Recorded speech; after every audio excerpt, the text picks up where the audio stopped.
Hey, we're up. We're up. We're live. Oh, let me make sure. Got some speakers going. You never know. Got it. Up. Live. Yeah, it's working. All right. Now I got to security share screen. No, no, no. No, no, no, no. Where's all the tabs? You got to expand the window to get all the tabs. So I have one report that all parties are at the court. The two parties involved are at the court. Copy invite link. And one report. So they said it starts in half an. So I guess it starts at 10:30 Eastern or 8:30 my time. I'm looking for where'd it go? I gotta send Greg the link.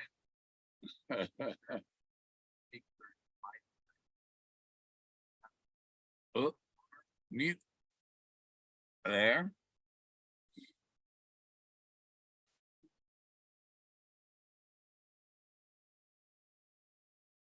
Come on, thing.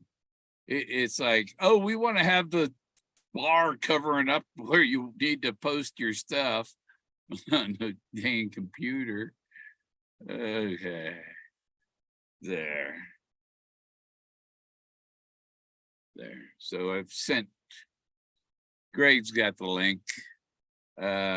Maybe later after he's on and stuff, I'll post the link for others to join in.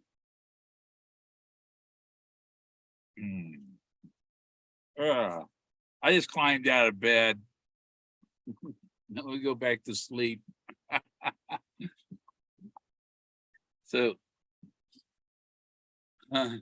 there's she's at the courthouse. He can't record anything in there. We can't get any information while the hearing's going on. But afterwards, he's going to call in and go live. The parties are at the courthouse. She can't be watching YouTube while she's in the courthouse. Isn't that true? Yeah. Yeah, they're waiting for the judge. So yeah, once the judge is in, all devices get put away, you know. That oh man, I got a headache this morning. I went to my mailbox and had my preparation kit. 2 weeks from now, I got an appointment at the VA with a photographer. That's one way to. It's better to tell you exactly what the procedure is. It's a photographer for the GIs. General enlisted. So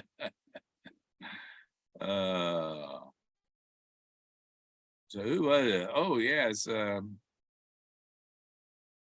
of the metal detector was over in England found a like a gold King George or something coin. It's like, wow, that's got to be expensive.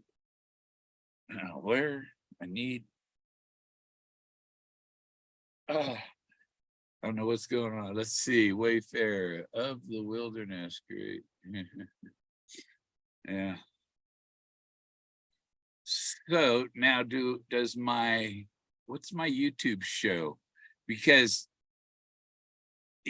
when I set it up saying that I was having this gonna happen, YouTube stream, and YouTube says, here's the link to put in your software that you're using to open the YouTube live stream as this show.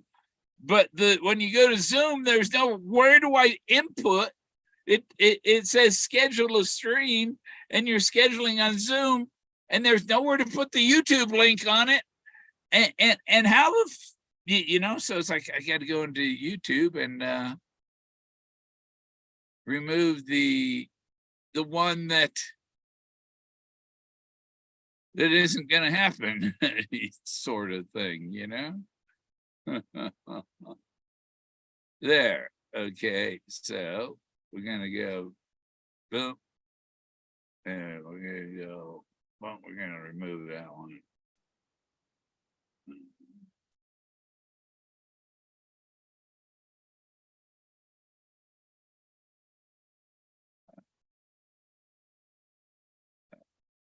So I deleted the one that isn't going to have the one with Fred and Barney on it.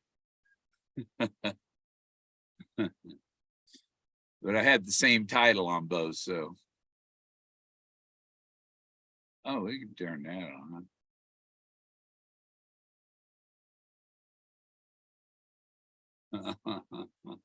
We can monetize it.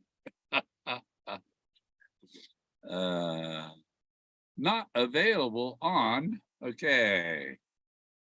Yeah, we're gonna try and refrain from things that get it demonetized.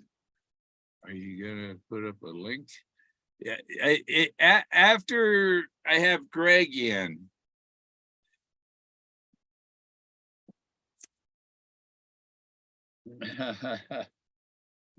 Yeah, some people were afraid to. Nobody even showed up. Him and Barbara showed up. All them other people in Ohio didn't go to give no support. I need something to drink, so I could take a couple of Tylenol. Yes, the coolest park ever. Okay. I thought, you know, Yosemite's pretty freaking cool.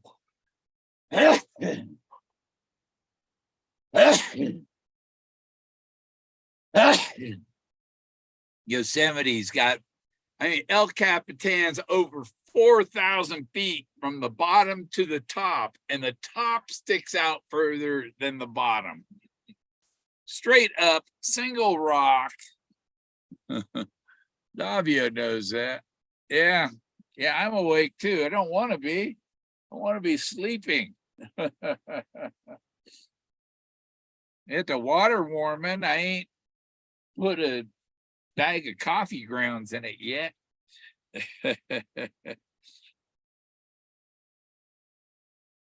And I just fixed up my phone. I put 40 gigabytes of music on my phone. I had to put a 128 gigabyte SD card in my phone. So I got pictures, my art in there, and my pictures of the rocks, those things, and 44 gigabytes of MP3 music. Yeah, I need coffee. Yeah, I need my thyroid pills.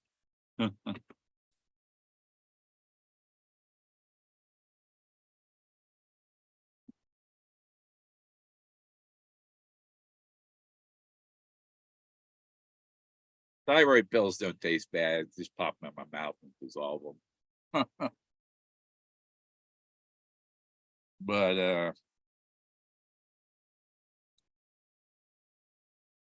what else new happening?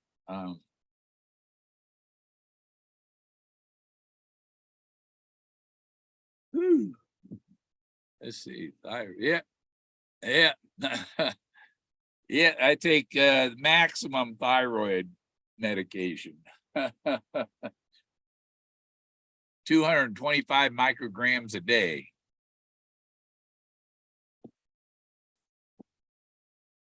since that thing doesn't start till another 19 minutes, see, is Greg messaging me? He says he'll join when he gets out. He's waiting for the judge. I guess everything is for 10:30 Eastern.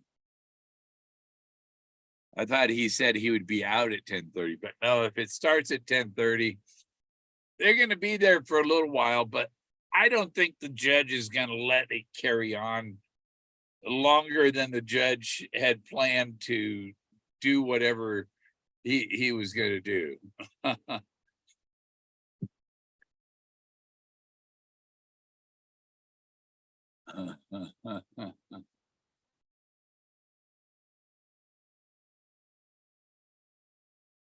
Okay, here, let me see.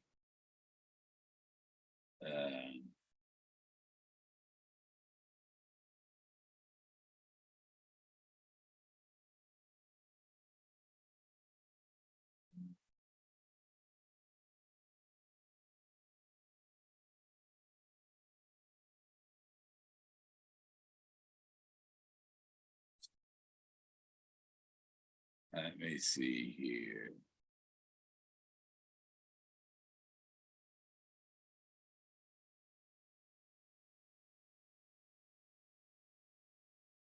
Let me see. We'll get it going. Let's see. Where is it? Move way down the list.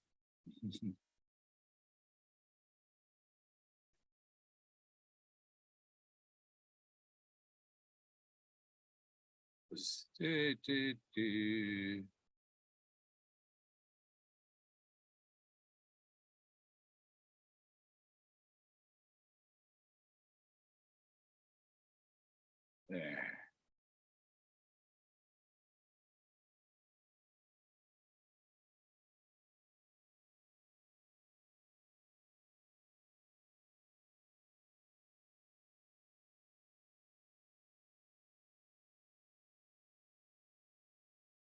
There we go. Yeah, you're looking messenger, Linda. Messenger. Check your messenger, Linda. Let me see. And then this. I wonder if I can, if I turn on my speakers, is it going to disrupt my microphone? It shouldn't, because the microphone is, my speakers don't have microphones. Let me see. There.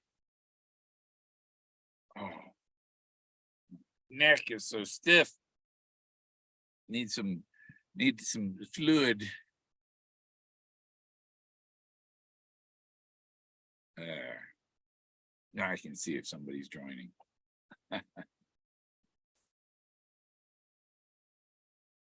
Yeah, I got about 5 or 6 hours sleep.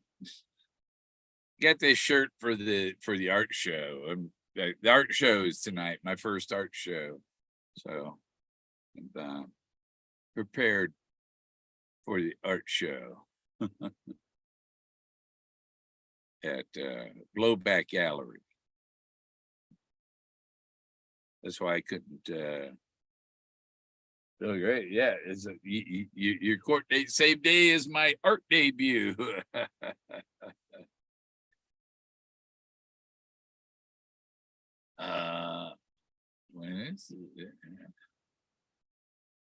Twins, what twins? You ever watch the Patriot Twins? Those guys are funny.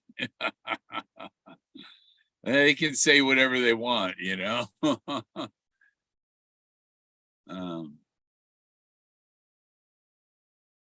Yeah, I got four of my prints in the art show.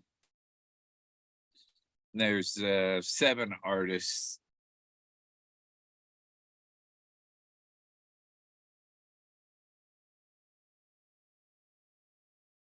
You know that a lot of people don't look at the facts about the, like, when the auction website came up, And the title of it was Three May Keep a Secret If Two of Them Are Dead.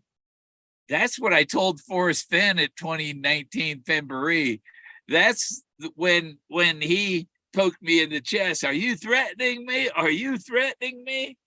And I said, no, Forrest, I'm not threatening you. I just think there's a third party involved. And he said, there sure is. And my generator just shut off, but the battery's charged up. And I have a UPS. So when my 48-volt batteries go dead, it gives me 15 minutes to start the generator. So I don't have to, so I won't have my satellite suddenly turning off in the middle of a stream. Yeah, I need some coffee too. I need someone else to talk so I can get some coffee. It's right over there. It's on the heat. I got to put the coffee bag in there. I can show you how I do that. I think the judge wanted a certain person there to exercise a little discipline, a little disciplinary action, because if you're a lawyer, you don't act that, it's one thing for a layman to go in and act like that, but it's when you're a lawyer and you're licensed and you know better, you can't go to court acting like that.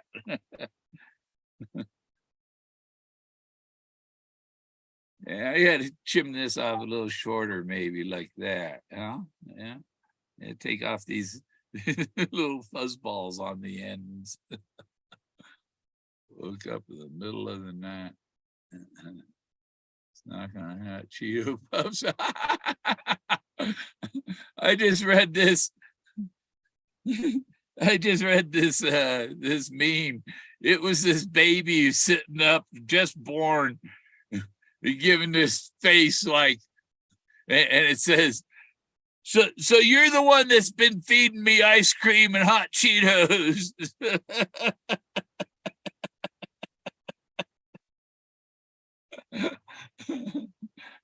The kid looks angry, the infant.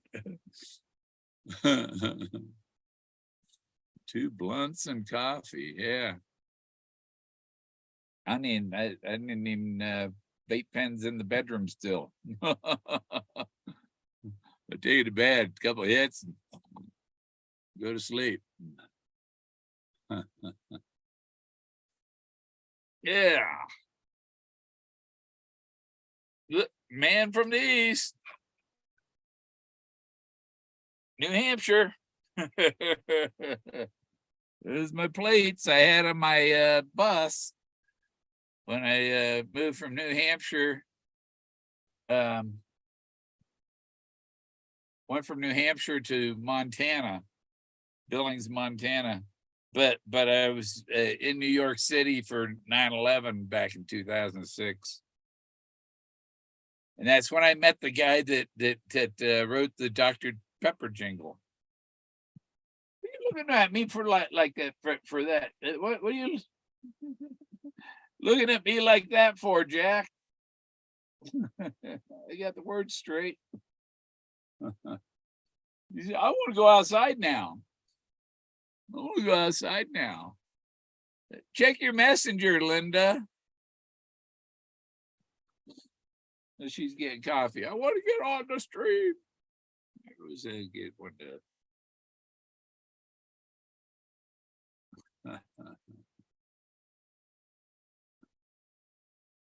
think Candy's okay. I don't think Candy has a problem with Greg. Let's see here.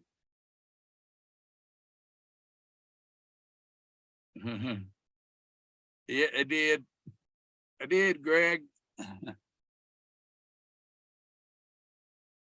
I sent her the link, Greg. Yeah. She's so great. Tell him to let me in. I did. I sent her the link.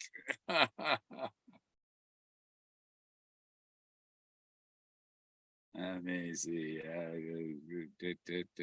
Unlock.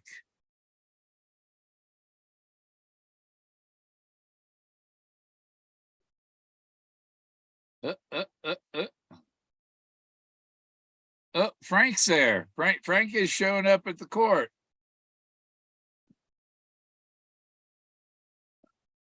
Shy Guy is in the building.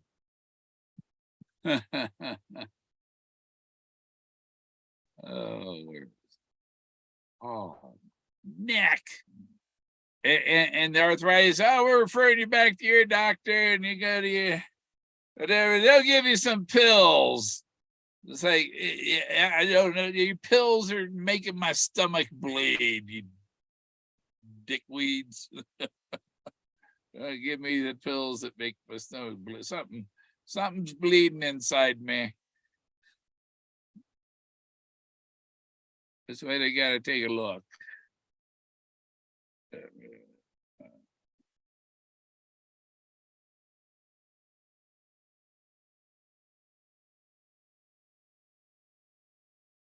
Okay.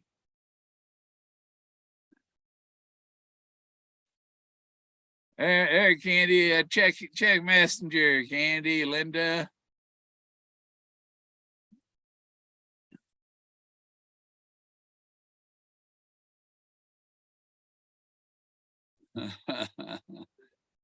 Well, the judge is laughing at my judge. Okay, the other judge. There was a ruling that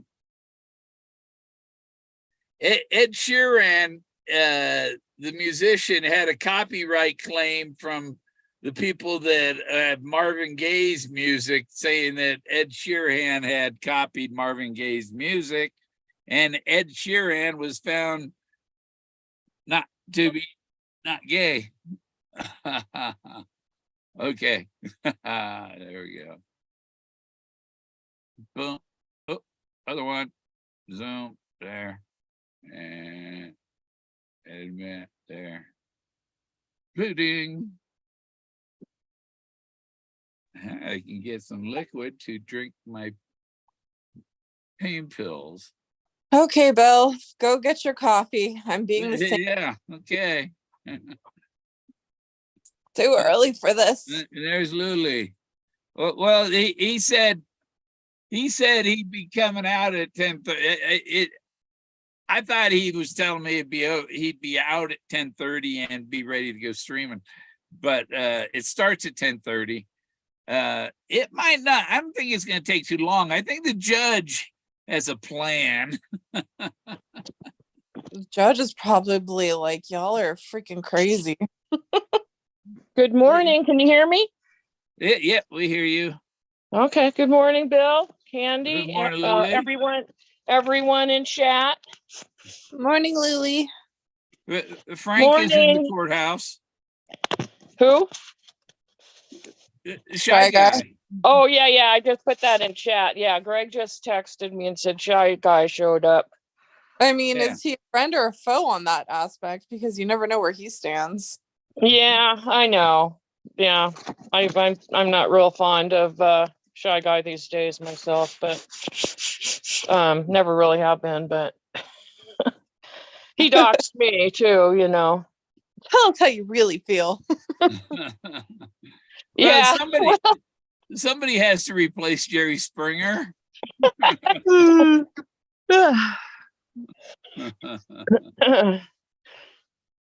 Yeah, the thing about Shy Guy doxing me was that he was sure I was related to Howard Hughes. I was like, where did you get that when you doxed me? I'd like to see that one. You know. Yeah. Among other things that he said that were pretty off. We used to go swimming in the Hughes swimming pool. Yeah. One of our neighbors that had a pool. Hughes is pretty common name. Really. Oh, actually, the guy's wife was Filipino, named Hughes.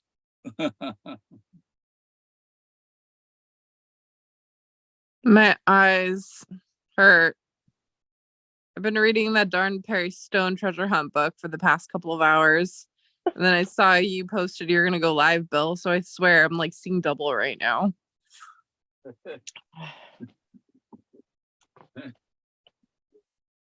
It's just to get the latest on the courthouse drama. Will there ever not be drama? As justice churns.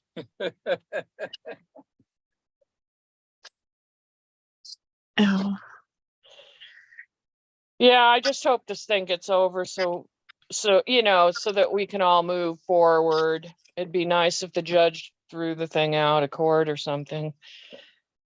I think that the court makes an audio recording, and the people that are there in the hearing can get a copy of that audio recording. So there's really no need to record in the courtroom, you know? Right.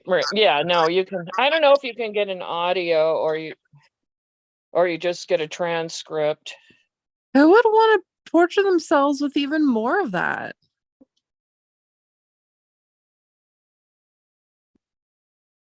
Like, Yeah. serious question. Like, if they throw it out, I want it burned. I want it buried. I want it thrown into the heart of Mordor and never brought up again. Right. It needs to just go away because it's such ridiculousness.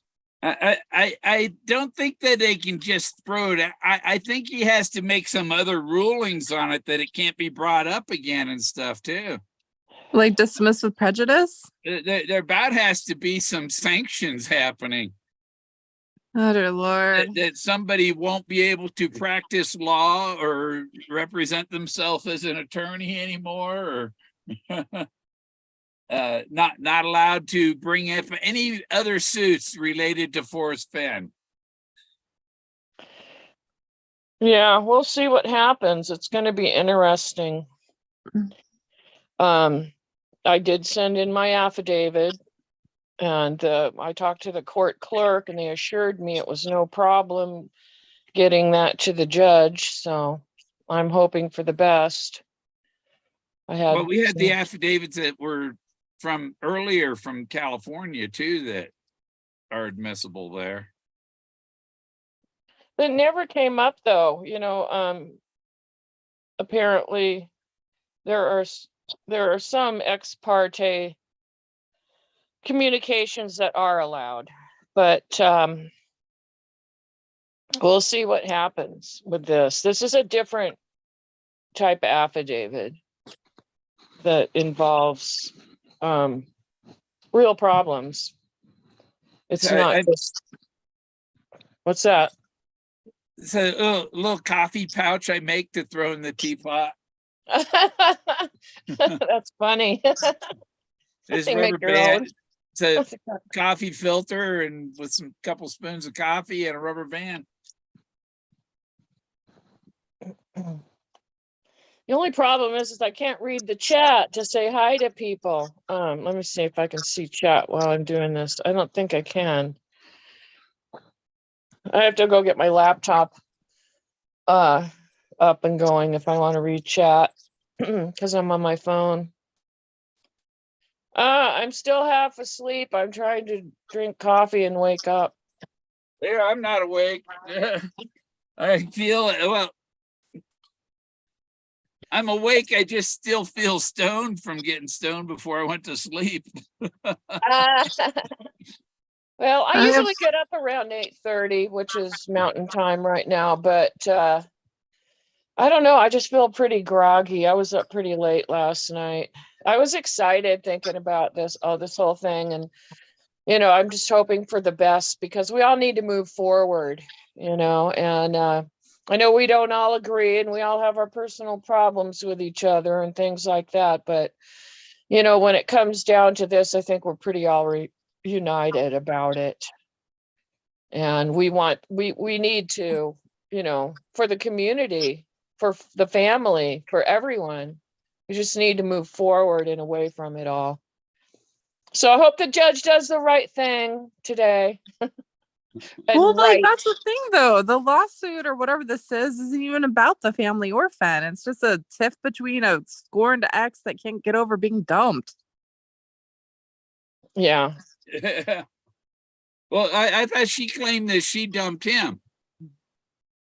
I I don't think she care. does claim that, doesn't she? Yeah.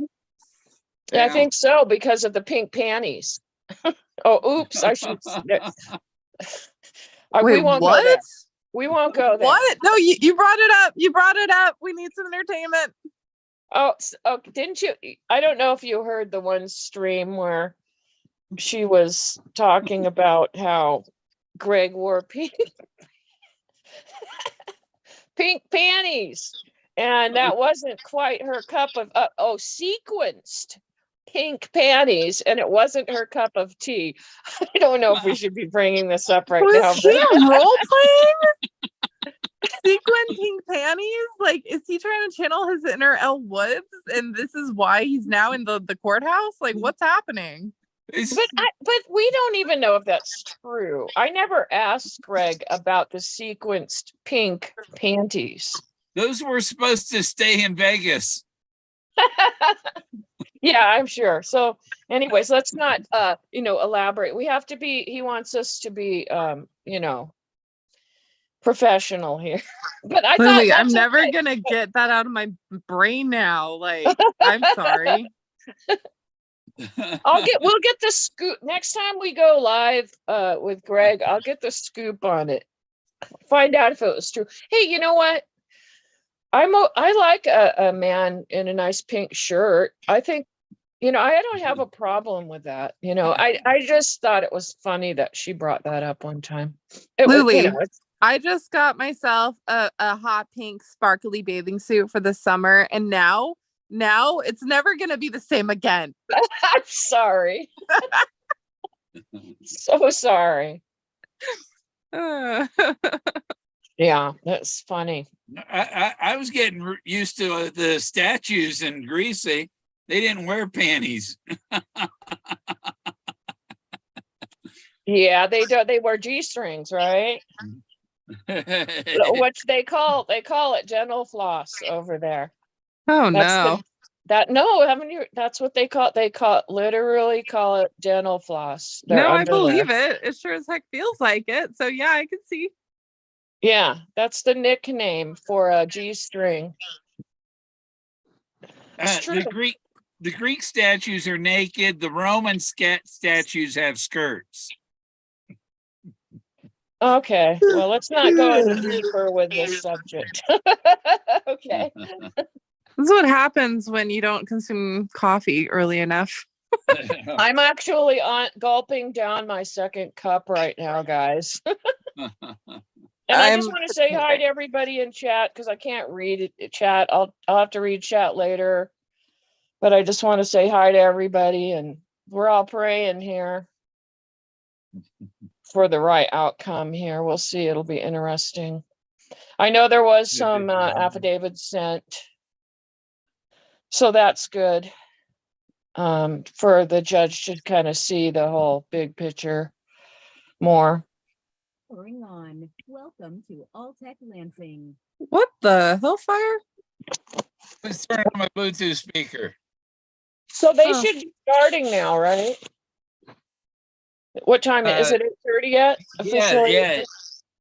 So they're 10:30 sitting their down to the time. table, huh? Yeah. They should be. The judge should be seated, and we're not going to hear from Greg till this is over now. Yeah. Yeah, I know Greg's there with his friend. So that's good. He has someone there. What friend? Right. Yeah. What we don't want to go into it. His friend. Let's just say his friend. Yeah. we're all.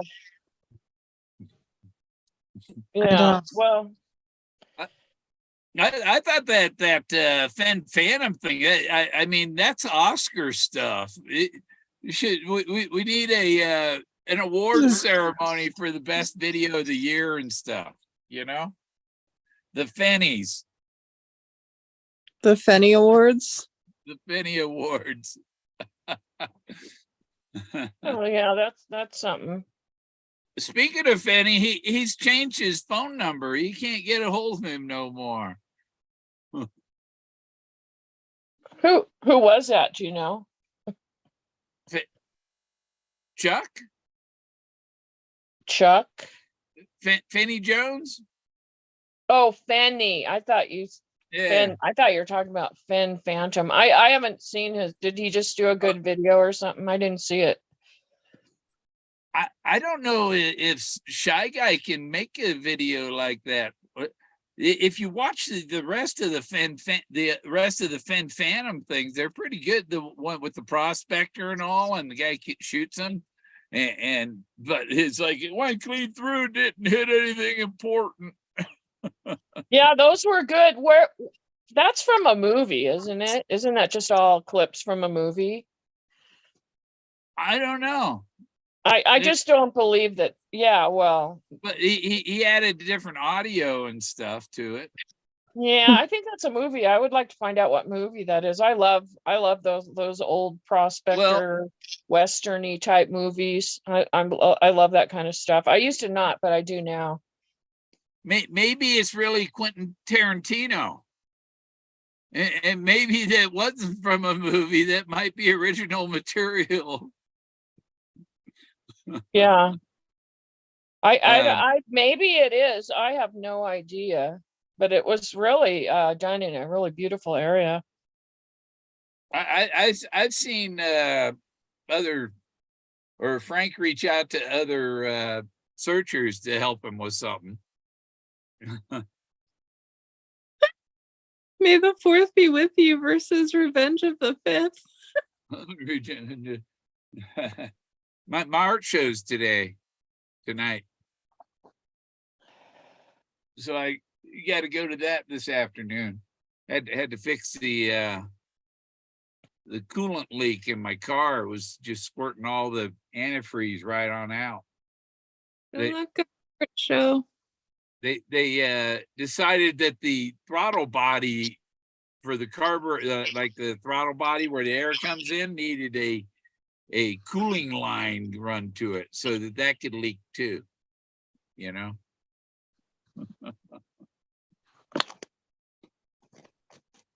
Uh-oh. If I get Bill, if I get clicked out of my phone, let me back in if you could. I'm kind of playing around with it here. I don't want to go on camera accidentally. My hair is a mess. I just look like I just rolled out of my hair was bed. too. I just put the hat on. Yeah, fine. I would need more than a hat, I think. Hat, sunglasses. Yeah, I gotta get some other glasses. I got these ones with the red frames, and the other ones, the nose pads are gone. It cuts into my nose, so I gotta get another regular pair that's not bright red. How many people are tuning in now? I can't see chat. 20. Oh, okay. It's but they're getting up early. You know, the West Coast still waking up. Yeah, happy Cinco de Mayo, or as Candy said, Cinco de Drinko. Definitely Cinco de Drinko / Revenge of the Fifth. My funnest Cinco de Mayo's were when I lived in New Hampshire. Used to go to this bar in Manchester, Mexican restaurant. They had a tent outside, big old party. Cinco de Mayo. I'm supposed to make tacos and margaritas later, but I need a nap before I do that, or else I'm gonna be cranky. I bet Corona has a. I bet they do better this Cinco de Mayo than last one. Well, the city of Corona? No, Corona beer. Oh. Because nobody's buying the Bud Light. Nobody likes Bud Light. Bud Light's piss water. This was before all the controversy. Yeah. Yeah, I got had a- tacos. I got tacos and margaritas ready for tonight to make. So had a I'm re- going to be celebrating. had a little relation with Coors Light. I was dating this girl. Her husband was the corporate lawyer for Coors Corporation, and he had got his secretary pregnant, and so I was staying at his place. I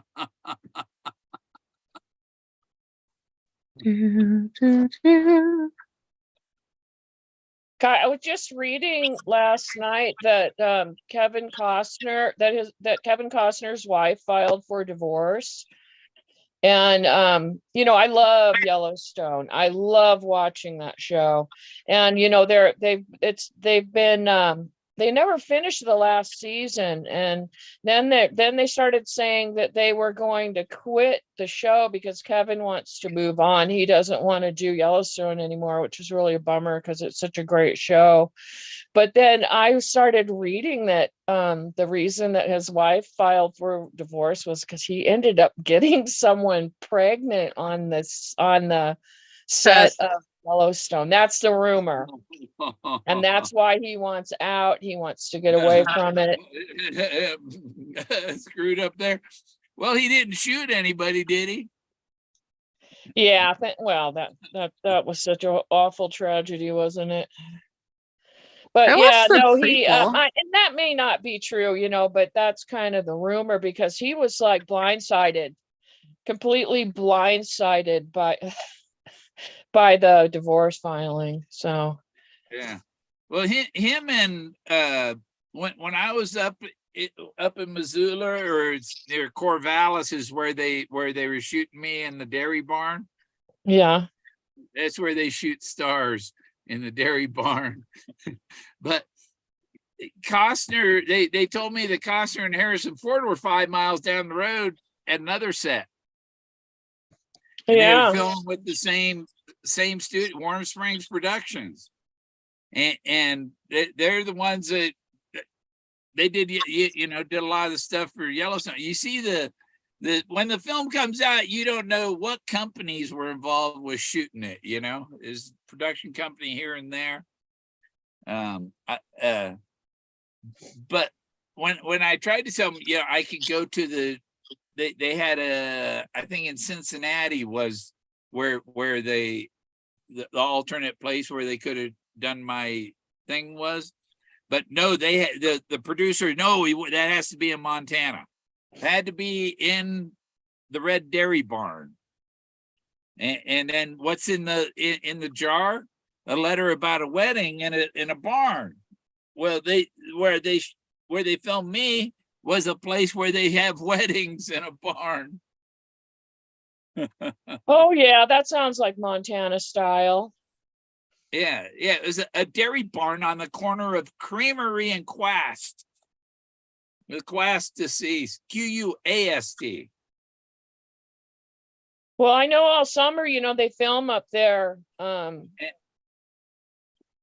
Yellowstone, and I wanted to go up there because I heard it's just like it's like a big party up there, and they do hire people as extras, and I've worked as an extra on for different production companies, and I thought it'd be fun to go up there. It is like about a 5-hour drive for me, and I kind of made me not want to go, but I've heard that it's just really like it's just been really a lot of fun and kind of craziness up there, but that it's a lot of people all summer for Paramount Productions.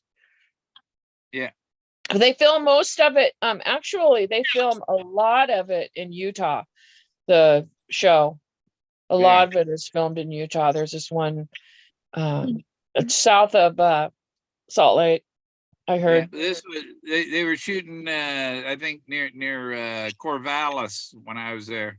There's a ranch right there just south of Corvallis that they use too. And this would be the last summer. That's where they were. but Warm Springs is a Montana film company, you know, Uh-huh. so they're based out of Montana, and you know, Forrest in his Montana, you know, he's got connections with it. Well, I heard that they were going to they may keep doing Yellowstone. They're just going to write Kevin out of it. He wants out. Yeah.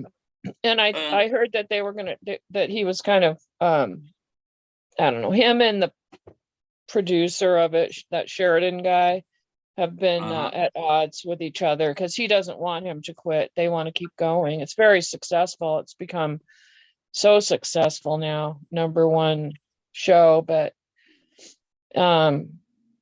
yeah, you don't get much bang for your buck on it though, because it's just so limited how many shows they produce each season. It's pretty short season, but it's so good. Oh, I love that show. There was all those handsome Native American men. I just love them. There's a 150th anniversary Yellowstone show that they were shooting there too. That might be what they were shooting when I was up there, but it was Right. It has Woody Harrelson in it. Oh, does it? Woody Harrelson and Harrison Ford. That's the documentary about Yellowstone. Is that right? Is that what you're talking about? Yeah. Well, it has Harrison Ford, and it's done by the same film company. Huh? Yeah, I've seen something, but I don't know. I might have missed that one. And I think there might be some answers to the chase in the Dial of Destiny, Indiana Jones 4. Oh yeah. I think there might be some answers, or maybe name mentioned. One of the characters might be the name of the solver or something, you know. Mm-hmm. Or there'll be something. There'll be some kind of clue, and I'm looking for the Ford Model A. Right. Might be the Ford Model A in it. This hearing could go really quick, or it could be drawn out. I don't know what's going to go on. I got a feeling that the judge is going to shut down her BS really fast. Oh yeah, she's in deep doo-doo. She should be anyway. Yeah, the fuse is lit and the bomb's going to go off, and somebody's going to she won't be able to give us a live report from jail. I think the marshals are going to haul her off. When she first filed this lawsuit, she was a full-fledged attorney. Yeah. But you know, the thing is that you can, you know, whatever, wind up being an attorney or wind down, whatever you want to call it. But if you're acting as an attorney, as she is, she's still going to be looked at as a full-fledged attorney. She seems to think at this point now she can get out of the code of conduct. She seems to think that she can bypass that now because she's not actually licensed anymore, but she's still acting as an attorney. So as her own attorney, which is highly unrecommended by the ABA, the American Bar Association. It says it just, you shouldn't do it. You shouldn't represent yourself if you're personally suing someone. I think as an attorney.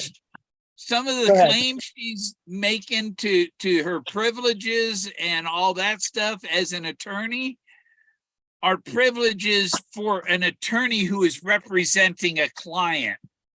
Correct. Not for an attorney representing themselves. She's still held to that standard though, because she is an attorney. Yeah, she's held to, but she's She's trying to assert the privileges of attorney representing a client. When Right. she's not representing a client, she's representing herself, so she doesn't have these protections. By Yeah. representing herself, that she knows, but because you see, if your client is lying to you and you're representing based on their lies, you can't be in trouble for that person's lies because you didn't know that they were lying all along to you, you know? But Yeah, when it's very when convoluted. you're representing yourself, you know you're lying, you don't have that protection. Yeah. We'll just have to see. I am so curious. I finally got to sleep last night. I couldn't really sleep because I was thinking about it. I was up till about 2, so I'm kind of groggy a little bit. I'm gonna go get my laptop and see if I can see if it's charged and all that. It's kind of been sitting dormant for a few days. So let me go get that. You guys chat. I'll be back in a couple minutes. Thanks, Sophia. I got this shirt for the art show tonight.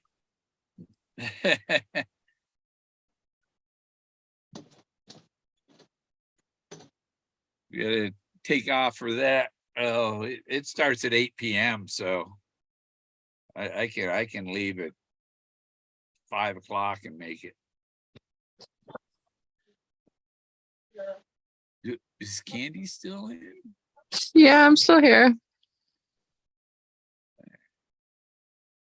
Okay, I'm just out of it. screen so I can. And this over here.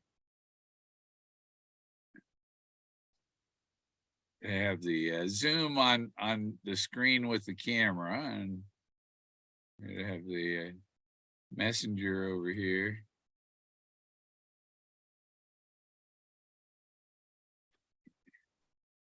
So no reports of anybody else showing up, and he's not texting. So proceedings have begun, I believe. Yep, sounds about right. I've gone back on a normal. I sleep like between midnight and 6 in the morning now. Yeah. So going to Greece kind of got me on back on a regular time schedule. That's good.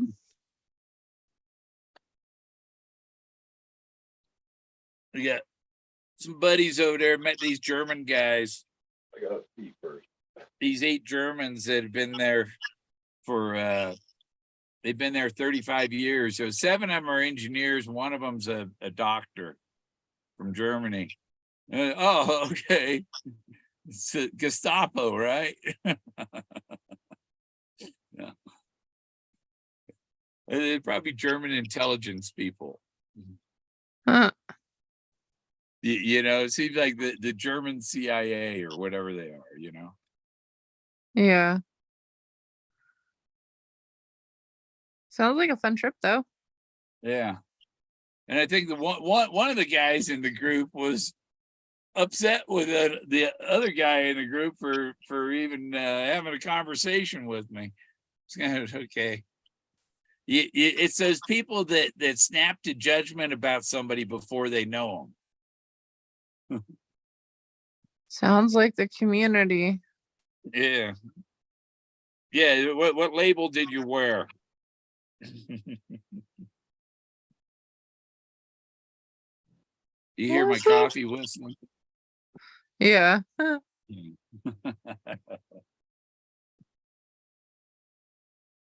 Yeah, I got a pour cup. I think it's hopefully dark enough by now. Oh. Huh. I put chocolate syrup in mine.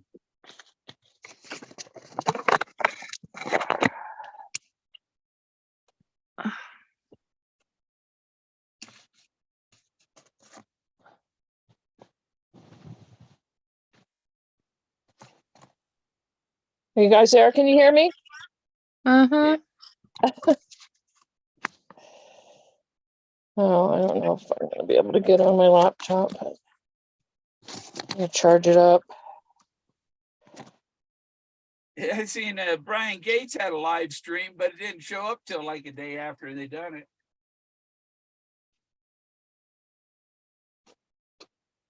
What? Brian Gates had a live stream, but it didn't show up till a day after they done the live stream.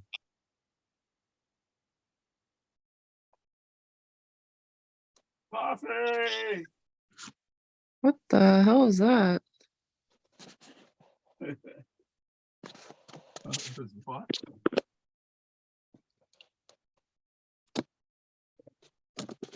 Somebody cheering for coffee. Oh.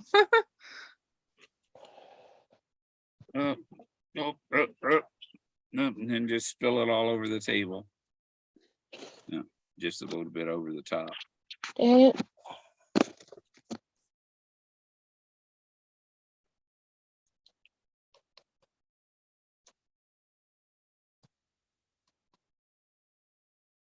Yeah, Greg had gone out and celebrated a little last night. He did? Yeah, he was pretty toasted when I talked to him. Oh, I talked to him earlier in the day, but not last night. Although he texted me last night.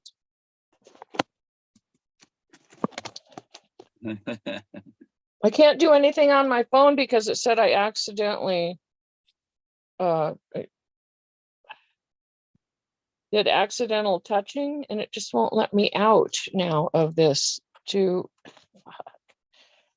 try to get back. So I don't know. I hope I don't lose you guys. Hold on, I'll be right back. Ugh.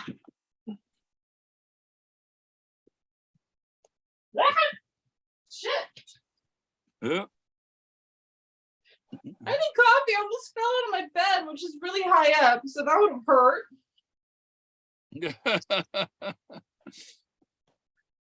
I rolled over to cuddle someone, then I remembered I was single and fell off the bed. There we go. Dang it, my phone's all fucked up. I hate it when it does this. Oh, What the crap? I can do that. Where is it? I get some. I think I got enough sunshine now. I can go to solar.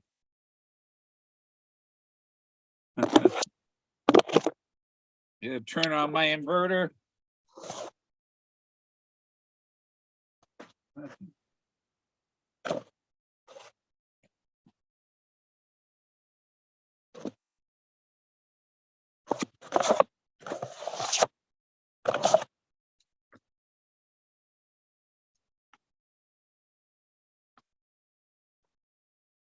There. Sun's up high enough to hit the solar panels, and I don't have to run the generator, hopefully. I've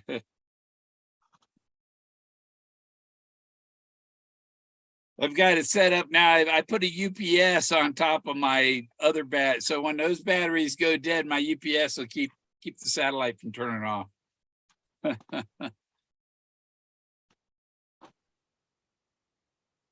So I shouldn't be losing streams because satellite turning off anymore.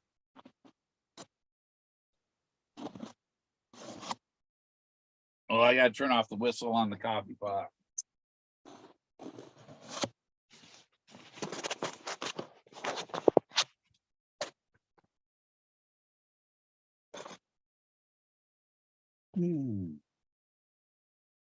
Yeah. So we can imagine what's going on in the courtroom.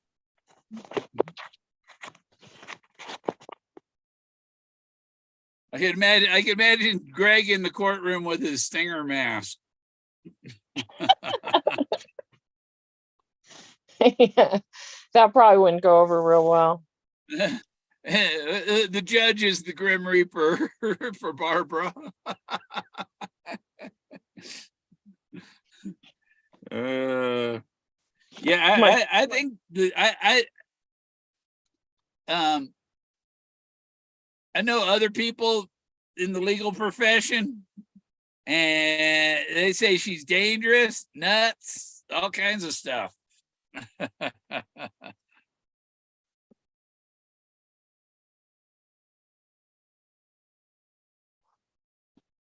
My phone's stuck. I can't do anything on it because I swiped and it won't let me get out of this whole situation.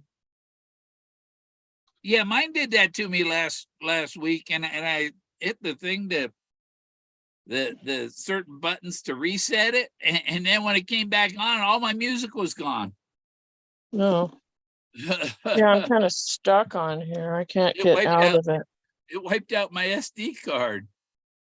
I can't even put that SD card in the computer and reformat it. It just doesn't like that card anymore. There we go. Nah.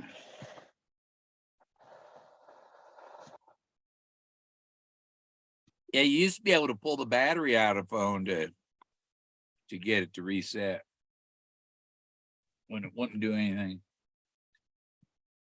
Now even the laptop, the battery doesn't come out.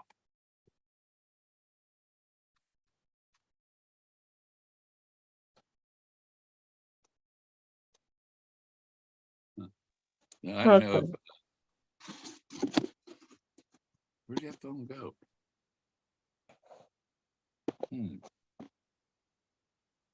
Thought I had my phone here. Maybe I left it on the, oh, there it is.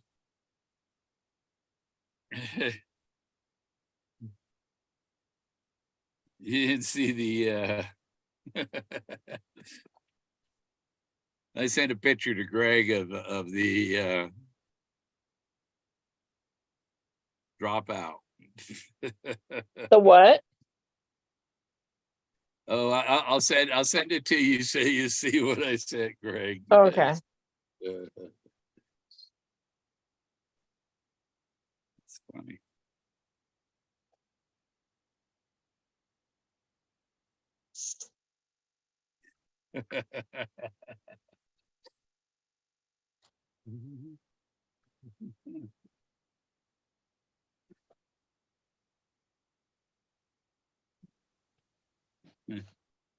Send it to Candy too. Because I know all of a sudden he turned on her too. Okay. All right. Thank you.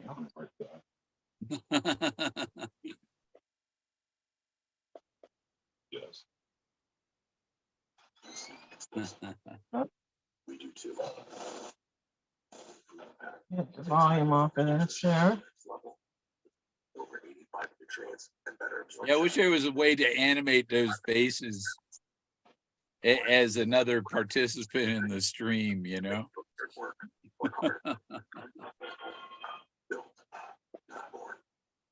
Sorry, I'm trying to. How powerful is Cox Internet? So powerful that one day you'll be able to simulate a real game. Oh, it's not right. With gig speeds Everywhere. internet built for tomorrow. Well, Shy Guy can report to us. Yeah. As another participant in the stream, you know? Shy guy. Ha ha ha. Yeah, he showed up in court. Sorry. Yeah. He's probably gonna follow Barbara when she leaves.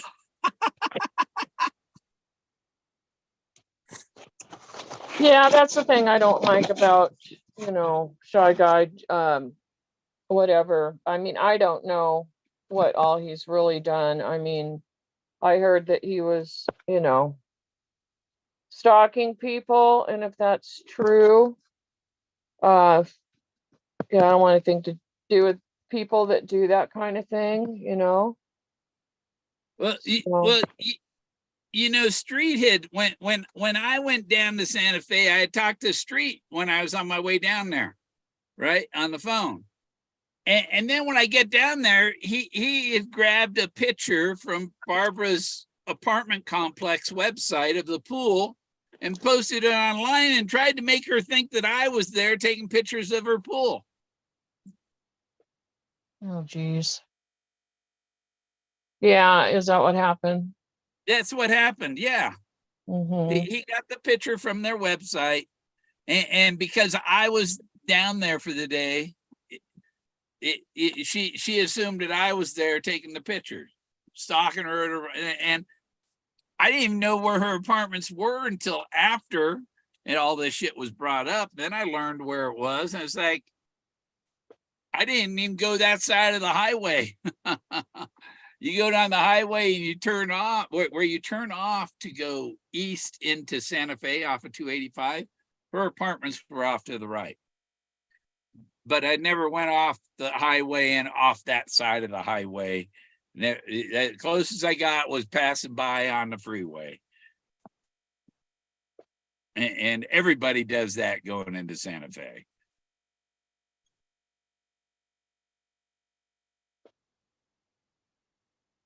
And then while I was leaving, I was at a taco stand I got a burrito and I was talking to Melinda Cash on the phone. So,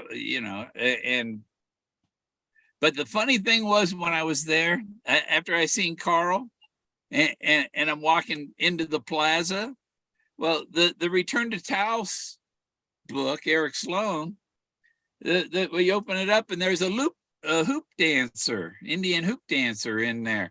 And in the square was a hoop dancer. And then there was a Model A with the canopy down, driving through town and like gave him the thumbs up, But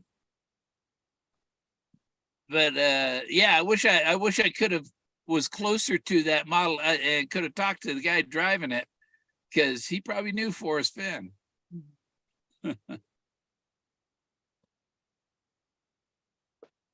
Yeah, the other thing that that happened with that Barb did was she claimed that it's been recorded that I and Greg or I and Street, I can't remember, but I know you were involved. She said that we were harassing her in front of her apartment. Do you remember that? Which is a total lie. I've never done anything like that. So. Oh yeah, she went on her show and said that, made the highly slanderous and untrue statement that we were harassing her at her apartment in Santa Fe. Well, and I have literally not been to Santa Fe in like 27, 28 years. I have not stepped foot in New Mexico in that time. Why is Shy Guy talking about himself in chat? Everyone knows Shy Guy's Granny. This is kind of weird and creepy. Oh yeah, right. He's saying that I'm pretty sure that Shy Guy is definitely Granny. Yeah, I can see with him saying that. I can't chat. You can see the chat. I don't know if you can sit in the courthouse and text or chat or watch a video. Maybe they didn't let him in. Or have a Bluetooth microphone. Maybe they didn't let him in. I don't know. Greg said he was there. Well, I mean, the parking lot counts as there. He says he's not. Granny says he's not Shy Guy. Bullshit. Yeah, he doesn't want people to know that, of course. What is he saying? Granny's saying, what's the scoop about Barb and Greg? They went out and got drunk last night. What? I think that's just, I doubt that. I he really said streets full of BS. We know that. Yes. Street. Yeah. Street probably went out and took a picture of his own place, and What do you mean? He probably stalking himself. Like masturbating, kind of thing. Okay, guys, don't say that word, please. I don't have a problem with Street at all. I mean, the problem I have is him saying he's fine, how unintentionally, accidentally, like, released his old address, but he's like, yeah, it's water on the bridge, no problem. And now he's using that as some bullshit to hold against me just because I misconstrued what he was talking about in a video. Like, I have an issue with that, but I don't have an issue with Street himself. It's just weird. Well, I'm disappointed that Street didn't show up to support Greg after all of this, because I know Greg's, and everybody's been, a lot of people, including me, been very supportive of Street, of Greg, and others too. And it would have been nice for him to have followed through with what he said he was going to do. I thought he was supposed to be there rallying the troops or something. Well, he said he was going to be there, but he has Taking said it nap. before, and he didn't show up. He was supposed to show up last night, and he didn't. And Probably like a family thing or something. yeah, like I wished I was defend there. people. I'm so tired of defending people. I take that back. I'm not defending anybody. Yeah, I wouldn't.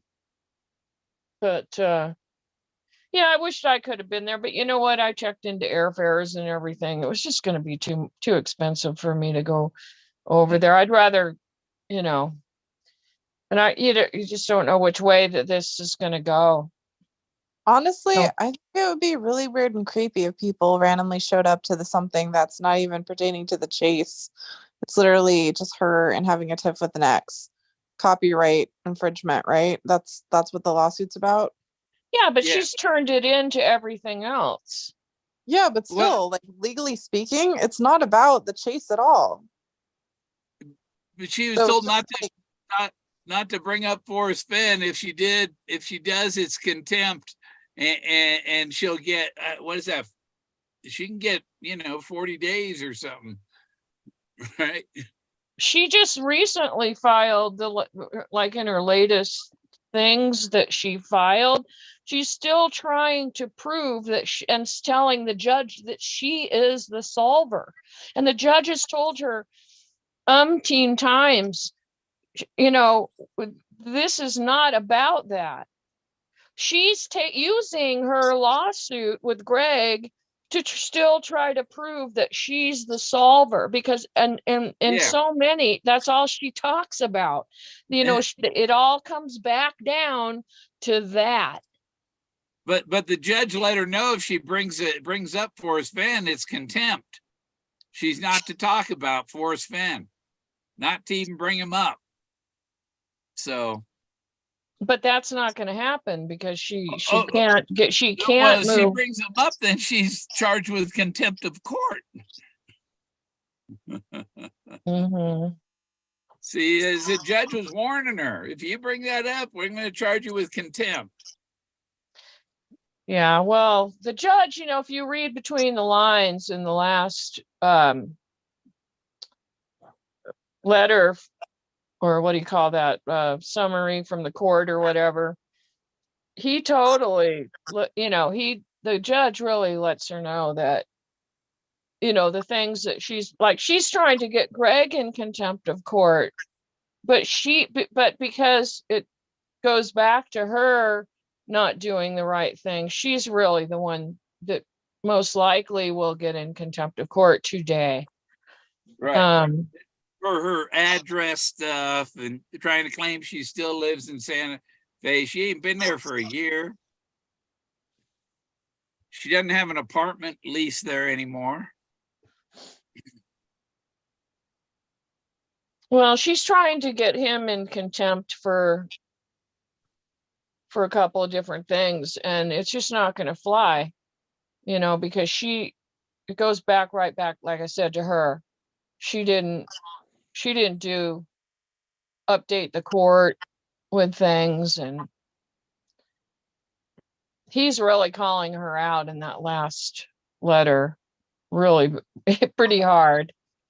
Yeah, he could have. I think he could have got a affidavit from the mailbox place where she has her mailbox that they are a mailbox service and mailbox and forwarding service, and that would reveal, her address is not just a mailbox. Nobody wants her address. Nobody wants anyone's address in this damn community. Take it from me. Don't ever give anyone a fucking address. She's been wanting mine, but I don't have one. I just have a lot number.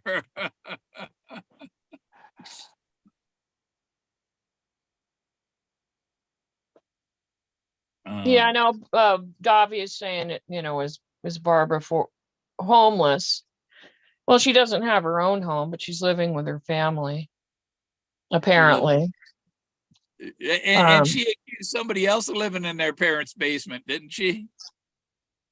Yeah, well, she's hypocritical. There's no doubt about that. I mean, I Hey, just hope. correction. She took that from me, and it was a joke between me and Street. I said he looks like he is a balding. What was it? It was something about living in his mother's basement that believes mayonnaise is a finger food, and it was just a joke, a funny, harmless joke.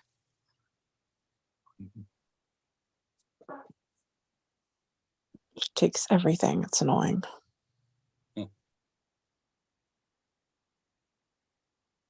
Yeah. Is there a live cam outside the courthouse? Maybe. I did get a picture from the courthouse. Is it the same courthouse where McCracken dragged the family? Oh wait, no, we're not in Santa Fe, New Mexico. We're in Ohio. Never mind. I need coffee. Yeah. Cleveland. Cleveland, right? Cleveland? Yeah, the cleavage of Ohio. That sounds like just purgatory.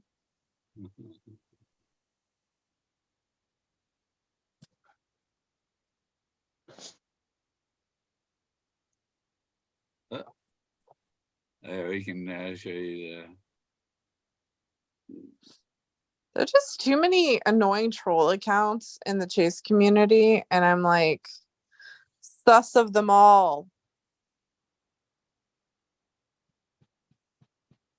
Yep. It's Cleveland. That looks so boring. I told Greg the worst case scenario is if he's going to put you both in contempt of court, and he's going to fine you for being a nuisance to the court, and then but legally and ethically he has to throw the book at Barb, because he's just held to a higher standard.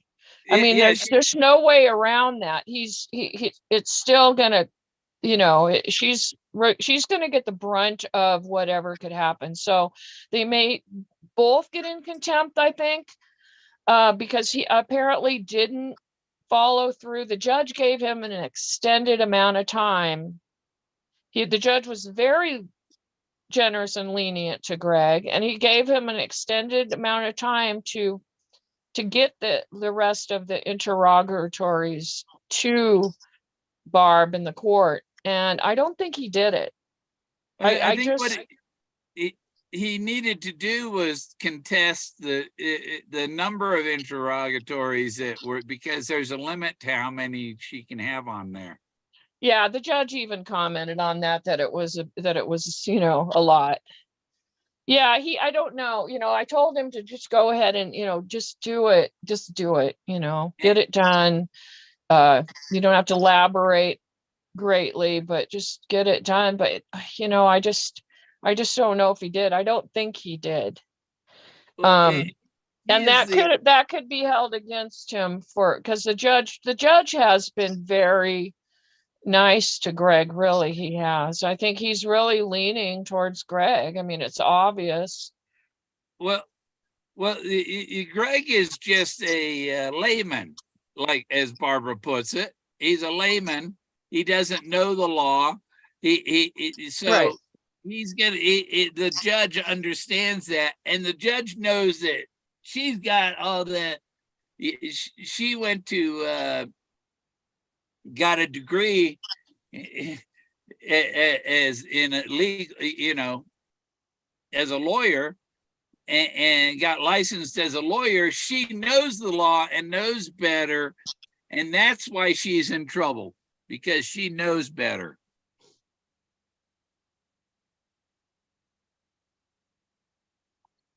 Yep, she should know better, but she doesn't. She Yeah. just doesn't know better. She's obviously not a real smart attorney. Sorry, I'll say it nicely. uh,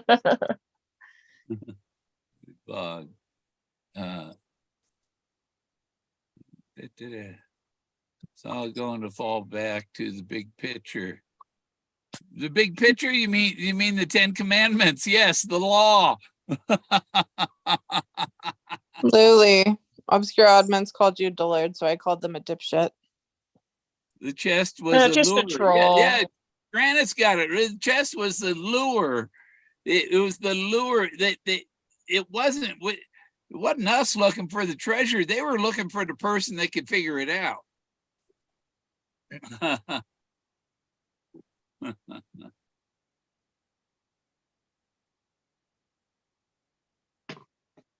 and no wonder, Ed, I'm related to Mark Twain through Benjamin Casey, who's also related to Edgar Casey. So Edgar Casey's my cousin too. Casey, Kentucky is named after the Caseys that I'm related to. And that's where Edgar Casey's from.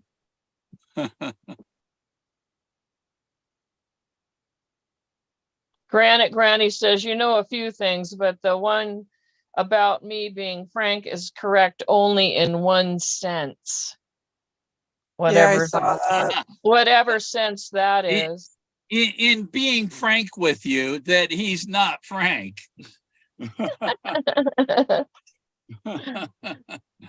So everybody's pretty sure he is Frank. I always thought it was him.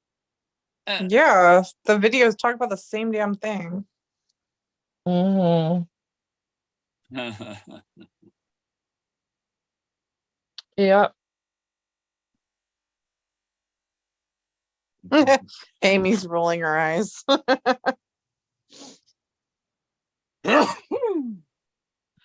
Bless you. Yeah, I say I was blessed at birth. No, don't worry about it. It's funny. It's 8:30 over here. What the heck's going on over there? I had a girl from Missouri, and she said, "My gosh, you're blessed."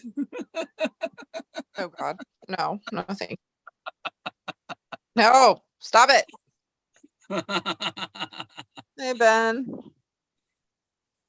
Ben is in the chat. So what did I miss? Nothing yet, Ben.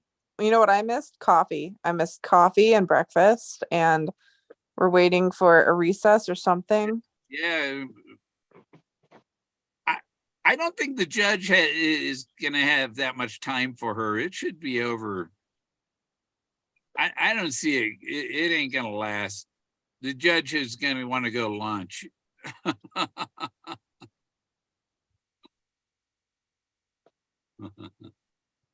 Let me see. I don't see Ben. Did you say Ben was in chat? Yeah. I don't see it. Treasure Warrior. Oh, let me see here. Hold on a minute. He's between Glenna and Woody. Oh, there he is. Okay, I see it.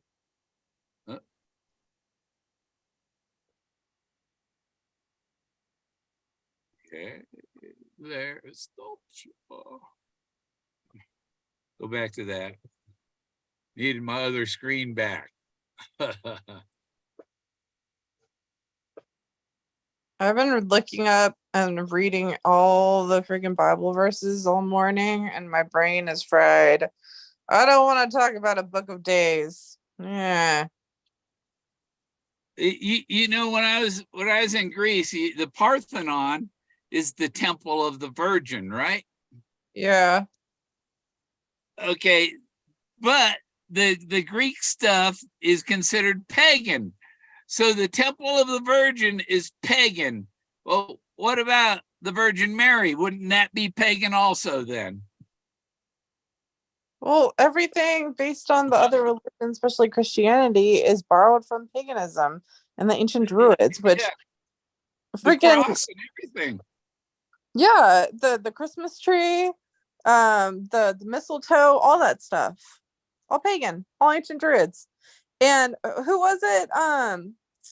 Emperor Nero, wasn't it Emperor Nero who basically ran all the Druids and did complete genocide to them? And then they're the only assholes who have documented their story because the Druids didn't document anything written down. It was all word of mouth.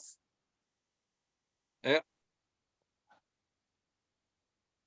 You know, the Oracle told me that it would be over in January. What, next January for my birthday? Because this is I getting annoying. asked the Oracle. I asked the Oracle when it was going to be over, and that night I had a dream. And Kelly, Zoe, and I think her husband's name's Mike. Him and there was some Filipino guy or Japanese guy or something there too. But Kelly said in the dream, she says, "This is weird. This seems like a dream or something." I said, "It is a dream because I'm in Athens, Greece right now." And I said, "When's this going to be over?" And she says, "January." Just like Oh. that. So Hey, I January. have go ahead. Oh no, go, your turn. Oh, okay. I just have an observation. Granny's in chat quite a bit, I can see. Um anyway, I'm not chatting because I'm using someone else's computer right now because mine needed to be charged up. But it how can Granny be, or how can, if Granny is Frank, how come he's you know, in chat while he's in court? Because he's not in court. They wouldn't let him in court. They could let him near the court, but not in the actual hearing. No, I think he can go. Anybody can go into a court hearing unless it's closed. It's probably This isn't a closed because of Barbara. what? Probably closed because of Barbara. No, it's not closed. Anybody can go into a courtroom unless it's closed. And the only reason that they close a case is if it involves a minor. So anybody, like if you're in court for a divorce or whatever, anybody can come and sit in and listen to any case.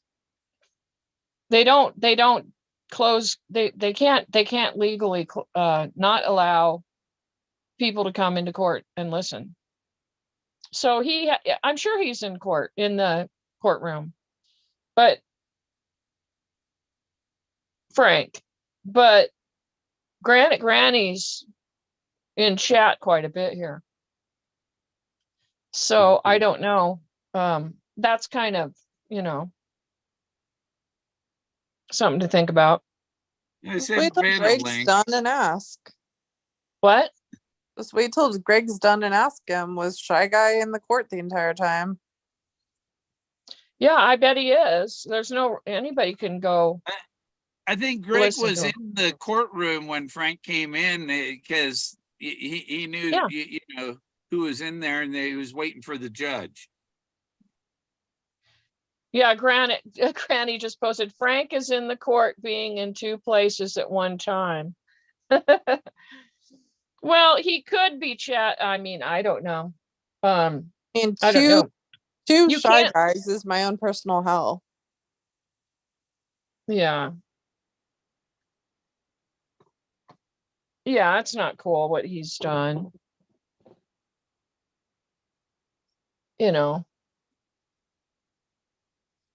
I want a nap. Can you tell the freaking judge to wrap this shit up? I'm tired. Davia, why are you asking? So Greg and Barb are in court. Hello. That's why we're here. Yeah, Why are you asking that, Davia? yeah, that's what He this is doesn't about. keep Yeah. up to date with all of the Read the title. bullshit. You got to What? stop thinking long enough to listen. Exactly. There you go. He's not Um, saying it like he's an idiot. He's reiterating it, saying, "Whoa, it's finally here." So Greg and Barb are in court. And it's not the tennis court. Ben says this should have gone down on Judge Judy. Didn't Judge Judy retire? Ben already woke him, wake and baked. So yeah, it's too early for him. It's too early for anybody, especially on Yeah. Cinco de Mayo. Yeah, I even had to set the alarm on my phone for this. I still need to take a shower, wash my hair, and do all the things before I do the margaritas and the tacos. Yeah, I'm you sorry, found a what different monster judge for this. decided to do this today? Like, of all days, why this day? Uh,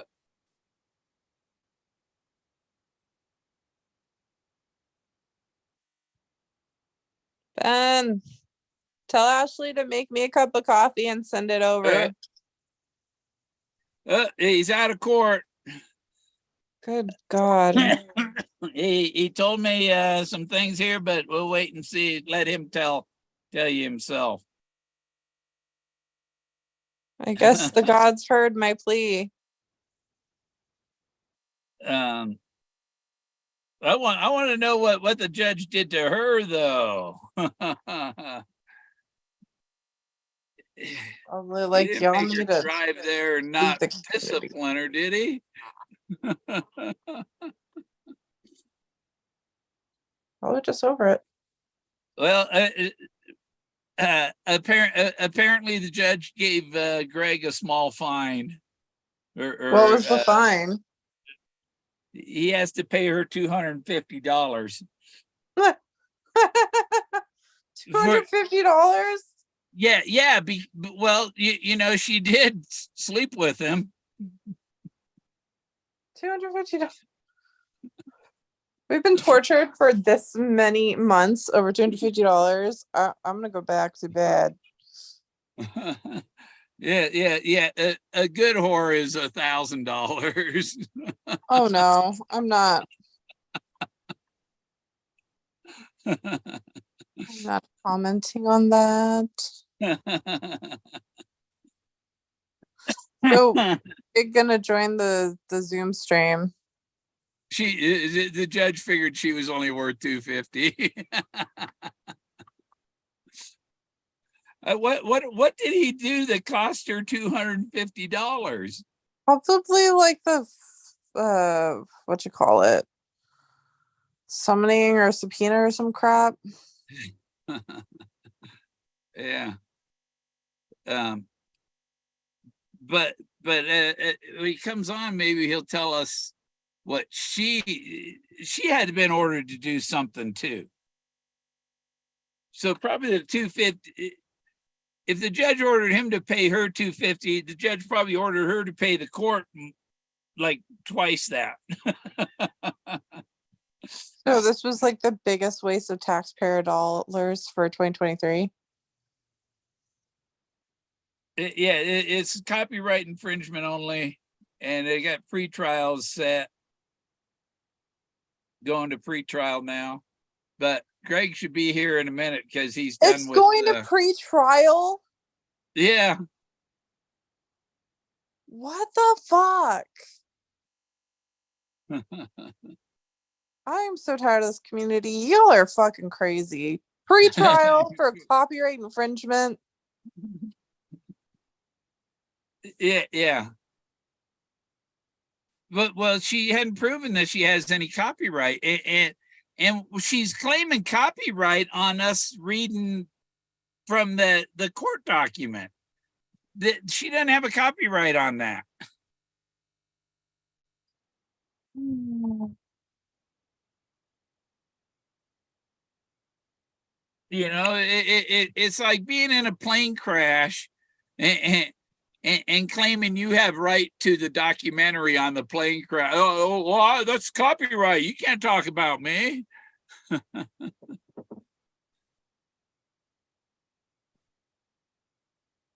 I'm watching for him to join in.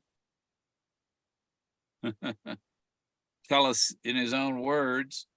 That's what we're here. You're supposed to come in and chime in here, Greg. Yeah,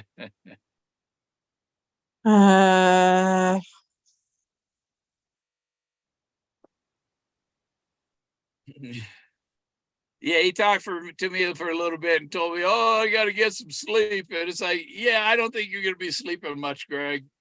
Or so. All right. Talk to you soon. Oh, Did Lou were just you run just away? on the phone I'm with trying him? to get out of here. Hold on. Were you just on the phone with him? I just got off the phone. Greg's calling you. He's gonna go live with you. Let's just wait. Okay. So it's not great news. Okay. Oh. So darn. God. Damn. Where is it? He needs the link again. He lost the link I already sent him. Okay. Well, they're they're at a bar right now. So he's trying to get a drink or something. I don't know. Yeah, damn. I'll let him do the rundown with. There, he's got the link. He had the link earlier. There, he just seen it. Yeah, they're kind of you know, all little flustered. So yeah, but we're here waiting for him. it went pretty quick. What time is it? Let's see. So it an hour later. About an hour, yeah. Yeah, about an hour Judge didn't later. have much time for her. It's interesting. I don't know how it's going to go for him in the long run now. I don't want to say anything, but yeah, he might give it a little bit of time here. You don't I have see a him. museum there to suggest for him. There's a relative of mine, Hinman B. Hurlbutt, collection at the Cleveland Museum of Art. I have one of his paintings in my closet of one of my cousins from the War of 1812. Barney lives. Where's Fred, Barney? Epitome of evil. Barbara, huh? Charge for services rendered. I thought that was epitome. Epitome? Epitome, okay. How can Davio not know? He says, I didn't know Greg and Barb were in court. How could he There's not Greg. know that? Because Davio doesn't follow all this crazy bullshit. Davio Really? can't listen while he's thinking and talking. Hey, be nice to Davio. There's Greg. Not really. Oh, man. Hey, You're Greg. on. What's happening? Hey. You know, Forrest Fenn wouldn't wear those Ralph Lauren ties. Yeah. Eh, so here's the news. So I owe her $250. Okay. Because I didn't submit what I was supposed to in a timely manner, and the judge didn't believe me. So she got 200. So I got to send her $250. That was the sanction.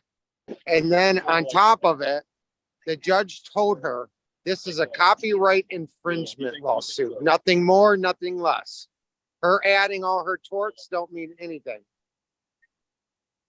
Yeah. And so he made it clear to her, this is copyright infringement. It has nothing to do with Forrest Fenn.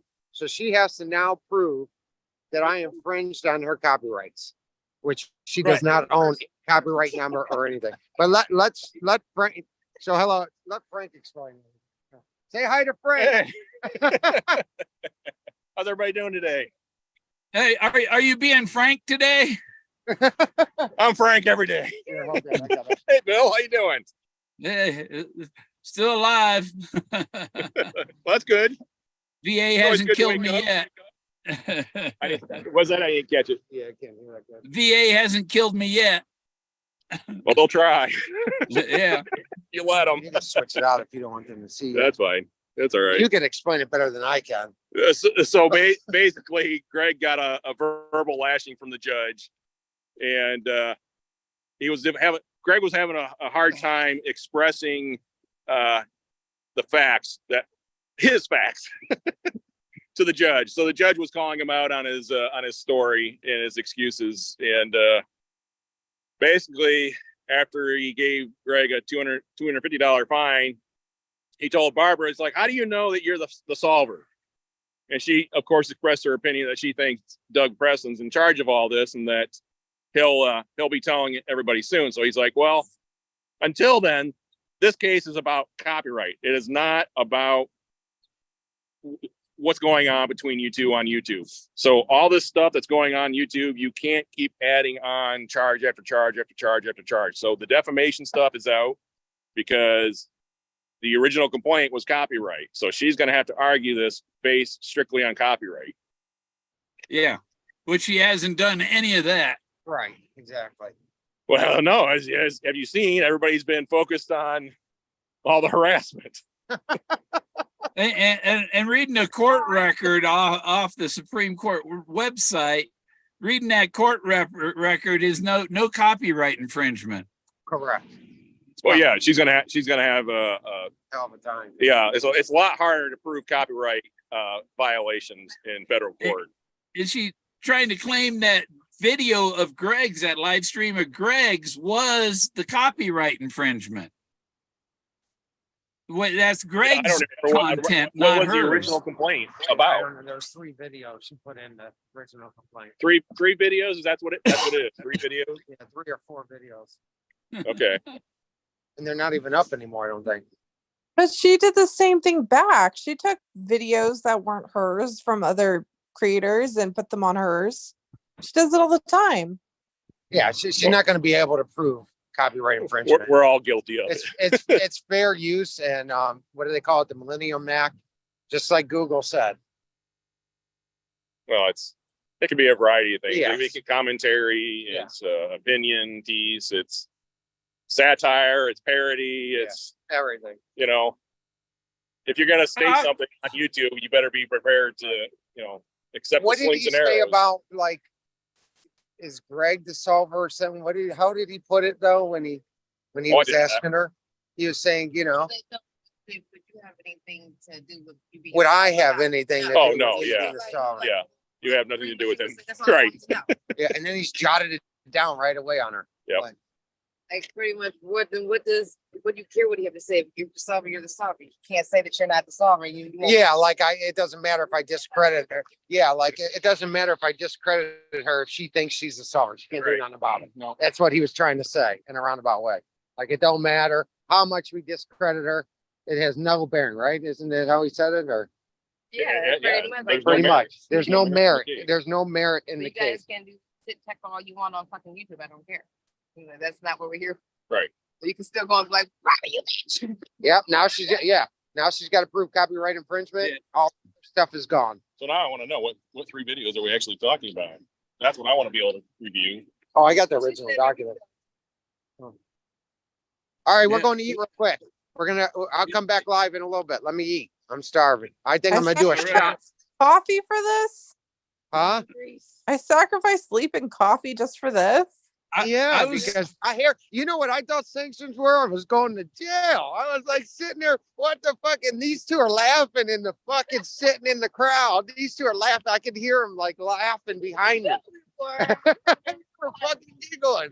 You need to get an orange jump. I was hoping for some body cam footage from the marshals dragging her off for I don't contempt. think they're open yet, babe. 12 o'clock. So we can sit down. Yeah. Yeah, we still got time. That was some funny shit. The marshals didn't get to drag her out of the courtroom, no, huh? Do what? The marshals. I was hoping the marshals would drag her out of the courtroom kicking. Yeah. So they didn't say anything to her about her poor conduct. Well, they just told her we're not here about what to solve. We don't care about your solve. We don't care if you're the finder or not. It has nothing to do if I'm sitting there, you know, giving my opinion about her and her being the solver. It doesn't matter. It's irrelevant in this case. He made it clear. This is a copyright infringement case. End of story. I didn't do what I was told to do in a timely manner. He didn't believe me, and I have to pay her $250. That's all. So that's it. But Look- now she has to battle proving that I infringed on her copyrights, which she's not going to be able to. She should have a fine from the court for her address stuff. Well, he said he would keep the address the way it was, so it doesn't matter. He really didn't like talk about her address at all. It was more me. Just use the address that's on file. It's on record. Yeah, he just said use the address. So, but other than that, everything's closed. We go to pretrial, and now she's got to defend herself. Well, I got to defend myself on a copyright infringement. That's easy. Well, the judge cut you slack there on getting the rest of those interrogatories, and I don't want to say I told you so, but I knew that you should have done that, because he really has cut you some slack. I guess it's too late to have a counterclaim for copyright, which would be totally valid if you could do it, but I think it's too late now to counter. Well, you could do a counterclaim when you're in trial if it goes to trial. I mean, you- that's the only way. If it goes to trial, you could ask the judge to counterclaim. Are you gonna damages. countersue for a frivolous lawsuit? What? Are you going to countersue for a frivolous lawsuit? I don't know what my next action is going to be.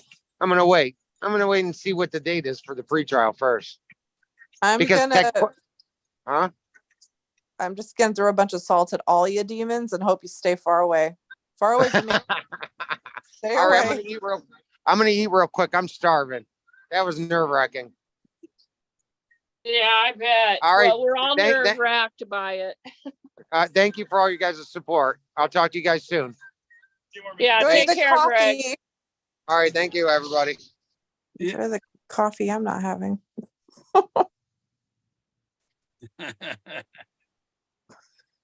Yeah, see, is he gonna make us wait here for him not to come back or what? It's almost 9 a.m.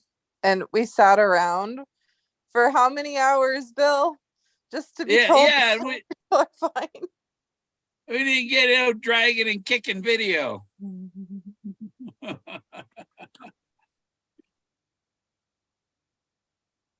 At least I took the garbage out for the garbage man this morning. And so we've answered the question. The judge doesn't have balls. Oh no, don't say that, Bill. If he had balls, he would have sanctioned her.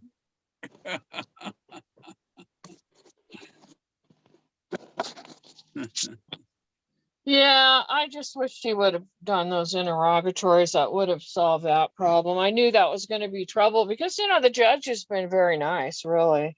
I mean, he was generous. If this You know. ends with Douglas Preston being subpoenaed to court and having to take a lie detector test to tell you you are not the solver, I swear. I don't know.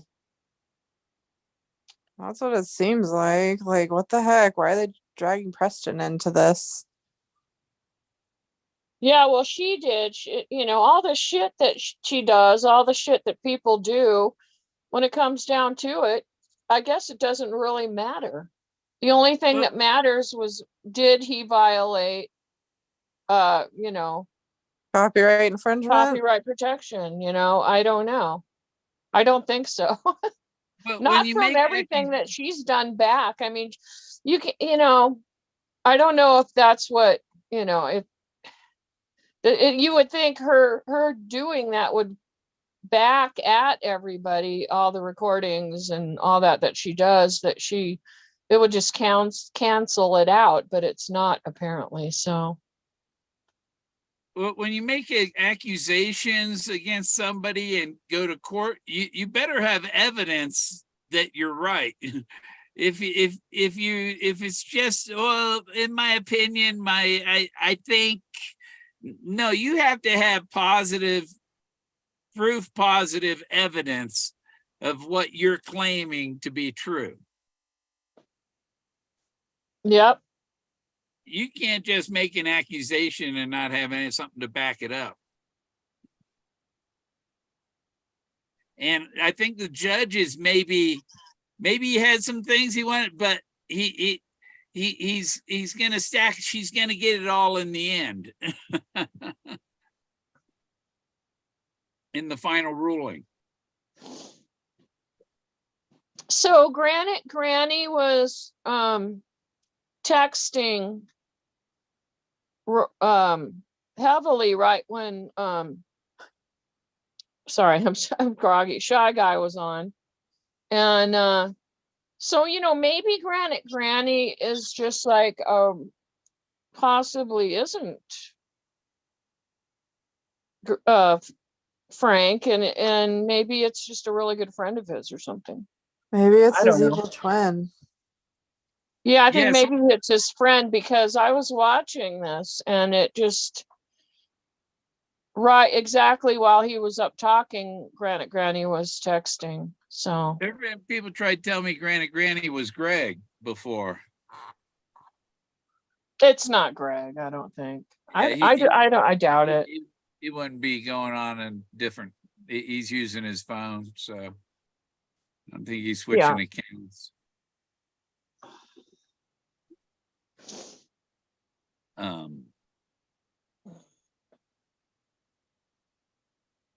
So, well, that was Greg.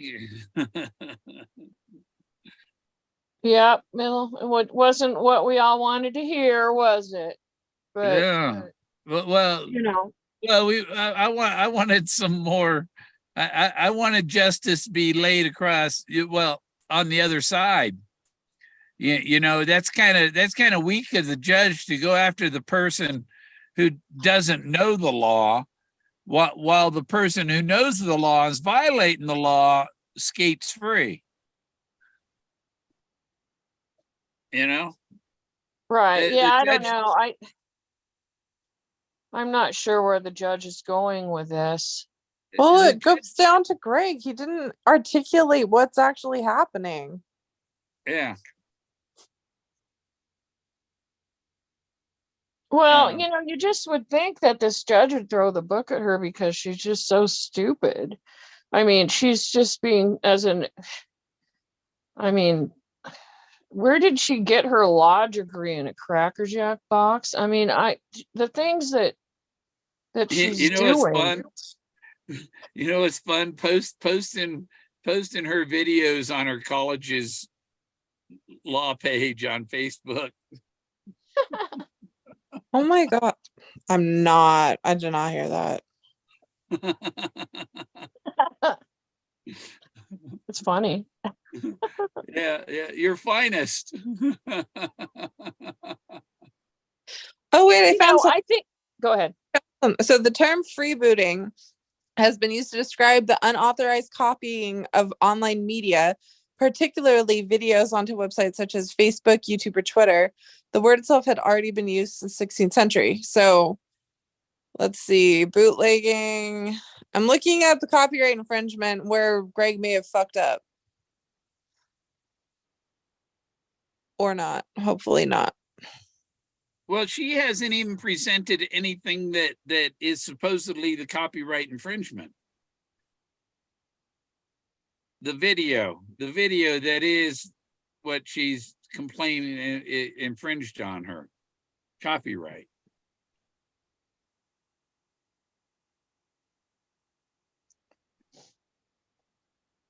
There hasn't been that. She has to submit some evidence.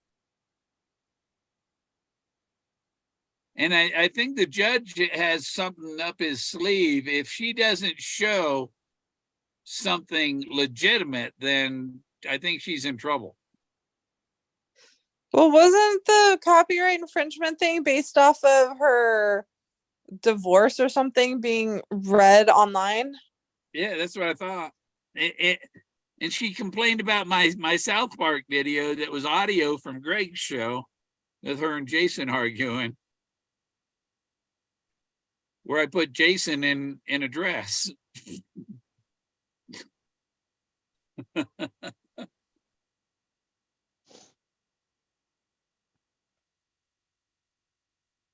He said he's going back to doing towers again. He'd cut his hand doing his one job, about cut his finger off or something.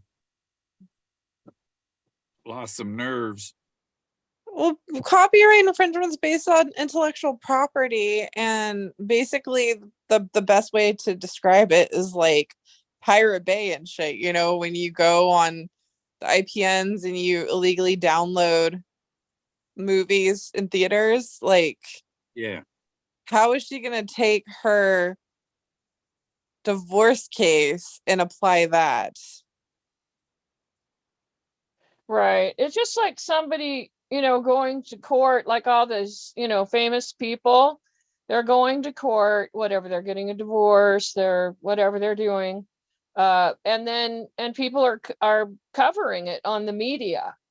And they can't be sued for doing that. I mean, it's public knowledge out there. If they film someone walking out of court and going to their car and then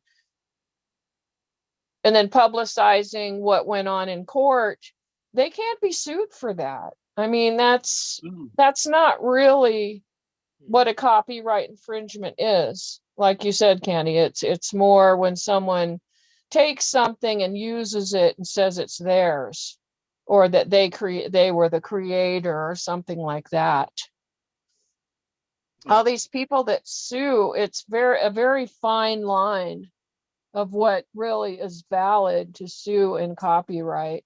So I really don't, what I'm thinking too, I think the judge is like, this is an interesting case. I mean, they have these really like day in and day out, just super boring divorces, child custody cases, DUIs, just all this, like the same shit over and over again, right?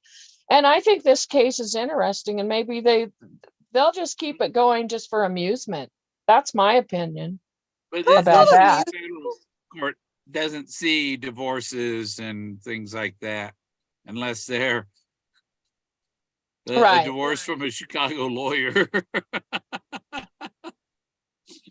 Yeah, well, I don't know if they do in that court. They probably don't do divorces, but I'm just saying, like, they do a lot of mundane stuff, whatever, property disputes, just really boring stuff. And this is not so boring. I mean, you could tell by the way he was doing some creative writing. The most hilarious thing that the judge said was that he said, Greg and Barb tried to find gold, but in the end they only found pyrite. Did you see that one where he said that in the written summary of the proceeding? I was just like, that was hilarious. He said it kind of like that. Did Lily just run away? Who, what? She just like cut out of nowhere. Luli's still here. Her mic's turned off. She muted herself. Yeah, something happened where it just like went peek. Yeah. Sorry, I'm getting calls this morning. Huh. Can you hear me? Yeah, if phone rings, it cuts off your stream. I know. Right, but it comes right back on, so that's interesting. Anyway, it wasn't anybody calling me that was important, but yeah, so it was hilarious what the judge said about that. In the end, it wasn't gold, it was they only found pyrite. And I think that when that's some real I've never seen a judge write stuff like that. And so I think he's kind of like he's probably kind of into the case because it's kind of interesting. It's Yeah, different. he probably knows quite a bit about Forrest Fenn now. Yeah, I bet he does. And yeah, he's just trying to deal with the stuff at hand and all the harassment claims. I would have thought that he would have gotten on her about her conduct with the overall. But that's, I guess he's kind of saying, well, that's a separate thing, or this, it doesn't involve this. We're just going to stay on task about this one thing and one thing only. And the rest of it is all a bunch of bullshit. He's kind of saying, for now, so.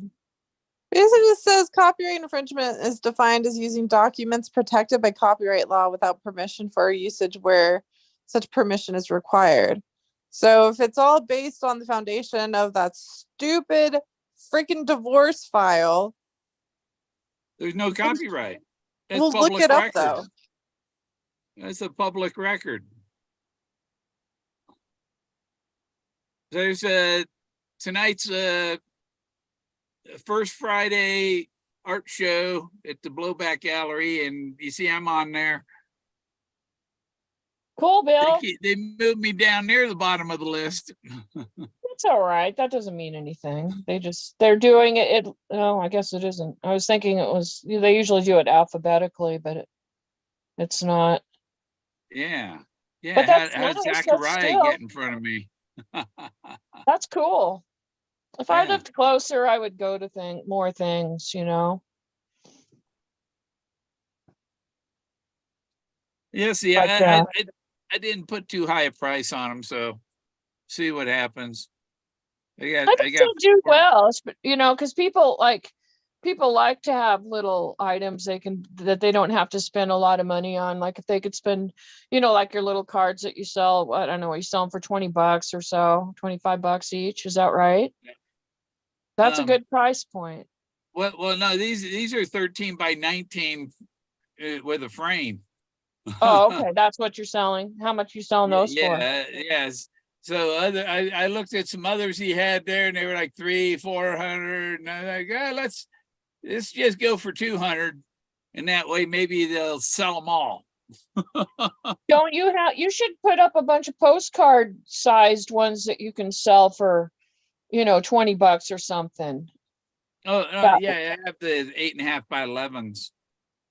Yeah, how much do you sell those for? But he what in the gallery, just only frame stuff, no boxes of prints and stuff like that. And I got it. Right. It's just framed art, and he's getting a liquor license so he can have alcohol and stuff for his art parties. Yeah. That's cool. Bill. This guy named Jeff, decent Jeff, good Jeff.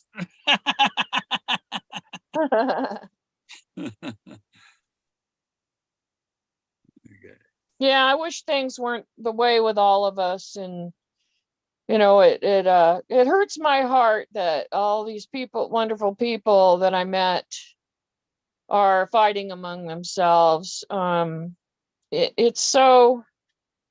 It's a bummer, and different people are to blame for it. I guess, you know what I mean? Like there's certain things that happen that are kind of out of everybody's control for sure. But, I wish people would treat each other better and be nicer to each other. And it's hard, with the way that it's all come out now. And Davio asked, so you can sell the JPEG.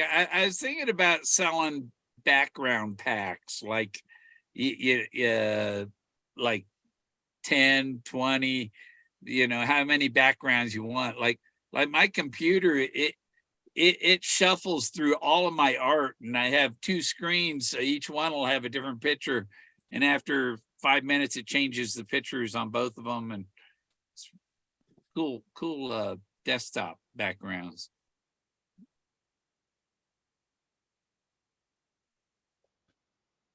That's neat. I'm glad Yeah. you're doing that.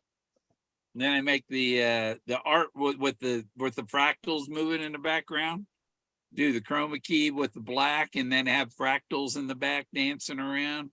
And then I'm going to take those and I'm going to cut them up and then mix them together and put a fresh track of music on top.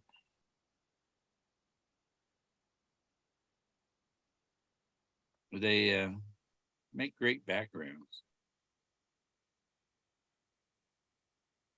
I can even, I haven't.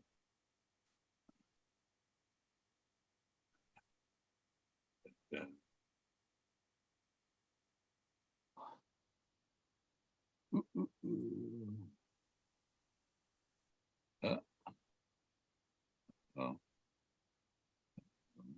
where'd they go? There they are. There. My double blazes. All right. Hey, Bill, Yeah. what state would they associate Barbara's divorce records to be? Illinois. Illinois? Yeah. And if Greg read it and he's in Ohio, would it be Ohio or would it be strictly Illinois? Well, she's going in federal court, so you go by federal law, probably. Well, it would still fall under the where it originated, right? Which would be Illinois. I don't know. It all falls back onto U.S. copyright law. Well, there's common law. Because I know it's public record in Illinois and California. It's just, let me see. I think if it's legal federally, then the state can't make it illegal or something. You know. Well, it's only not public if the divorce is sealed. She sealed it after the fact, after it was public when it was read. She sealed it afterwards. That doesn't retroactively make it sealed when it was read. Oh, so she's basically grasping at straws again. Yeah, she can't go. That's called ex post facto. Oh dear Lord, this is Like, why I'll never be into can't this. extend a statute of limitations or things like that. You can't make a new law to get somebody charged for a crime that happened before the law existed. Yeah. Okay, this is the biggest waste of taxpayers' money I've ever seen. That's what when I filed the case in Oregon against California, I was basing on ex post facto. They were trying to collect from 1987 something that had a 10-year statute of limitations. They were trying to collect in 2012 that expired in the 1990s. And I made a claim that this is ex post facto law. They extended the statute of limitations, and they can't do that. So then why is the judge allowing this? There's got to be something that Greg's missing. I think the judge has a whole set of stuff to unleash on her at the end, because she's not going to be able to prove there was any copy. She had no claim to begin with, and so her whole lawsuit be frivolous and a waste of the court's time and money. Yeah, which means again that either Greg or someone else can countersue for a frivolous lawsuit, right? Yeah, I think so. I Like, I think don't just know. about anybody she tried bringing into it. She trying to get in the court. She's trying to defame people in court. You know, if you do it on TV, on radio, or in a public court, it's still trying to defame them. You know, Yeah. like Street makes all kinds of false claims about me. I wasn't dragging that thing around at the. It fell over on it. I had it leaned against the wall and it rolled over on its face. I set it back against the wall. That's all I ever did to it. And then Forrest set up his chairs right next to it. Please, Bill, save us taxpayers the money and don't take Street to court about a comment about dragging around a piece of a car. My mentality will break. No, at this no, point. I'm not. That's not what my point. My point is he's full of shit. Everyone's That's full all. of shit in He's this full damn of shit. community. That didn't happen. And if you want, the fact of the matter is, right after the doffing the hand, or the hand in the hat doffing thing, and then Fenn's private eye handed me back my phone. He said, "Here, take a picture of us." And I took that picture of Forrest, of Cynthia, Forrest, and the Forrest Fenn's private eye. Cynthia knows the whole story about the hat doffing, hand of God. And then right after I took the picture, Forrest handed the hat over to Shiloh, said, "Go get mildew for me." Now, you know, it's over now. I'm going to wear that hat that I said I'd never, he said, "I'm never going to wear that hat." And it's in the scrapbook that he said, "I'm never going to wear that hat." And when you eat your hat, you're eating your words, because you said something. You said it'll never happen, and it happened. So you have to eat your hat or eat your words. That I said I'd never wear it, but dang it, it happened, and so I have to wear it. And I think he had a personal bet with Doug that nobody would figure it out before he was dead. Somebody figured it out before he was dead, and I think he had to pay Doug Preston $1 million. That's interesting.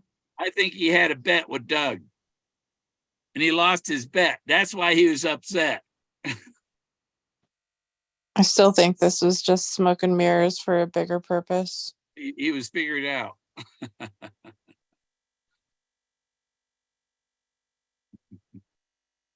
Yeah, I think- if her thing wasn't sealed at the time you guys read it, then she didn't have anything on that. But like, where's the original docket where it shows exactly what she's claiming specifically for copyright infringement?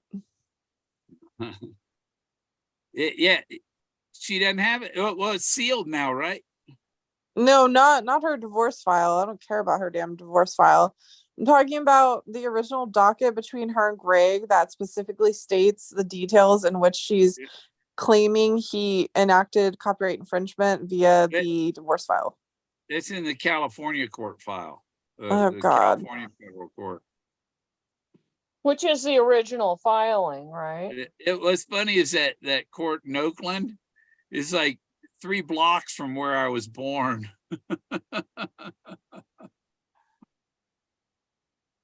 Yeah, the original filing is just copyright. There's nothing in there about harassment, but she's trying to drag that all in there, which is, she's supposed to be an attorney, right? And she doesn't know that. I mean, I just don't. She's pretty lame. I mean, really, with all of that, I just don't understand that she can't figure that out. And then she goes on and on about something, and the judge tells her, over and over and over again, it's not about that. And when you're suing somebody for tort or defamation or something, you're suing them because they said something that caused you to lose a lot of money in your profession of what she lost clients. I lost clients over it. And she can't claim that she lost any clients because she has told us over and over again that she's retired.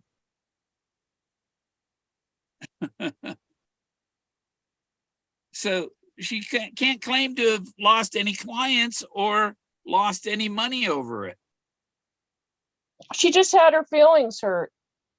And then Greg needs to have the court say in court, how much is in your retirement account? Right. Do you have any bank records for your retirement account showing that you're really retired?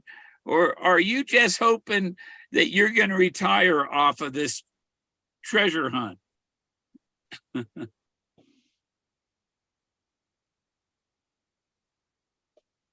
You know what I'm saying? You have to show a loss.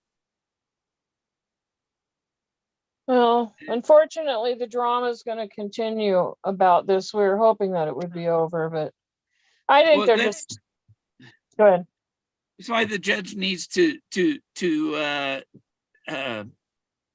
some sanctions and tell her you can't sue anybody else related to the Forrest Fenn treasure hunt. Do you guys want to know something more dramatic than this? What? It's called the Great Pasta Gate of 2023.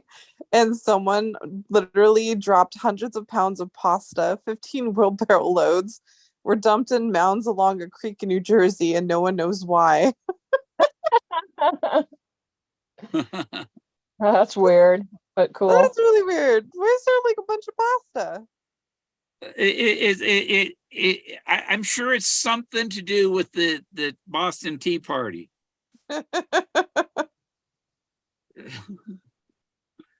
There must, yeah, it's like maybe somebody needs to do something with the eggs. You know, when I was in Greece, you get a dozen eggs for $2, right? And I told them that a dozen eggs over here was like $7, $8, you know, and because they made them put them in bigger cages, and they said in Greece we don't put chickens in cages. They're all free range chickens. Well, you know, you guys, we still could have a class action lawsuit against her for all of the BS that she's put everyone through. Yeah, if everybody came together, yeah. Yeah, that's still a very good possibility of happening because of all the things that she's said about everyone. I mean, talk about slander and harassment. I mean, she takes the cake, man. Even then, I've had a lawyer tell me that you can't sue somebody that doesn't own anything because you can't recover. The only way to recover is to go after her where her money is held in her father's account. So you'd have to go after her father also, because that's where she hides her money. It's been proven in court, you know. Yeah, I'm not interested in anything she has or doesn't have. I think it would be more just a gag order to, you know, get her to stop, because it's really very poor conduct for an attorney to act like a 2-year-old in all of this. And that's what she's doing. She won't obey gag or the only thing she'll obey is a sanction and fines. If she's fined and sanctioned, if she's told you can't sue anybody else related to Forrest Fenn ever, you're to walk away from this. Right. Well, that's why she sued Fenn, because she perceived he had something, you know, a lot of money, and she thought, oh, hey, here's. And then if she tried to sue somebody in the chase, then she'd be found in contempt of the previous order. Yeah. Hey, Brian. Yep. Yes. I got to get going, you guys, because I've got to take care of my sister and get her taken care of this morning. Yeah. So I'm gonna sign off. Back. He said he'd be back, but then the last time when he checked out, it sounded like he'd be back some other time, some other day. All right. Well, I just want to say goodbye to everybody. I know it's been a while since I've been on live, and I'm gonna probably be pulling back from the chase now. I've got some ideas of some shows that I'm gonna do, but I'm just really pretty tired of everything, and everybody else is too. I just wish everybody could get along a lot better. It's discouraging. It's kind of turned into a big shit show, right? After Dale's video with or audio of Forrest saying, "Oh, they need to keep quiet, don't say anything," it's like, well, you tell us 4 years after, and after Forrest is passed, if Forrest was trying to get a message to the solver didn't get the message. The solver wasn't told to keep quiet. The solver put it all out there, and it's kind of too late to be quiet. And the other thing, he's trying to save the solver the trouble of paying $400,000 in taxes, possibly, on the treasure. When the movie deal might be worth $2 million. I don't think the solver is worried too much about 400,000 in taxes on the treasure when with the story you can make a movie deal for $2 million, and along with late night shows and radio appearances and commercial endorsements and all of that would just make the taxes look like peanuts.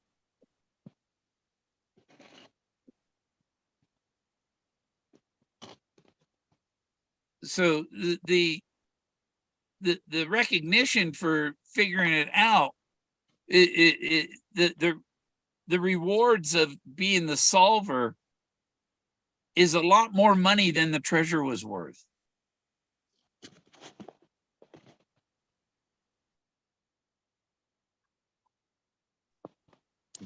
Nobody thinks so. Sorry, I'm reading an article. There's some discovery that happened in Charlottesville, and the archaeologists have a gag order, and so people are trying to figure out like what exactly they're not allowed to talk about. The Minoan stuff, the Hebrew stuff, and No, it's based off of the Swan Tavern, I think it's called. Yeah, the Swan Tavern from 1781.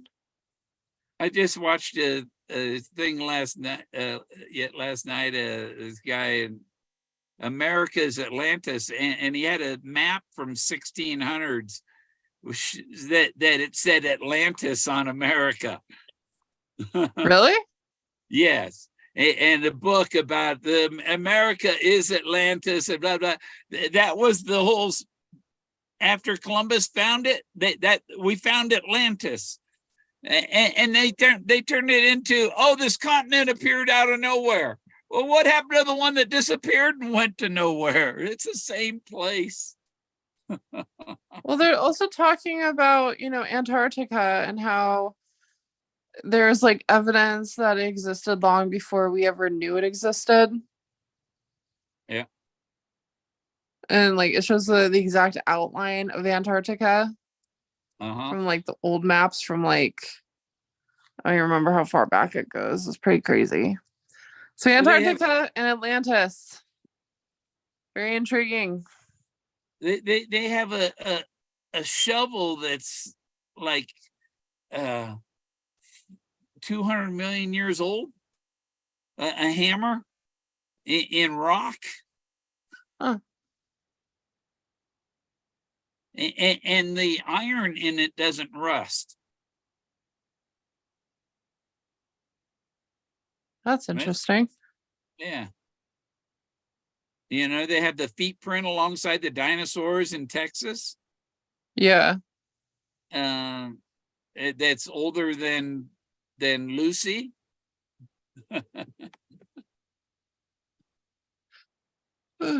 Why does your channel have so many damn commercials? Oh, does it? Yeah, like every time it like closes out and I'm trying to return to see the chat, it's like 2 commercials every time. Oh, it's got the yeah. I put the I put that on there. Monetized it, but I don't think I don't know how much I have in, if I have anything in my Google account. I used to have the super chat thing, but somebody gave me $100 super chat and it told me I was going to get $43 of it. And I'm like, screw that. Yeah, super chat sucks. It always takes like a good portion. Yeah. Oh, look, a bunch of old men talking shit in chat like they're always good at. Reeves. Is it like Christopher Reeves? I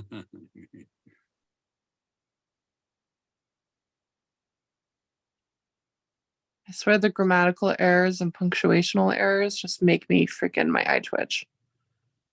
That's what Forrest would talk about. What's it matter how I spelled it as long as you know what I'm talking about? But Troy will he can't get through a typo. It's like, well, I hit the, you see the number 8, maybe I was aiming for the U or the I, you know, what numbers, what letters are next to it, and try and figure out what was he trying to type when he accidentally hit the key next to it. So I actually hit cap locks when I'm going to hit the A. I like that. I hate the autocorrect. The autocorrect is worse. Yeah. Yeah, they make it like I didn't. That's not what I said. You see the meme where it says when I mean for duck's sake, I mean for duck's sake. And it's like a pissed off duck. Yeah. When I was driving into up to Denver for something. Was it when I was? Oh, I think when I was driving up there to go get my flight to fly out.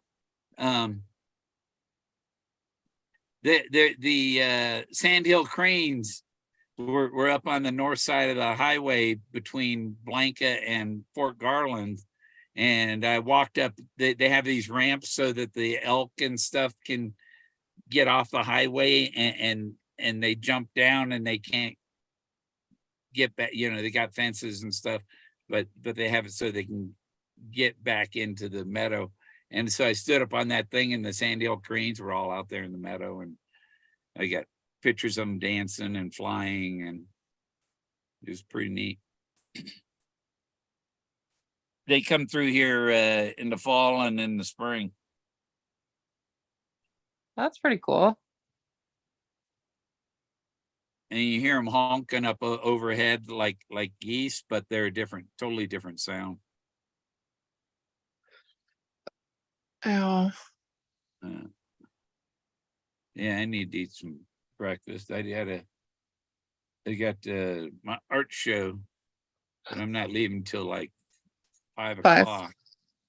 Your art is such a trip. Like, I think it is really cool. Although that the one in the background is kind of giving me like, good thing I don't have epilepsy. Yeah. Is that the double blazes behind you, Bill? Yeah, it's the double. You see the treasure box right up here. Oh yeah, that's pretty cool. That's such a trip. I swear. And you know, my little coin I got, you think of double omegas, double alphas, Alexander and Athena. Oh, that's cool. So you know, and the omegas came from Greece. Moses is Apollo. They're all the same. They just give the guy a new name and a different religion and a new name. Wait, what was that last part? They they just give him a new name. You know, like Apollo was replaced with Horus, maybe, Yeah. and Horus was replaced with Moses, and Moses was replaced with Jesus, and you know, so each time the new Messiah has a different name. So if Jesus comes back, he's going to have a different name.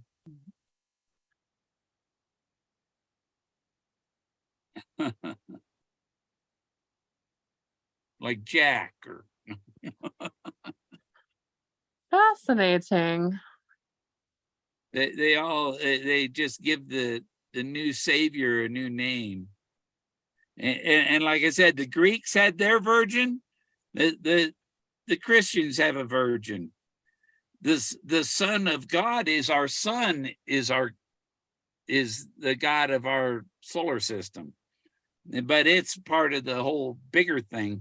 And we are like taste buds, God's taste buds, sampling life. And so our mind is the supreme mind, that we're just a probe, and relaying different life experiences back to the super conscious. Well, that makes sense, but it also makes sense that you will repeat your lesson until you learn your lesson. Yeah, it enjoys the supreme being enjoys itself by living one life after another forever, experiencing all there is to experience it. Definitely. You know, that's why there are psychics that can, you know, and they see into because we're all connected to this electromagnetic brain called the universe. I hope Rob understands that the more of a dickhead he acts, the less I'm going to even feel sympathetic and send him the charm. He's not getting the charm. He's being such a fucking asshole. Like, there's no way in hell I'm giving that thing to him. He's trying to please Street. No, I don't think Street has anything to do with it. I think it's Troy and Rob. They're having their little fucking WWE tea party. Oh, they're Answer streaming. the interrogatories. Yeah, I thought Greg did answer the interrogatories, didn't he?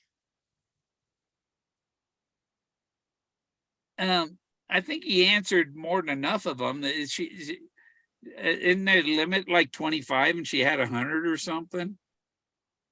And he could have said, well, I'm only going to, since she can only ask 25, I'm going to pick the 25 I'm answering. I feel like the next time someone wants to launch $1 million treasure hunt, people need to take a psych evaluation before they can even participate. This community is like so unhinged. Like, seriously, this community is so fucking unhinged. It's like we give Tiger King a run for their money. There's one thing I say about it. If it was say I was to be awarded the prize, because the treasure was just a lure and there's a prize, and I think it's the titles or the deeds to the land, like San Lazaro, and there's a quadruplet. There's four deeds that are the title. You get title to 4 deeds, and so you got San Lazaro, you got the gallery, the house, and Eric Sloan's house, or Long John Donne shops, or went up for sale same time the gallery did.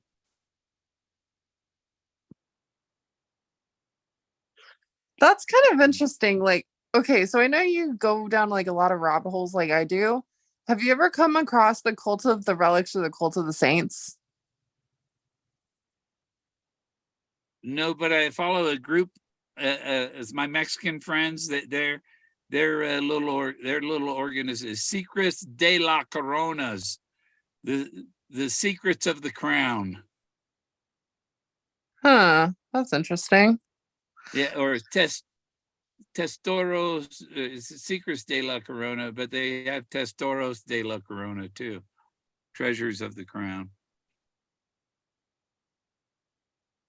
And they say from what I showed them about the figures in the rocks, this guy finds boxes of gold and silver down in Mexico using what I've showed him. I showed him how to see it, and now he sees it, and he knows where to look. And the ones that are heart shapes are covering the treasures, the hearts. Huh. And I've seen pictures of he's got gold and silver he's pulled out of the ground. Yeah, I could go down and live in Mexico. You can come live here if you want. Stay here as long as you want. I'm rich because of what you showed me. Interesting. And there's your Testoros, and there's Mexico, and these guys are around San Jose, San Luis, up in the mountains, a lot like here. Well, so the reason I brought up the Cult of the Saints and the Cult of the Relics is they basically start, or they stem from King Charlemagne, right? Who basically enacted the allegorical siege, which brings you back to, Attack on the Castle, the Church by the World, which is Fenn's treasure motif. But what's fascinating is that one side is technically like the good side, the other one's like the unhinged side. And they both fixate on the book of Revelation and the coming apocalypse.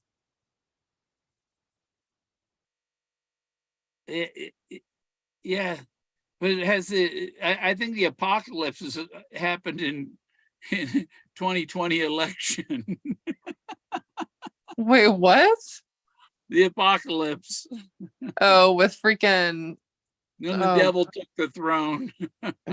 yeah, he's not even running shit. There's other people behind the scenes. Yeah, he's a puppet mask. It's all a show. Lyndon Johnson called his thing jumbo, and he made people touch it. He was a real sick fuck. My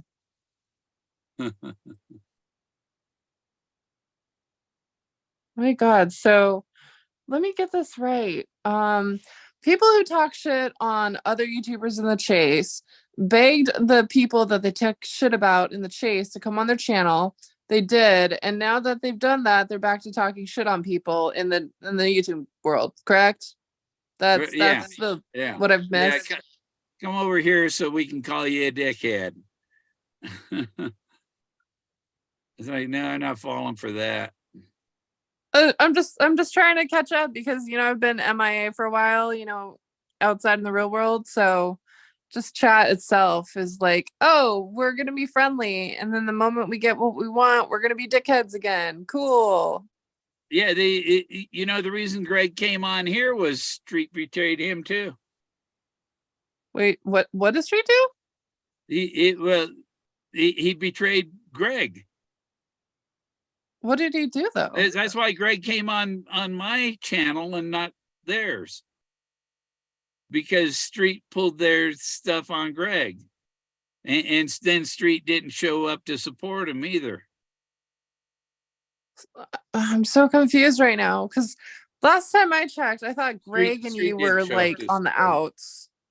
The Street didn't show up to support Greg, I'm saying. Getting him backwards. Weird. I wake up at 8 a.m. to watch a court case that's none of my business. Okay, firstly, someone send him a fucking thesaurus. He's not getting a charm, but he sure as hell should get a thesaurus. Good God. We gotta come up with the Fenny's awards. Fenny Awards? Fenny Awards, yeah. Did they kind of do that? Wasn't it like similar to the Fenn finale, West Yellowstone back in 2020? They like gave out a bunch of awards and like the most boots on the ground went to Posey because there was like so many. Yeah. Yeah, I didn't go to the finale. It was organized by people that put me down. I'm not interested in hanging out with those people. That's why it's fun to just go into the outside world. I don't even really care about, what's really happening lately. Like there isn't anything really happening lately, right, Bill? Um, oh no, I'm my TV show airs on the 31st. For which one?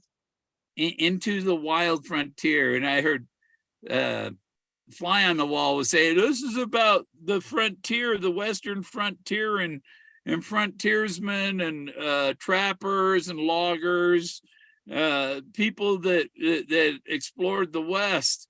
And it's like, just see, I'm on a show called Into the Wild Frontier, and they did a show about Jim Bridger, Jeremiah Smith, or Jeremiah Smith, Kit Carson, Jim Bridger, and they're doing one about my aunt Robert Rogers, my fifth great granduncle, who wrote the instructions that Lewis and Clark took with them to find the Northwest Passage. He told them to follow the Missouri River to the Shining Mountains. From there, it's a 20-mile carry to the Oregon River that leads to the Pacific Ocean, and that's the route that they took. Fascinating. Written by Robert Rogers, and he was the first one to use the name Oregon, Ourigan, which became Oregon. And so it's like my family named Oregon. It's because the natives around Michigan and Wisconsin and stuff, the Chippewas, couldn't pronounce hooligan. They pronounced it Oregon. And so that's how, because it was this candlefish, the smelt trail, where they would trade the wax fish that they use for candles. This was the trail that they brought them from Oregon to the Midwest. You'd probably like that Perry Stone treasure hunt book, Bill. Perry Stone. It's the first Christian treasure hunt for 500K in items inspired by Fenn. Oh, I'm after this treasure hunt, I'm not interested in getting involved in another You one. sound like everyone else, like Galaxy. Everyone's like, no, I'm so triggered by like the Fenn hunt and not, knowing the answers that I'll never be able to work on a hunt again. I'm like, it's really good. Trust me. Like, I just finished it this morning, and he said like you can basically armchair it up until the very end, just like Fenn's. It's totally worth it. Like, trust me. Actually, I shouldn't be saying that. I should make it as least popular as possible, so I don't have to worry about any of y'all stealing my ideas. I don't think Forrest Fenn was Lee Harvey Oswald, but I think he was involved. He knew, he had inside information because of his CIA access. He had access. He had information. He knows about the JFK, and all that's supposed to be coming out right now too. Same time as Forrest Fenn stuff should be coming out. Yeah.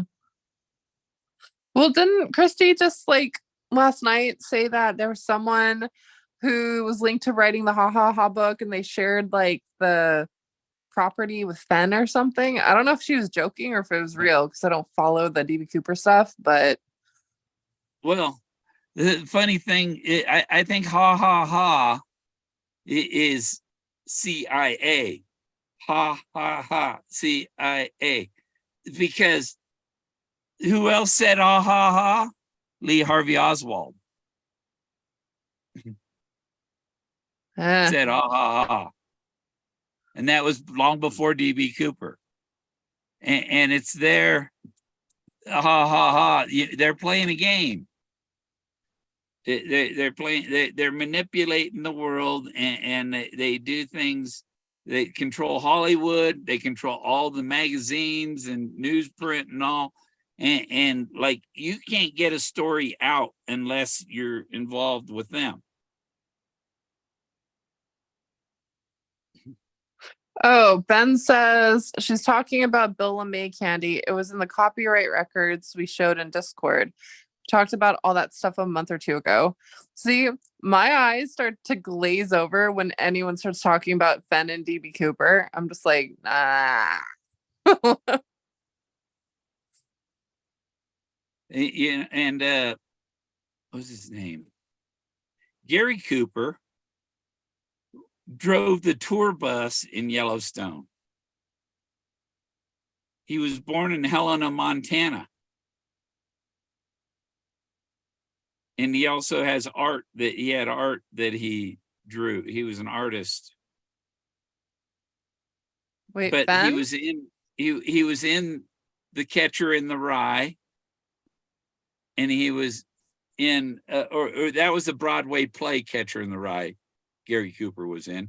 He was in A Farewell to Arms, and he was in For Whom the Bell Tolls. Fascinating. All Gary Cooper. Oh, Tyler needs a recap. So basically, Greg fucked up with his interrogatory, so he got fined $250 from the judge. And then apparently it got moved to pretrial, which means more bullshit, more wasted taxpayers' money, and a lot of harassment shall ensue. I find it hard. Why did Greg get a $250 fine? Because he got fucked up on the pretrial interrogatory yeah, shit. But this person that claims to be a lawyer fucked up a whole lot more than that. Yeah, but the thing is, she probably articulated herself better than Greg was, because it seemed like when he was when Shy Guy was reiterating what was going on, it seemed like he wasn't giving definitive proof as to why he was late in his interrogatory statements. Well, but Greg's not a lawyer, so he has an excuse. I mean, he did have a certain timeline to do it, and he didn't do it. Yeah. I mean, he got off lucky though, only $250. And he could have submitted something that might not have been what they wanted, but it would have been submitted. Yeah. I think a $250 fine is like literally a slap on the wrist. Yeah. Yeah. Tyler's like, what's a pretrial? Tyler, a pretrial is basically it's where what do? They basically summarize what is going to happen and if it's going to move to actual trial. So like the discovery, you already have the interrogatories and everything else like that. So it's just the judge and other people saying if it's worth fucking dealing with. And she probably spent more than $250 to get there, get a hotel for the night, and she probably slept in her car. Oh, good Lord. I watched a video here. Judge moves to hold Kim Gardner deputy in indirect criminal contempt. And that's the kind of thing I was expecting to see, that she'd be held in contempt for something. Because she filed something that was just frivolous as shit. Oh, Lord have mercy. I'm having triggers every time I see these grammatical errors and misspellings. Triggers lead to bullets. Oh no, bullets like the car. The car, yeah. See, that's where Peggy was involved, because she told us that it was the bullet. Call it the bullet because it is shot. Anything 22, said it twice. It, and there is Peggy. Peggy doesn't know, but she knows what it is. Because that's her part. It was Peggy's treasure. It wasn't just Forrest's treasure. It belonged to Peggy too. Like the ring, she's wearing the emerald ring, and she took it with her. I mean, there's so many things.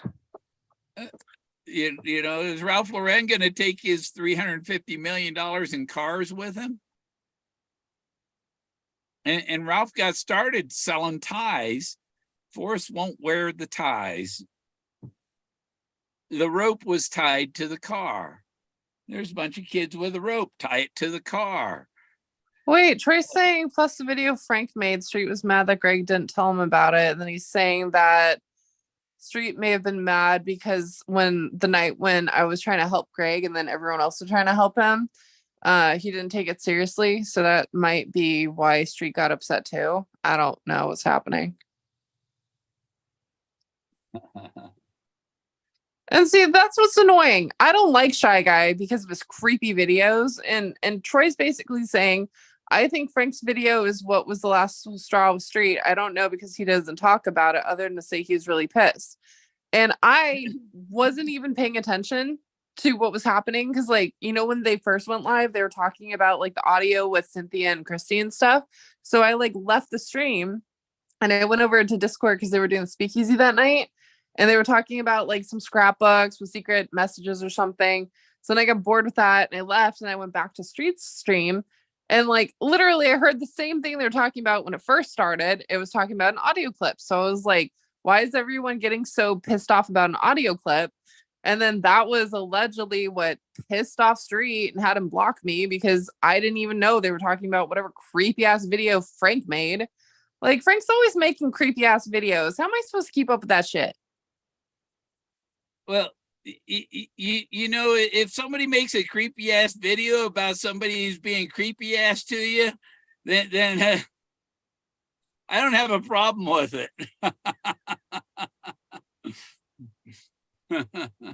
You know, he got what he asked for. I don't like, I still to this day I haven't watched the video. I don't even know what video you guys are talking about. Oh, yeah, it's been taken down, but it was called Face Off, and it had a mad scientist dude that had Street's face that cut this guy's, took an X-Acto knife and cut around and peeled the guy's face off, and then it like was the movie Face Off. Yeah, but he had it refaced with Street's face on the guy cutting the face off, and then it showed like somebody sitting outside a house filming Frank sitting at his computer, threatening to kill Frank, basically, you know. Oh my god! So if Frank made a video, it's a video of somebody threatening to kill himself, you know. And then it's like if something had happened to Frank, then the Street might have been in big trouble. Wait, now there's Frank's the victim. What just happened here? I thought No, Street was Frank the would victim. made himself the victim in the video. Oh, see, That- I'm that not even this paying guy- attention. That this guy that cut the guy's face off was coming to get Frank next. What the fuck? Yeah. There's Like some he was weird ass stalking people in him this from community have outside, way too looking much through time. the blinds, watching Frank sitting at his computer. Huh? Yeah. That's incredibly creepy. But it doesn't. Did it have audio? Because when I came into the chat, I heard them talking about audio, and I thought it was Cynthia and Christy audio.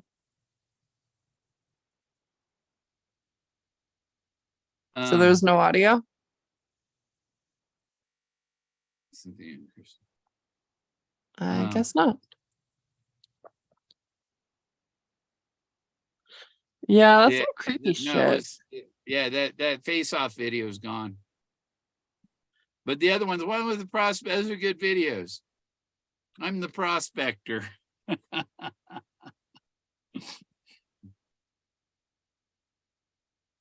And then look at the scrapbook about the chili cook-off. Oh yeah, Marty talked about that one all the time. But the car Suzanne Summers drove in American Graffiti won the chili cook-off. The '57 Ford Thunderbird. I love Thunderbirds. Well, the A-33 training jet he flew was also called a Thunderbird, Huh. a T-bird. It was called, and so Suzanne Summer is a Ford Model T-bird, and that top comes off, the canopy comes off the car, and the top of the car was the canopy. If it's down and you're out there with your date under a canopy of stars, because the top of the car is down or off. And then there's Eric Sloan. And you look at Eric Sloan's book, Return to Taos, and it has the Model A driving along, and on the telephone pole is a Lincoln Highway sign that is the same as the sweater Bip is wearing, except the Lincoln Highway sign has an L and Bip's sweater has a D.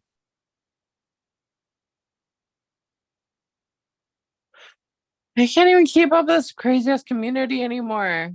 And then Eric Sloan called the car it. It could twist like a snake. If it was a snake, it'd bite Candyman on the ass because he's sitting there with, and it's right behind him. He's looking at Forrest the other way. and the car, the cowl was sitting right behind him. You can get a polo shirt, a Ralph Lauren polo shirt with a cowl insignia. And where is the little polo guy on the shirt? It's on the chest. So the cowl is the chest. You know, back in the day, I did connect a Home of Brown to Ralph Lauren. Yeah. Oh, his ranch is over near Telluride. Yeah, that was where I found it. It's like, I forgot what Brown it was, but it was his ranch. Mm-hmm.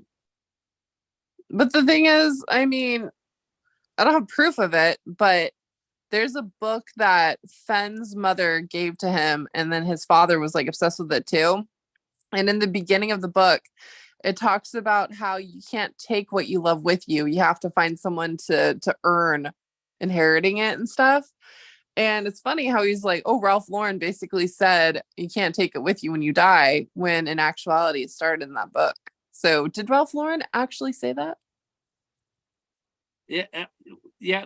Well, look, the cowl looks like a bracelet, and it's also, Forrest wouldn't sell him the war bonnet, and the front of the car is the bonnet. The back of the trunk is the boot, or a chest. On the trunk is a chest, or it's a boot. It was a trunk, a chest, or whatever sitting on the back bumper of the car. That's the boot that he lost. And the back of the car was torn off, so the car had lost its boot.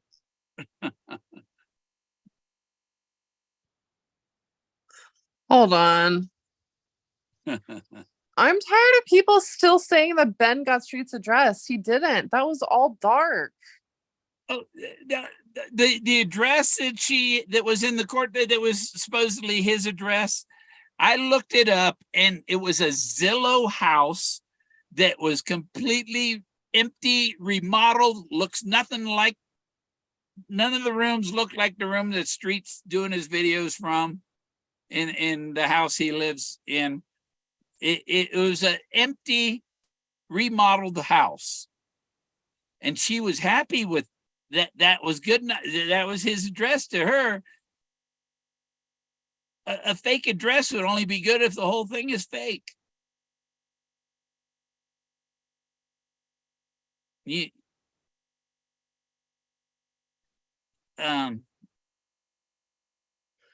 I remember he they're all originally working said, together.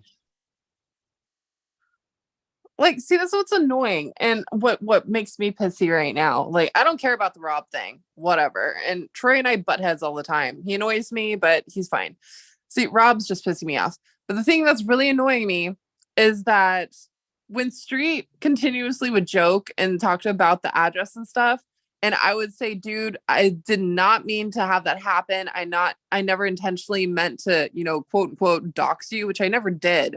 It was an old address, but I always felt bad about it. He was always like, no worries, Candy, water under the bridge, water under the bridge, water under the bridge.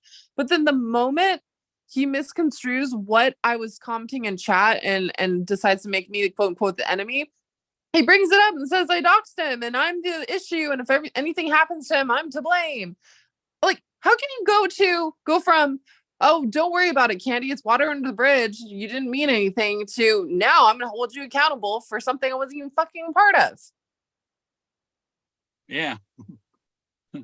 Yeah, I get accused of a lot of stuff I haven't done. and then when I try to call him out for lying, I'm the bad guy. Well, it's just fucking annoying. Like, we've all had to go through creepy ass shit like this. This is why I had to literally reach out to the FBI and make two FBI reports on Shy Guy, Bill. 2. Yeah. So, like, everyone has to deal with crazy psychopathic freaks in the chase. Like, it's just what happens. Yeah. When I call the woman that was with the solicitor's office or with that thing, I talked to her. She didn't remember anything about it.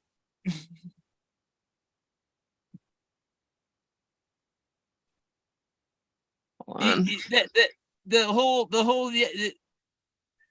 The guy, the environmental lawyer, he knows these people with the Park Service and the solicitor with the Department of the Interior. These are his people he's worked with, and we got to make it look like it was really found here. When there's no real facts and nothing anybody can do about it anyhow. But they put up the appearance that it happened. All that came out after she was retired. And the woman at the solicitor doesn't know anything about it.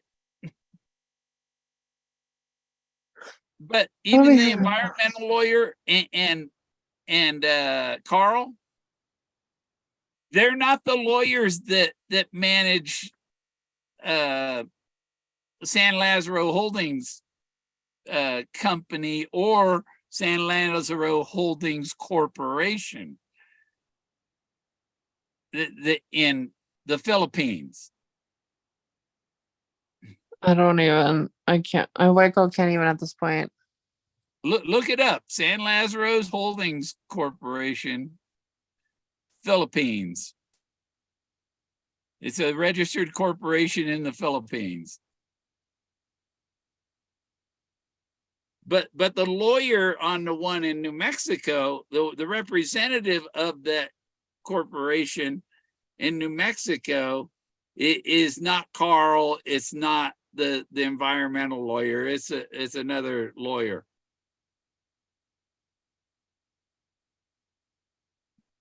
Completely. That's why I said there's other lawyers.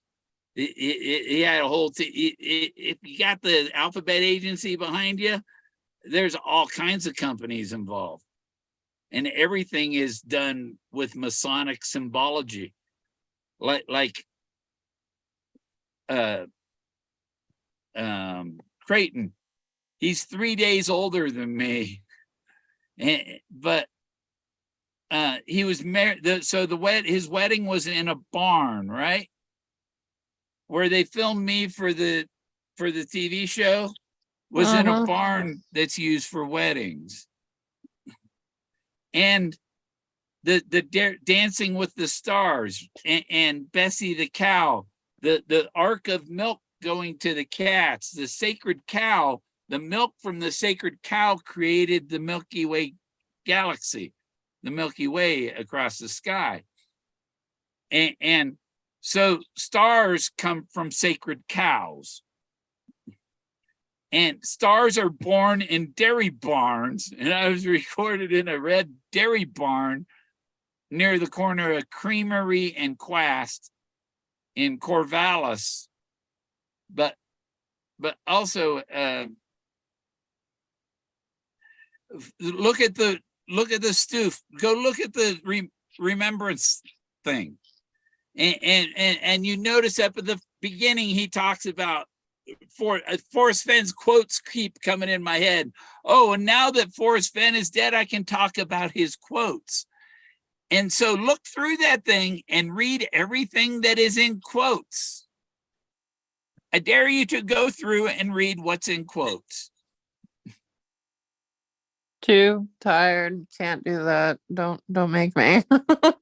No. I dare you to read it, because what's quoted is eccentric, which is off center or a camshaft, somebody that doesn't toe the line, somebody that's outside the box, doesn't stay the center line, eccentric, offset. A camshaft is eccentric, and that's in the dictionary. Eccentric can be a camshaft because it's off center.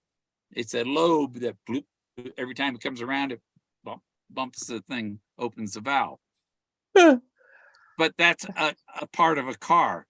And so eccentric is quoted, and then magic bullet is quoted, and then blaze is quoted, and then the last quote was I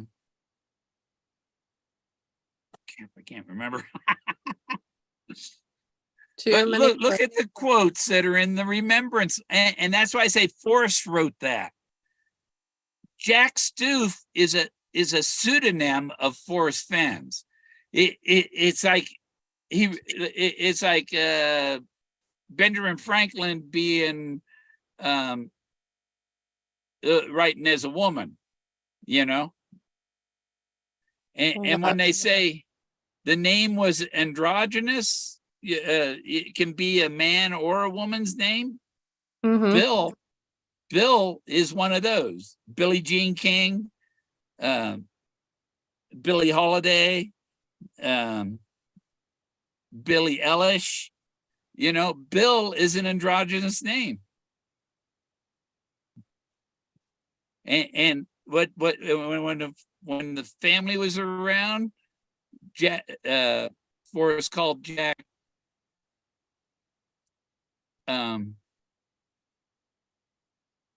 who the hell's this? Probably Tyler. We'll see. You might throw him right. Find out who it is. No, Mike, there. Because that's my other channel's Double Blaze University, and it ain't cool to steal What's up? people's names. How Yeah. you doing, bro? Yeah. I figured I'd make an honor old tribute just to you, bro. So I put Double Blazes with a heart. Yeah. Just to you, brother. Just hanging out. I feel that. Other than the Greg paying $250 to Barbara and his fuck up, what else happened? We all the realize judge, how important coffee is in the morning. I think the I feel judge that. I is don't drink saving coffee. some things for the end for Barbara. I think if she doesn't show evidence that there was, if her evidence fizzles and she doesn't really have anything, then the judge is going to fine her That's good news. and probably award Greg some money. Oh yeah. Greg should be counter suing her. Well, I mean, obviously, it's $250 to her. There's nothing if he says Barbara gets sued and since I'm having to pay a fine. Yeah, she's probably spent $350 to make the trip to Cleveland. Yeah, probably. I'm surprised she actually showed up with Frank actually being there too. Yeah. That was Frank a was surprise. just there to follow her back to. So creepy. You know shit has hit the fan when Shy Guy is the only one who could actually explain what transpired in the hearing. Yeah. Right. Was he the only one there at the court case? Apparently. Holy shit. I would have gone, but obviously I would have had to gone through my parents to be able to go there. You got To get Reese's Puffs too? That's what I have. That's one of my favorite cereals. I also have Cinnamon Toast Crunch, but I'm like about this low on it. Oh, I might make some Honey O's right now just because it's so simple. No, I don't eat that healthy shit. No, it's not healthy. It's like the most sweet, addicting thing you could have. You said Not Cheerios, right? Cheerios, it's Honey O's. Oh, close enough. Ow.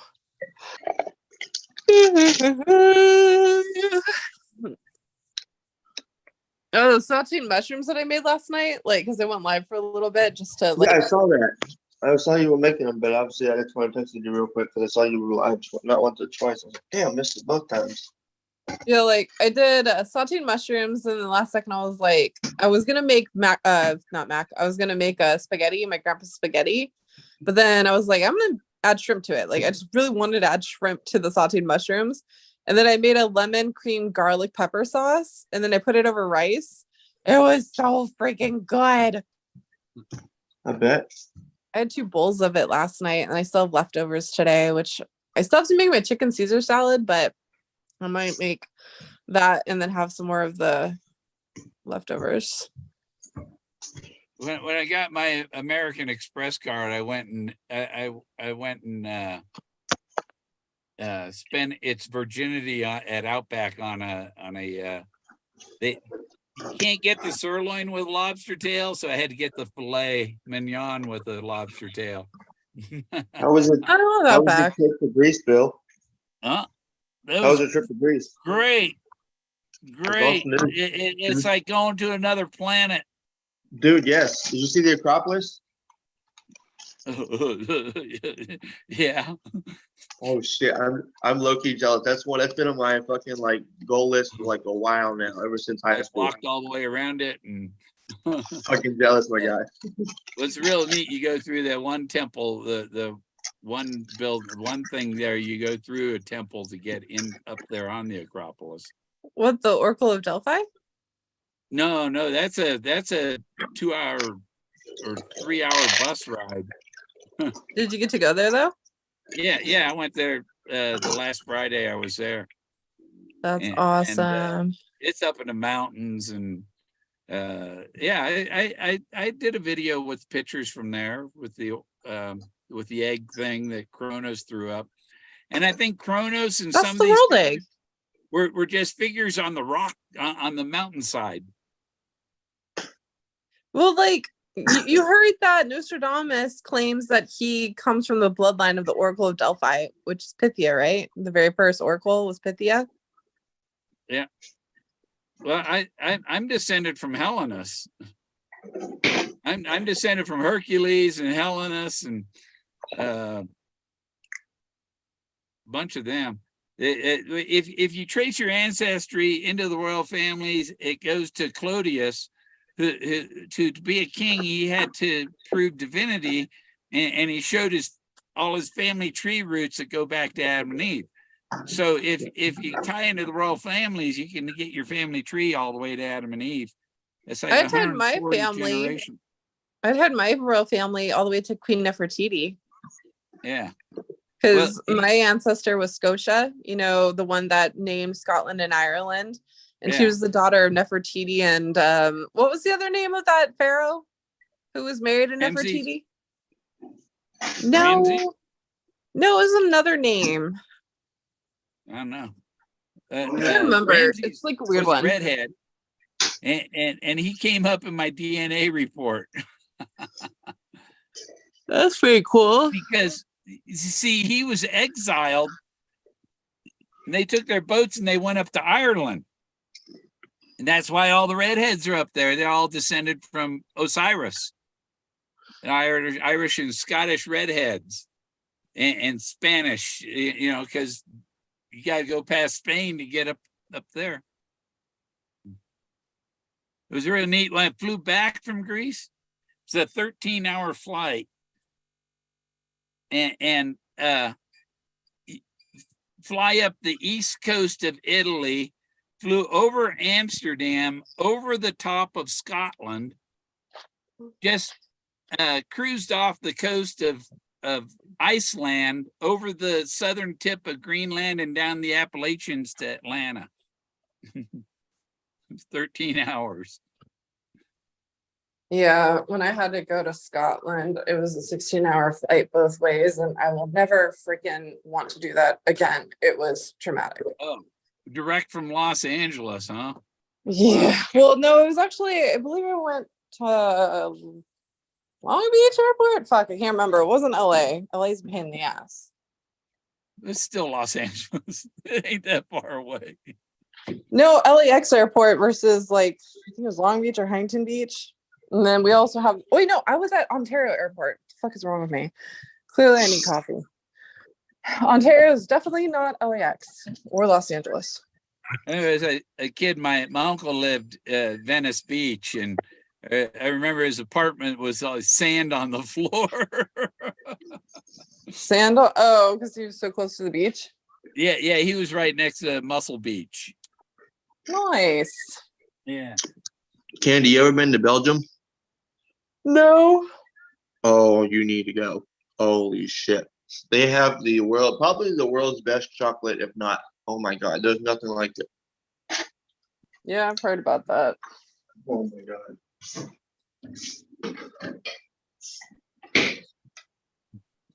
Oh Lord, what happened to Cinco de Drinko? I wanted to make tacos and margaritas. Now they're talking about the fair. Let's go in the chat. So tired, fuck. I was looking at on realtor.com, and there's a Wyoming, West Virginia. Yes. Cereal. Was there a Cody, West Virginia?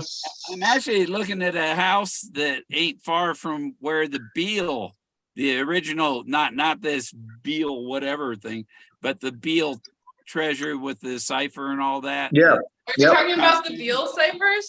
It's not far from where my ancestors are from in Walker's Creek and Rockbridge and all that. I got some Dutch. My great grandmother, her family came from Holland.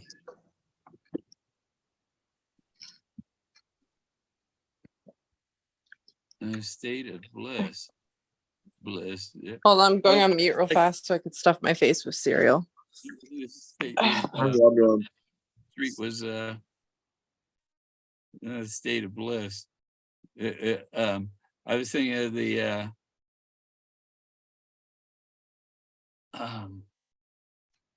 lost in no, he's lost his thoughts. He's not lost in thought. He's lost his train of thought. Mhm. The whole frickin' caboose and everything gone. I think your two best videos, Bill, and I still love them to this day. Number one, obviously, it was the old school Bill, where he used to make those old like court trial videos, and it was Jason, as Greg calls him, Jason No Solve, his last name, and then it had Stinger, and then you were the judge, and then I think Barb was there as a South Park character, as the woman from it. That was your best video. And then at the end, you had Jason dressed up as like Dorothy from With Wizard of Oz. Jack. No, I did the other one with Jack Nicholson I didn't see that. at the insane asylum. with Greg in a straight jacket and Barbara behind bars. I think I remember that. Maybe. But your other good one was the and those all beat copyright claims.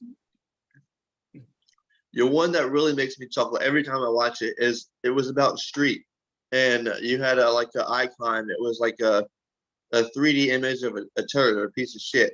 And you're talking about street's a piece of shit. Yeah. Well, when What was when your big you one? you know, you're not gonna he's not gonna make friends with somebody that he's telling vicious, nasty lies about. Mm-hmm.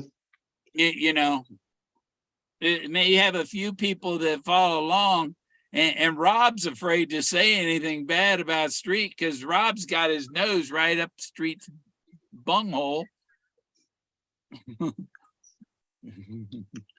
And actually, my brother and my nephew are both Rob G's. Your OGs. No, their name is Robert Gorman. No, I know. It was a joke. It was a joke. OG Yeah. stands for original gangster. Yep. The OGs, original gangsters. Yeah. So you can see those obscure ornaments. Doesn't look like Greg has anything to brag about. Is Greg coming back on here or no? He said he was, but then his last thing he said, "I'll see you sometime." You know, he said, "I'll be back after I eat," and then he said, "I'll be back sometime." So we don't know if we're going to see Greg.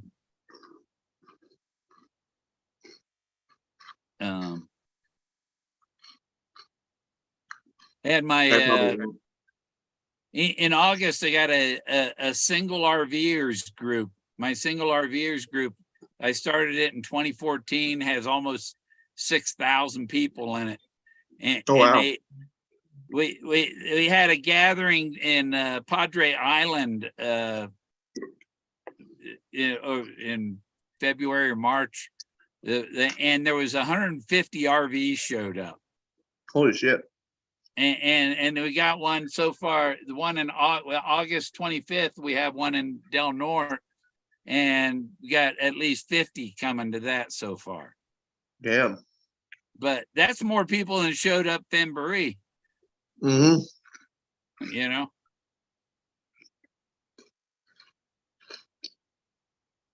So my moderator I have on that group, he showed up. He was here last Saturday night, and then he took off he's up in Montana now.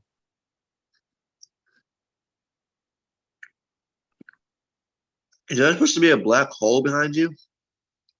Behind your scene? That's rotating? This guy here, he's beating the drum. It's the drum right here. No, yeah, but the thing behind the and this hole one thing. here is dance. This guy's dancing. See his Yeah, head the right blue, there. the blue stuff behind all that, that's like moving. Those are fractals. Okay. Because it looked like a black hole. That was really dope. Yeah. Yeah, that one looks like a black hole. You know, Wolf Meow or Meow Wolf. They stole my that's something my parrot used to say, Wolf Meow. Wolf Meow, he'd say. And they got that from my parrot. I can make a copyright claim on him. You stole the term from my parrots.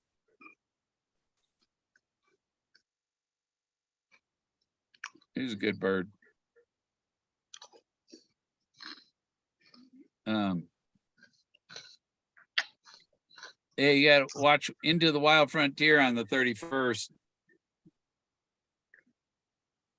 No, we'll have to.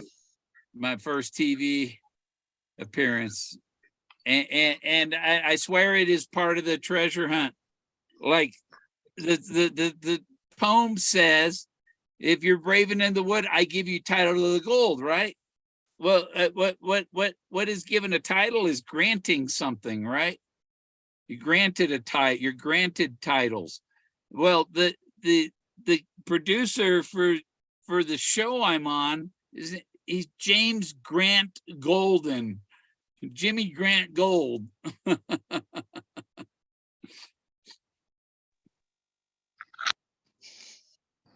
and he did a few episodes of the show called The Universe. I missed your statement, Bill. My mom decided to call me. The show called The Universe. I've never seen it. It's about the universe. Okay. It's about the creation of the universe and so on, you know? Mhm. Well, he's done some episodes about life on Mars, you know, Martians and whatever, and for the series The Universe, and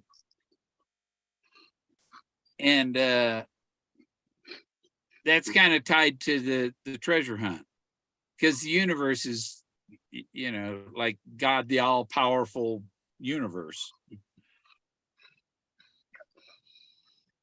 And the other director, the assistant director, everybody's director or producers, right? So the associate producer or whatever that was working. See, this guy was in Los Angeles, and they had another producer on the set with me, and she knows Kelly and Zoe Dope. because she's from Santa Fe, and has the same name, the same last name as the guy that bought the jar. Hmm.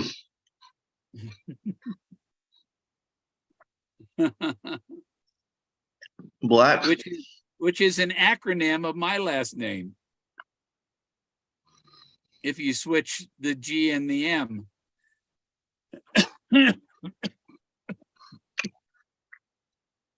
Oh.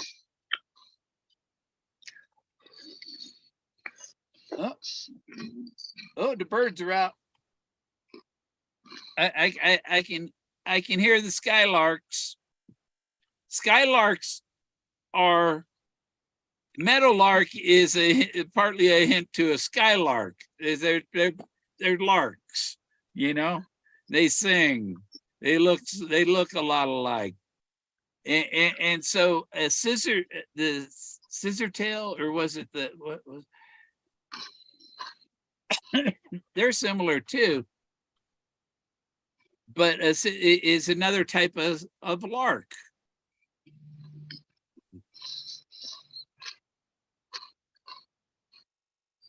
And he was shooting them with the BB gun. The BBs are bullets.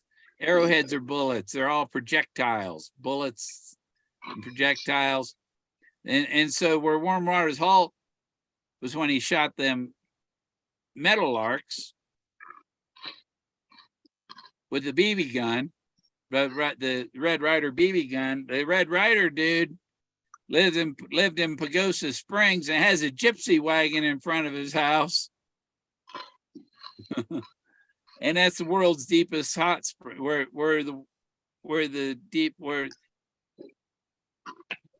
Warm Waters Halt the deepest. In the hot, steamy, remember Forrest saying the hot, steamy, muddy bottom? Where was Skippy found? On the bottom. Warm Waters Halt at the bottom of the world's deepest hot spring, Pagosa Springs. Pagosa stinks like mildew.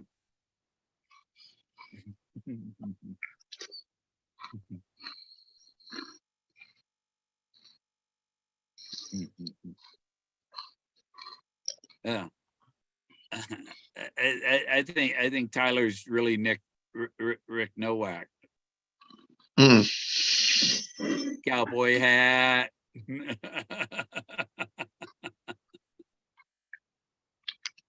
Me, myself, and I. I think Rick Nowak is part of the Team Fenn. And he put up some like when he was telling Dale all this stuff, telling Dale, oh, you know, there's going to be a poem in it, and blah blah blah blah. And telling Dale, oh, I've got to call it out. He was trying to tell Dale, let it go. I've got somebody who done it, and this is how I get rid of you, Dale. That's how he got rid of Dale. He got rid of Cynthia to had her go up to Yellowstone, get her before she can't knock on his door. But then they had me take a picture of Forrest with Cynthia and Forrest's private eye. And so they're telling me that she knows more than she's telling us. Could be she knows more than she's telling us. And some of They might know. And the ruse that, oh, we don't want the solver to pay taxes is like, I was gonna make 50 times what the taxes were off of the movie rights and this and that part of, you know, the book, you're nobody's gonna read your book unless you're recognized for what you did. You know, by making the solver be some obscure, well, we're not, you don't, that's not the, you don't get title then. He didn't even get the title. But by telling you to be secretive and don't tell anybody, he's telling you can't even claim your title. And I think he was just trying to get rid of Dale. And Dale didn't share that information with us. And now it's too late because whoever did talk didn't keep quiet because Dale never passed the message along. Yeah, after the fact doesn't count. I don't think any of these top dogs knew shit. I mean, I'm sure they were told some stuff, but they just believed whatever they wanted to believe. Hinting on my whole shit, and then all of a sudden it's not it. You know what I'm saying?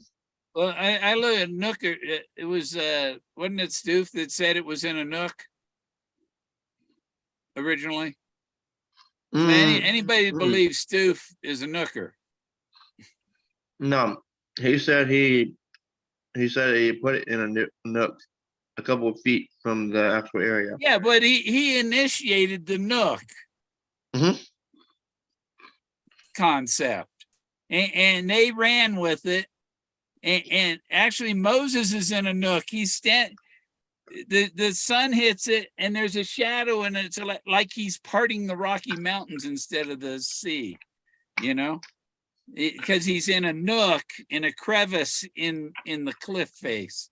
He's in a karst where the water's running down in there right past him. He's standing on and it's the one that Leo Salazar said, that's where Moses received the 10th commandment. And if you don't read here's Moses chapter, the first thing it says is Moses was an important figure. And there are people trying to tell me Moses wasn't important. Well, they didn't read Once I like Upon yourself, but all of the Once Upon a While stuff, that's all scrapbook stuff. No, Once Upon a While is the It's Over book. It's the answers. It starts out with the guy with the Red Ryder BB gun. Starts out, that's where it starts, where Warm Waters Halt, where the Red Ryder BB gun killed the birds and their blood stopped pumping. Their warm blood stopped, halted. The end of life is where warm water halts. When you take that handful of sleeping pills. I'm gonna get rid of these quotation marks there, like that. I'd get rid of them before I go to the art show tonight.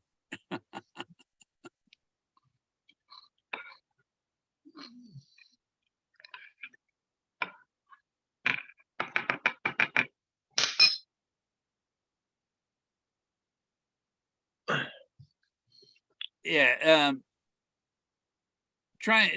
you know, the solver, if you it's like, so if you got the treasure and maybe with the things that weren't in the auction and the chest and all, maybe it's, you know, worth 1.5 million to 2 million, and then you had to pay 800,000 in taxes. That's nothing, because if you get a movie deal for $2 million, that's going to pay the taxes. Then the treasure's free and clear. If it was, but the treasure has been laundered. It's been turned into cash, and that cash wasn't thrown away.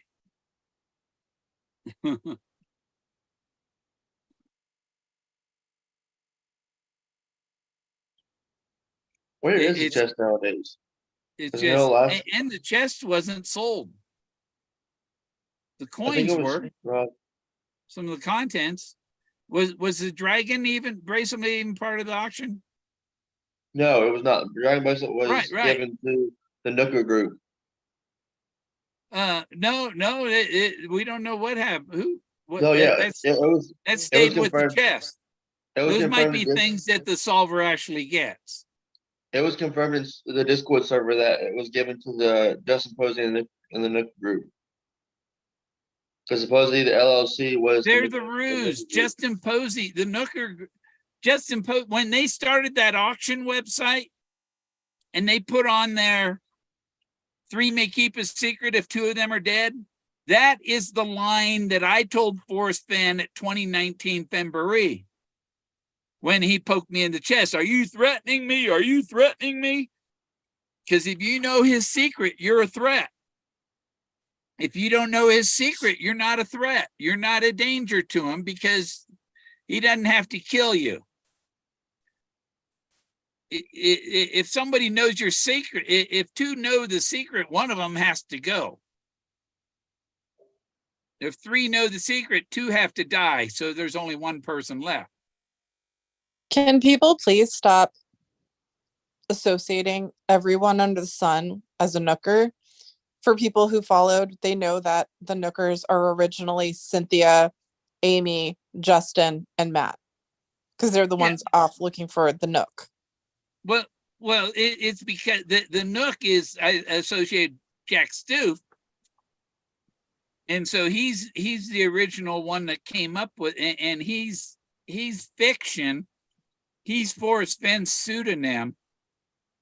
Forrest Fenn wrote the Remembrance article. Pam can verify that. Well, then by default, Cynthia, or not Cynthia, by default, Christy and I especially do not qualify as a nooker because we don't believe in Jack Stoof. We've been spending the past 3 years trying to prove there's something else going on. But people use what Jack Stoof has said and done and stuff to verify, confirm what they're telling you. Well, no, it's more like a puzzle piece of layers because the Condor 2 Reddit database, which I spent so much time, so did Ben, so did Christy. Christy's now finally looking into it. But there's just so much that aligns with the auction website, but then also filling in the blanks for what actually transpired to make a bad ending.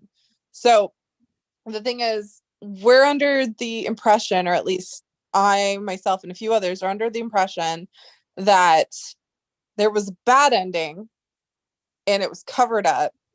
And there's a possibility there might be a new one happening to make up for the original bad ending.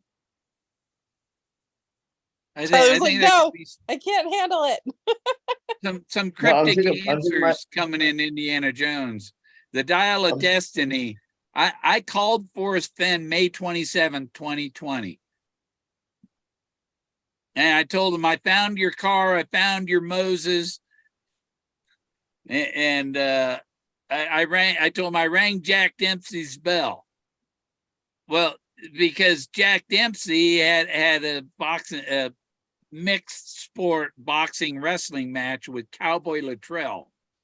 And Cowboy Luttrell didn't like losing that match. He showed up at Jack Dempsey's restaurant in New York, and Jack says, "Hi, Cowboy." And he come over and punched him and laid him out on the floor and started pounding, hitting Jack Dempsey in the face and whatever, while he's holding him down on the floor. And that's the Cowboy punching the champion. That's where the Cowboy story comes from. Jack Dempsey's birthplace is 30 miles from here, is right by the New Mexico state line. And there's a Liberty Bell in front of his house. This one's so just you for you, ring Bill. Jack Dempsey's bell to please his ghost, huh? This one's just for you, Bill. You know what we call cowboys? Well, when you get punched in the face, it's called ringing their bell, right? No, I'm asking you a question. You know what we call cowboys? What? Cowboys from hell. Oh. Hashtag Pantera. Yeah. Do you know what Figured cowboy it out. candy is? Do what? You know what cowboy candy is? Do I want to know? That's the question. It's caramelized sugar jalapenos. Oh, that's all right. That's fine. You know what rodeo sex is? No, I don't want to know. That's why I say what I say. Like, don't give me some further. So I was like, oh, God. While you're doing your girlfriend, call her by her sister's name and see if you can stay mounted. Hey, that's some Bama shit, Bill. That's some fucking.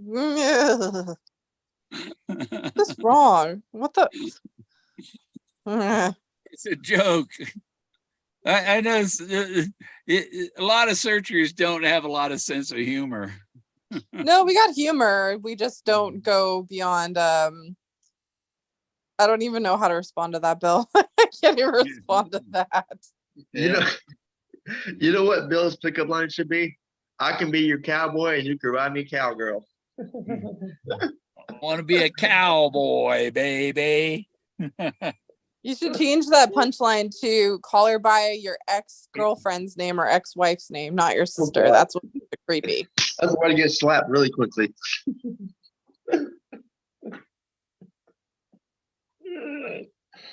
Oh, shit. Pepper, Carolina Reapers.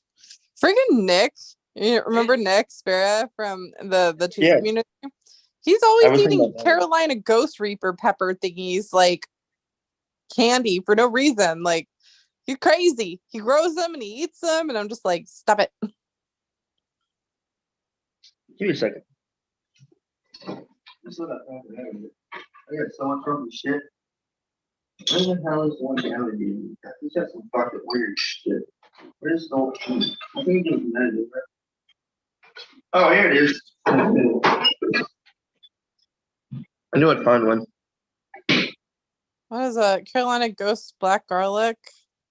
No, read about it. Carolina Reaper. Carolina Reaper. It's black garlic though. It's black garlic flavor. Carolina Reaper. Why would you choose that violence?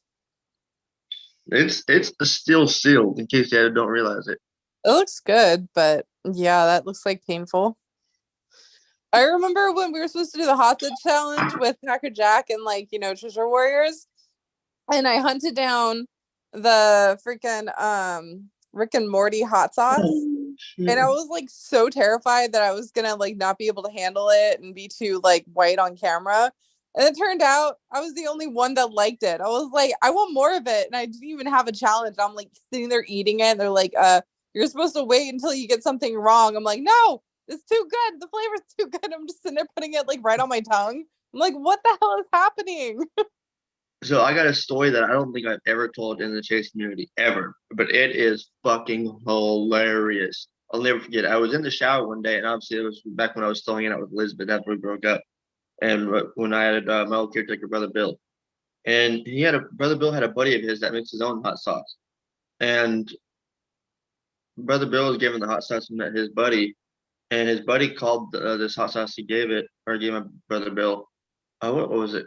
The COVID cure. And I said, because I tried it. Oh my God, it was so bad. I said, Elizabeth, go ask Bill for the COVID cure, or obviously I call it Mr. Dick's COVID cure. And I said, Elizabeth, go try it. That shit is hot as fuck. She comes back and she tells me she took a whole tablespoon full of that shit and then fucking just put it in her mouth completely, all of it. And then she had to get a whole fucking gallon of milk or water, whatever she used, to fucking drain the damn spice out of her mouth. That sounds so bad. Oh, it was bad. This one TikTok creator I watch on TikTok. My God, I forgot his name right now. He does the food critic stuff and everything. And this time he went to this one spot and they had these chicken strip hot challenges or whatever. And last time he did the third one and it was okay, but he finally did the fourth one and he was in so much pain. He was drinking all the drinks that he had, and then they gave him 2 big ass things of vanilla ice cream, a jug of it. He was sitting there just pouring it in his face because it was so spicy. I'm like, that's a little dramatic, but then I think about when I did it. I'm like, yeah, I did the same thing. You have to do milk or dairy in order to counteract Yeah. the The forgot spice. the scientific term for it, but there's a certain type of scientific term for like the really hot peppers that make it spicy. I don't know at all. Scoville, I think it is, or no, that's based on the heat level.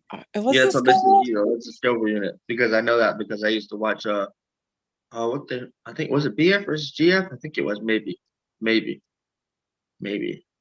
Jesse and Gina, they were a couple that used to do pranks on each other, and I think Jesse, who was the husband, and no, yeah, Yeah, Jesse and Gina was the wife. capsaicin.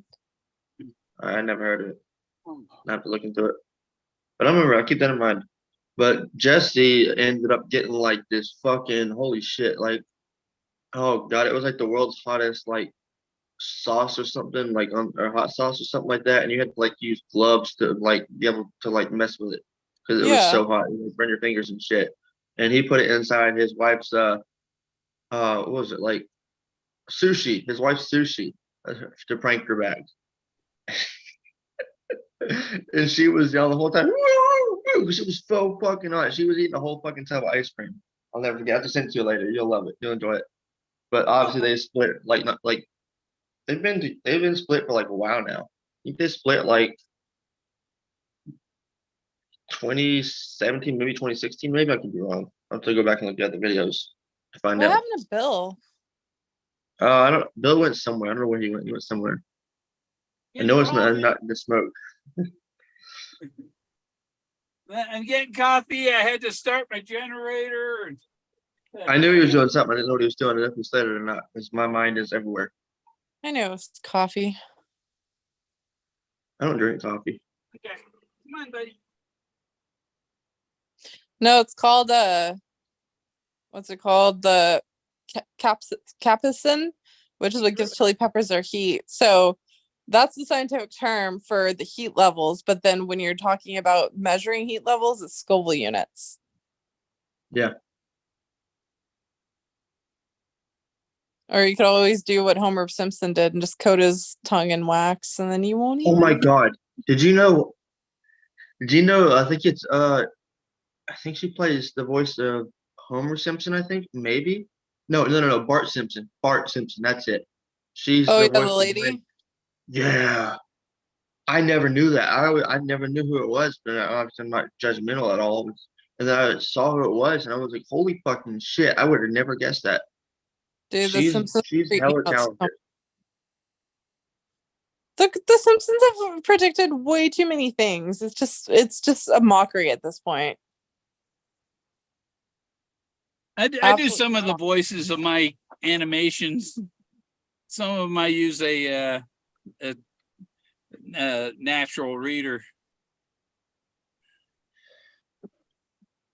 Were you the one who did the voice for Barbara, or was that like computerized? For who? The Barber one and the court case one that I just told you about a while like Oh, on the I stream. don't know. I haven't seen.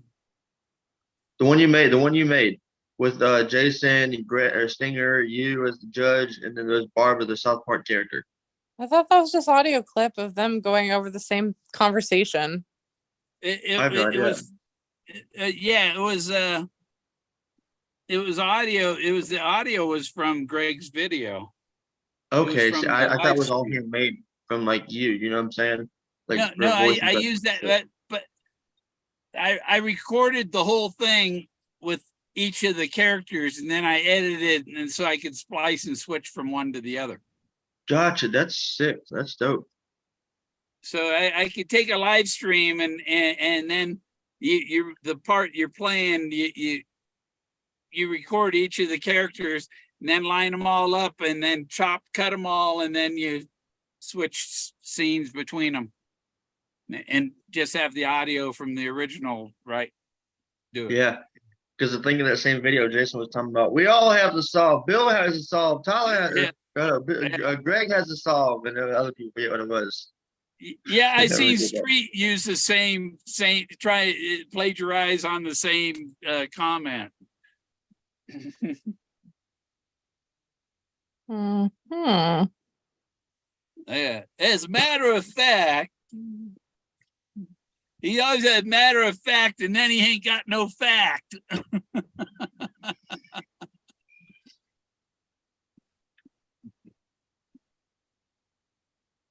Well, no, I get shit. You should just say, watch me pull an axe out of my ass. Who, Street? Yeah.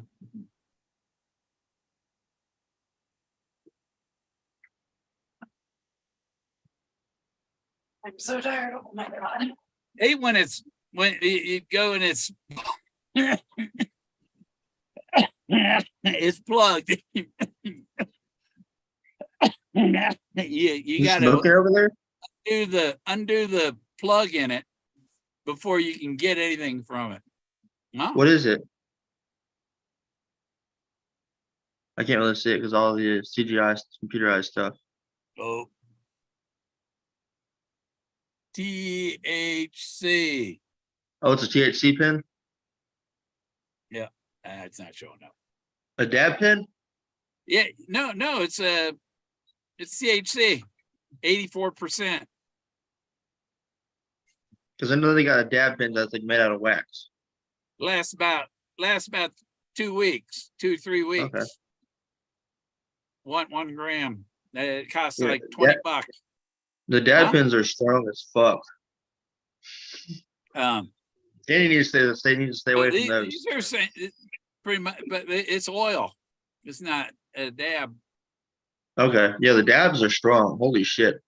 I hit Um, a dab pin once and I was higher than a motherfucking kite. I was like, God damn. I said, I asked to be high, not this fucking high. you know, the Femboree that Bill Sullivan was there, and he, you want to go get high? I said, okay, yeah, I'll go smoke with you. You know, and I thought he was gonna pull a joint out. No, he pulls out his dab and his glass and his torch, and I'm like, shit, dude. Not here. You just go in the woods and burn a joint. You don't bring dabs to Femboree, dude. Shit's the way to be a stoner, dude. That's so freaking obvious, man. Hold this and torch and you Yeah. know, looks like you're smoking meth. Right.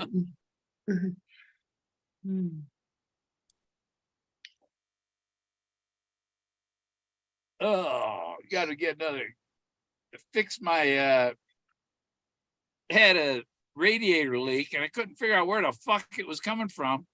They got little lines that one goes from the overflow bottle to the throttle body thing, and another one goes from the engine into the throttle body thing, and they're just little thin lines with a hose on it, and it's a pain in the ass. And it's like, why the fuck do you have to have water, cooling water, go through the fucking throttle body?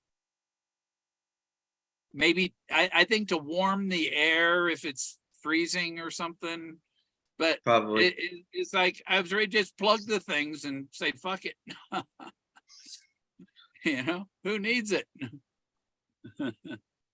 Just plug the damn thing. Throttle body doesn't need hot water. Those leak. I ordered the lines. I fixed it, so I'll find out when I drive to Pueblo tonight. Nice. What are you in New Mexico? Pueblo, Colorado. Okay. You know where remember all the government ads for, you know, this government thing, and send to, you know, Pueblo, Colorado 81001. And it was like the government printing office or something was in Pueblo, where a lot of government services were handled out of Pueblo. Okay. But that's where the state fair is there and stuff like that. And and even where the art gallery is at the Santa Fe exit. You know what I should do? I should hit up That's Greg and be like, what's the update? It was funny. I was on Santa Fe Avenue in Denver, I took a picture of Santa Fe art and whatever, and Barbara thought I was in Santa Fe, New Mexico. So when is the pre-trial for Greg and Barb's court case? I don't know. I thought he was going to come back on and tell us or something, but I guess we're not gonna. He's probably drunk by now, right? He ain't gonna make it back. You want to bet? I can text him. I can be like, come on, Bill's show. Yeah, They got his that's number. what I thought, John. Yeah, the crack version of weed. Well, you know what? The when you smoke the oil, you're not getting the plant trash, the stuff in the pot that doesn't get you high. It's just plant material, the chlorophyll, and stuff like you know, the stem, the like fiber stuff. All you need is the oil. You don't need that plant. My lungs feel a lot better without that plant trash. You know? Yeah. But they have these with the CBD and THC. Those are good. That one you get really stoned on those. Because the CBD kind of makes you sleepy and then you're stoned. Yeah.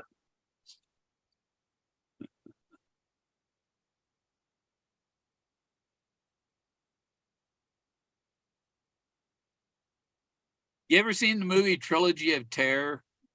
I have not. Oh, you gotta look it up and watch it, Tyler. I have to watch it tomorrow because today I work from like 4:30 p.m. Eastern time to like 11 o'clock at night. Oh, this B12. woman gets this little African figure, you know, this a gift from Africa, and it's this little tiki dude with a knife, right? And the thing comes, she unwraps it, and the thing comes alive and kills her. But he's going, that's what's funny about it. It's like The Fly. You ever see The Fly? I have not. You gotta I'm see young. The I'm a young guy. Fly. These are classics that you got to see. And if you've seen, what was that? The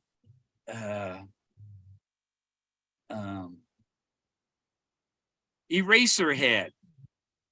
Nope. I've seen That neither. is a I'll weird follow it. movie. He gets his wife pregnant, but she's giving birth to all these like, they're like oversized sperm things, and he's taking them and flicking them and throwing them on the wall and stuff. It is a movie. It's like, whose head thought of that shit?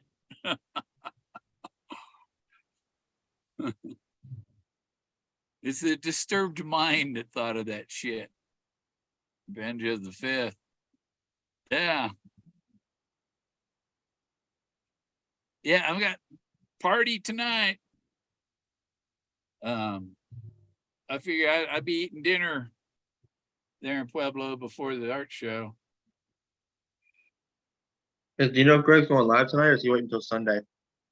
I'm thinking I'm going to get there. Who's ever at the door is going to try and charge me. And I'm saying, oh, I'm on the guest list right there. I point to my name on the poster.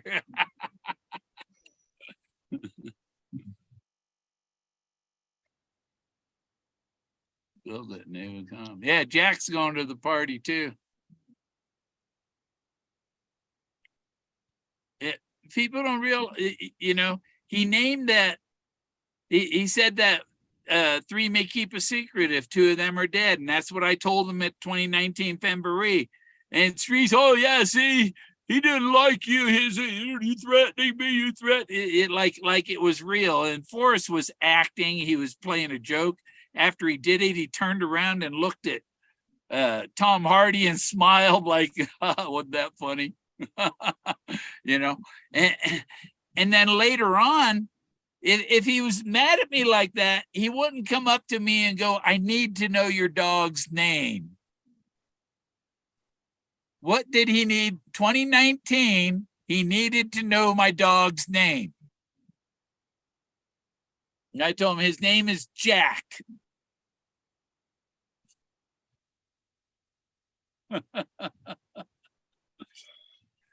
And then, okay, Willie, he got Willie after the 2017 Femboree.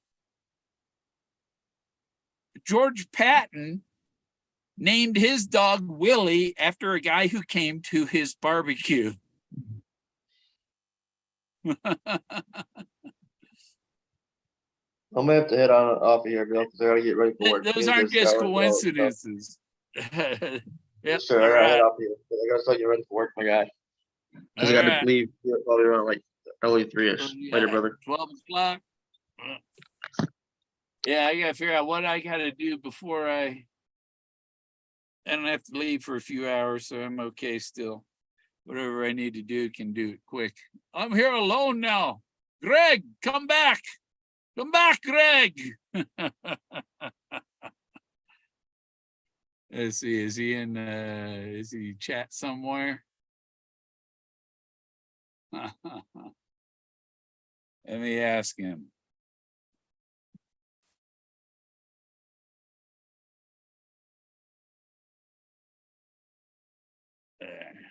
See if he answers. Probably got a dead phone by now. Yeah, I got one of these ONN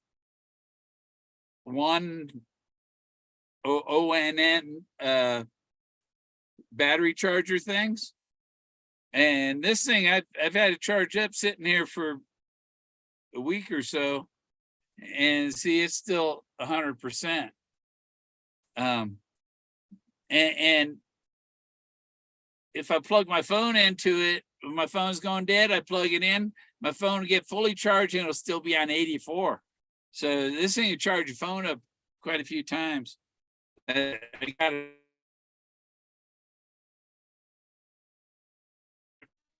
You know, for traveling, it's great for walking around. I had a phone, but I had to have Wi-Fi to get any kind of service on anything. But the restaurants there, their Wi-Fi code is usually on the menu or on their business card, or it's their phone number. So if you want, you could probably go around, if you were there long enough and you dine at each place, you could probably walk through there and never lose a signal and be on Wi-Fi all the way through.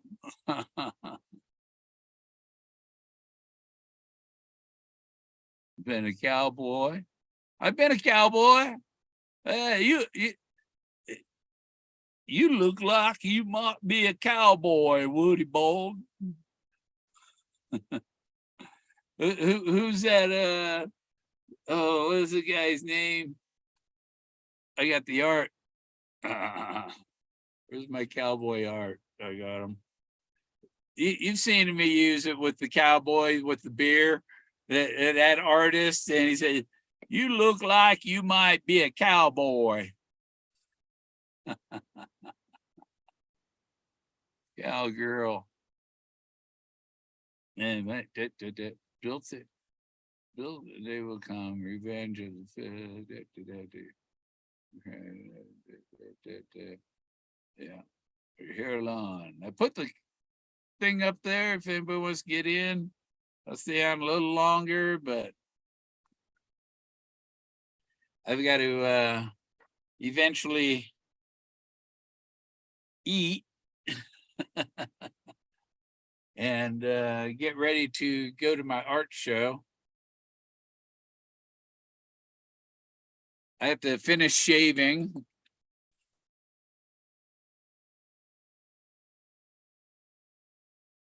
And and I think I'm gonna cut them off. Watch this. All right, like this. Yeah.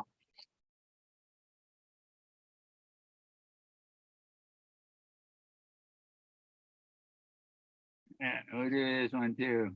Yeah.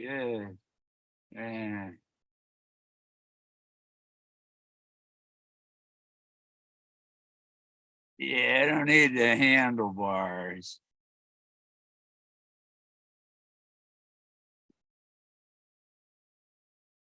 And I got a new pair of jeans to wear to the show. Well, I need to do laundry before the art show. I need some, and that now I just get a new pair of Wranglers. Walmart, $19.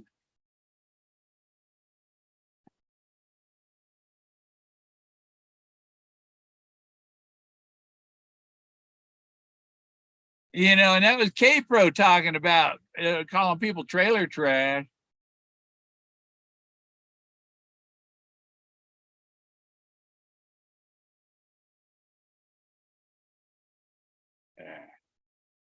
Yeah, that's better, huh?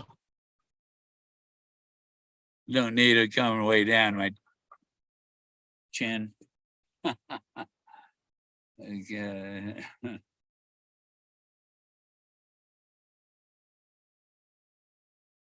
Yeah, it's one thing while I'm looking for a house and okay, how far is Walmart? How far is Walmart? Oh, 10 miles, that's good. It's like 20 miles here. It's 16 miles to town, but it's like 4 miles across town to the Walmart on the other side of town. Yeah, Amy, I might move to I got an inquiry on a house in Virginia. How are taxes in Virginia? Well, I look at it, and the taxes on these houses aren't too high, so not one of them. A Brokeback Cowboy, yeah. No Brokeback Cowboy.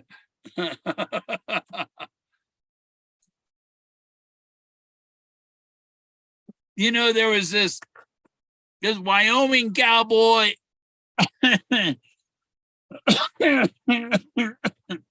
a Nebraska cowboy. And they're out there riding the range, and they come upon this sheep. This sheep has his head stuck in the fence, right? And they stop, and the Wyoming cow, or the Nebraska cowboy says, "Well, what do you do when they're like that?" Well, you know, and the Wyoming cowboy hops off his horse, and how's it go?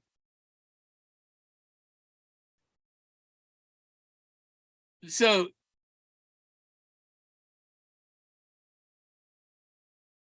yeah, I can't remember the joke.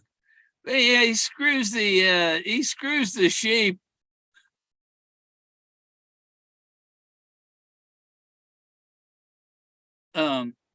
Or he tells the Nebraska cowboy, "Well, why don't you go give him a hand?" And he gets off the horse, and he goes over there and screws the sheep.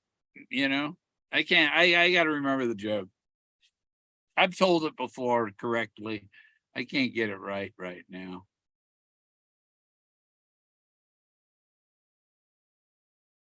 Gay Dolphin movie.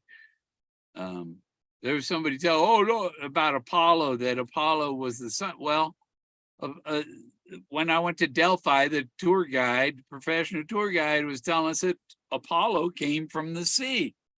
Well, and I feel, well, that's because the sun rises over the sea in Greece, if you're on the East Coast.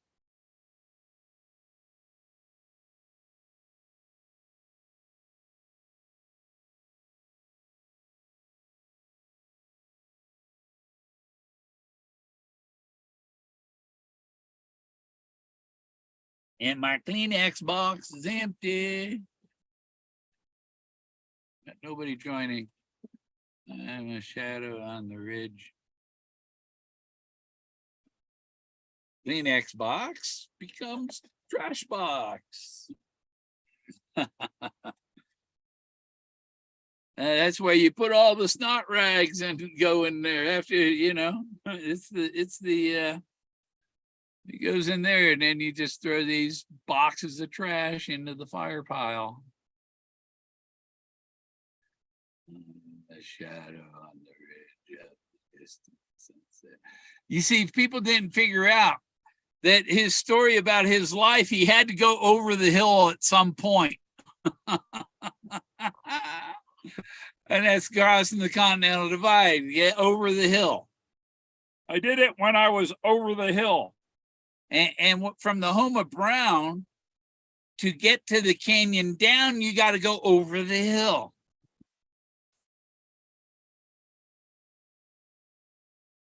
Out of Kleenexes, but I got one of these laying around. My coffee cup is leaving coffee rings on my table. Just dry the bottom of my cup.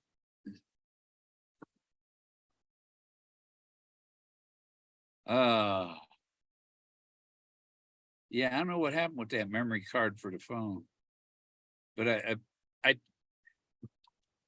when the phone came out, it said it'd take a 64. Well, 64 was the biggest, 64 gigabyte was the biggest memory card at the time, but I put a 128 in and it worked just fine.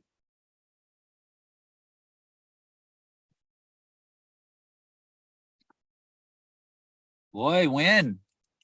I'm under a cloud too, so that means there's a storm brewing over the top of me. 20-mile-an-hour wind from the southwest. Oh, here comes sunshine.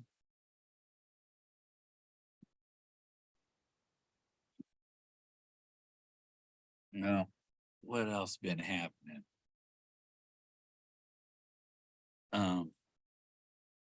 Oh yeah, so I brought up about the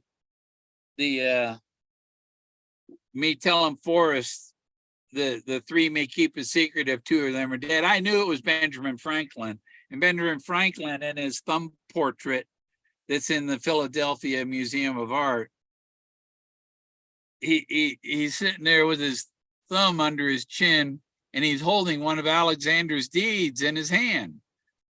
Well, that's Alexander's deeds, the D's. He prayed for D's, Alexander's deeds, do good deed, pass it, pay it forward type of thing, you know. So it's Alexander's deeds. And it was Benjamin Franklin who originally said that. Three may keep a secret if two of them are dead. Patients do good, or whatever. That was Benjamin Franklin's pseudonym. Jack Stoof is Forrest Fenn's pseudonym. But he probably wasn't the Jack Stoof that was after Sarah Palin.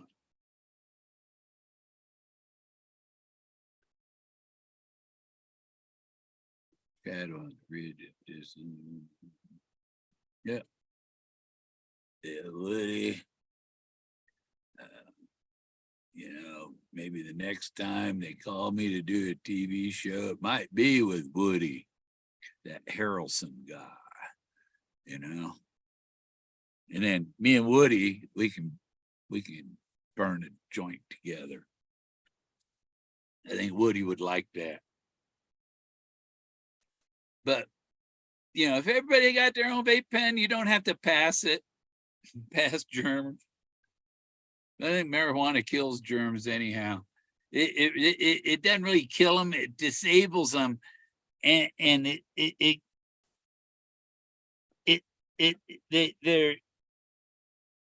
germs get depressed and they don't want to strive anymore. They just give up. They're too lazy to reproduce.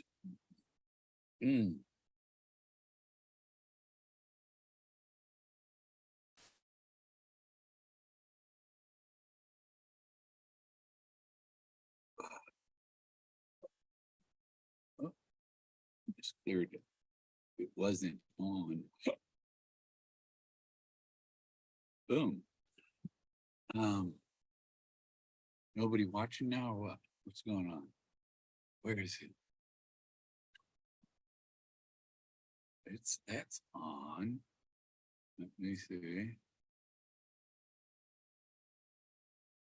Yeah, it's on. Let me show you this.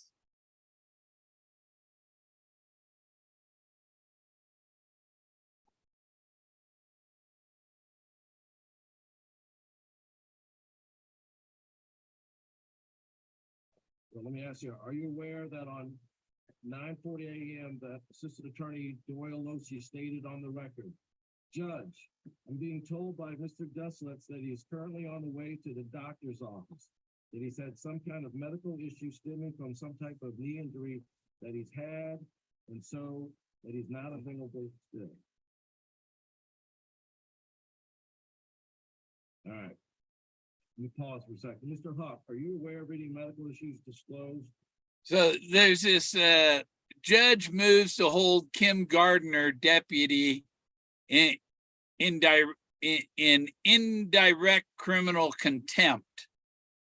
And so like they're stalling, they're being contempt, they're not doing what the court told them to do.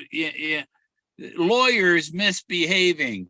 And this was 7 days ago on, yeah, I'll share it, see if it.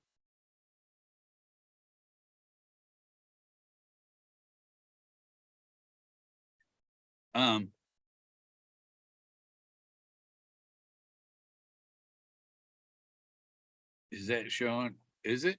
Let me see. Yeah, okay.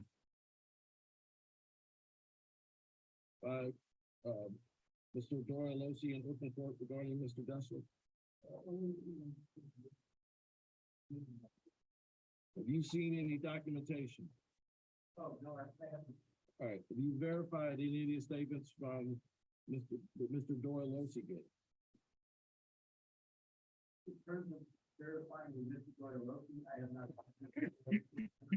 All right.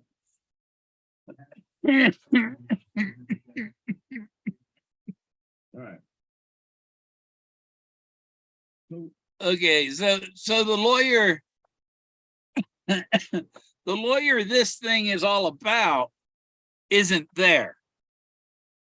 These are other people that work for her or his law firm.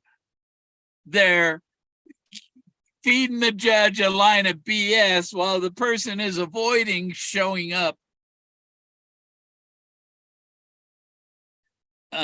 Because they're, and they were found in contempt.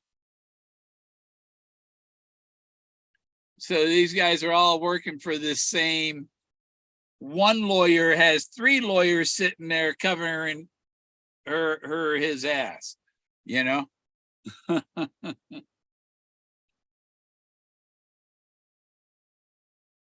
and like politicians will twist, they twist freedom of speech. Freedom of speech to them means they have a freedom to lie. They have a freedom to lie to you because they can say what they want.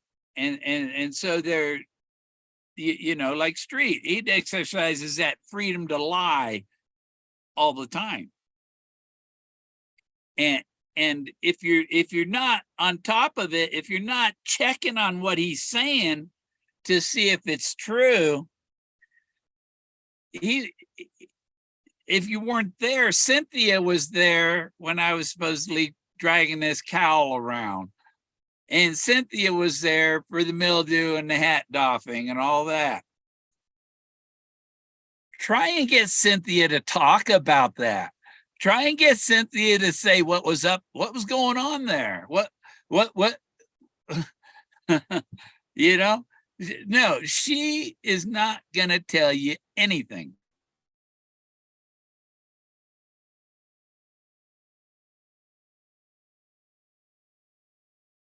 she would act as if, oh, I didn't even know Bill was there. I took your picture. You guys asked me to take your picture. But, you know, she's allowed to have all of her partying and drugs and all the tequila she wants. And Bill Gorman is, according to Capro, or if it's maybe it's just Capro's words, calling other searchers trailer trash. Are you somebody Capro or Cynthia would call trailer trash? I think she needs to expand on that a little bit. Who is the trailer trash they're referring to, and why are they working so hard to make sure that somebody that they feel is not of their class should be deprived of their hard work to figure it out?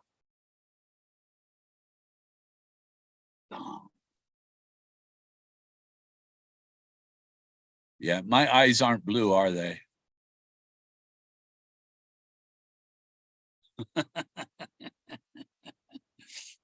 They look pretty damn blue today. Yeah. As blue as that thing right here over my shoulder. Yeah. Yeah. And if I was wearing contacts, I wouldn't be wearing glasses. And I don't wear contacts because my eyes are real dry. Probably from smoking herbivores. I mean herb. I am a somewhat of a vegan. I'm a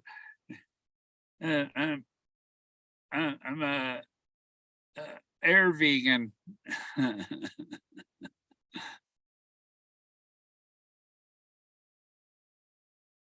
Okay, put that down. For what I'm going to do today, what do I got to do before I go to my art show? I want to bring my laptop so I can. I got a lot of it on my phone, but the screen is just so small. I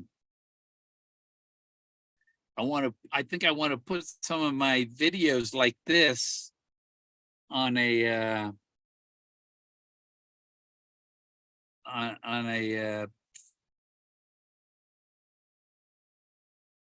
SD card.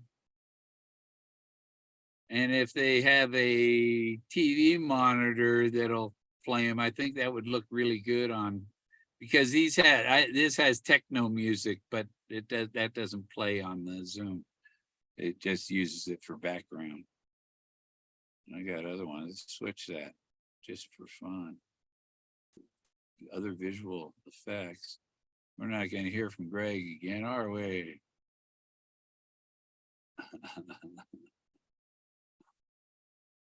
There's double blazes.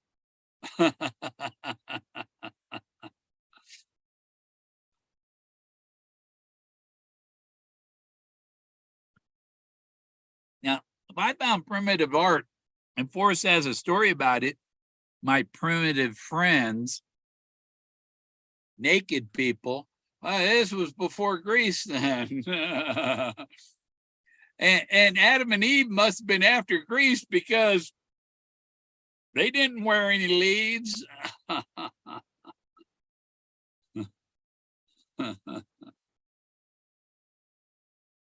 Yeah, that's a funny background, eh?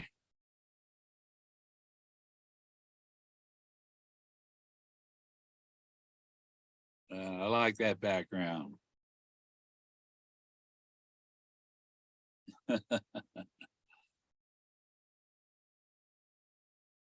What else we got? This one should be good. That's all right.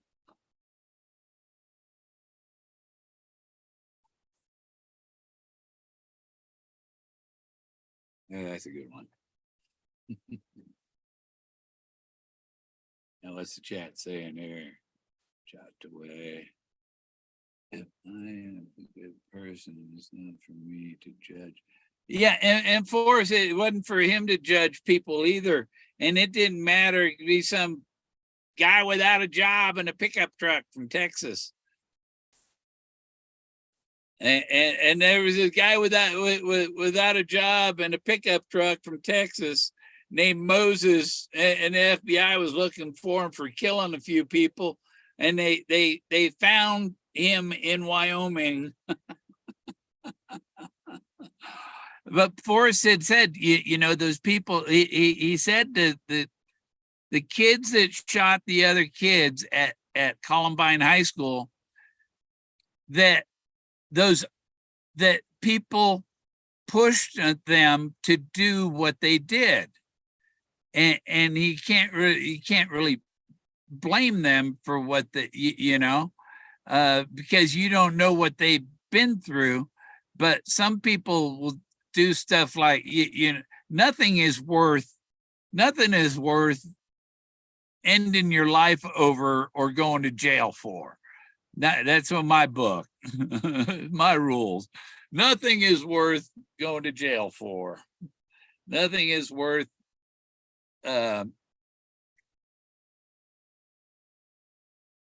ending your life over. Because in my book, I come back. My spirit will come back and have another body, and so if I'm coming back, if you're going to commit suicide, know that you're coming back. It ain't going to end. You're going to keep coming back. You can't stop it, and so you live the life out until that meteorite lands on your head, you know?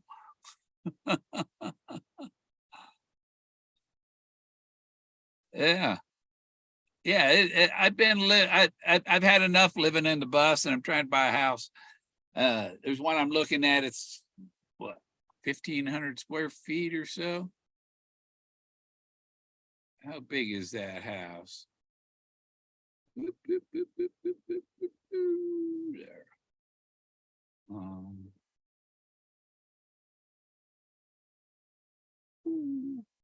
No, 1,021 square feet, but it has a covered patio that's about 1,000 square feet. And yeah, little valley, nice private spot.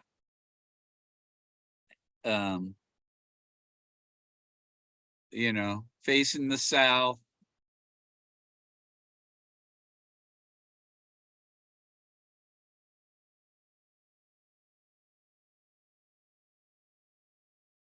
And it has a whole, it has a hill behind it.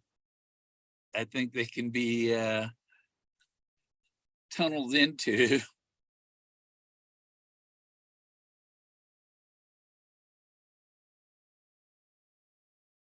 Yeah, you know what? Yeah, speaking of trailer people, I went to David Coverdale's house. The guy from Whitesnake.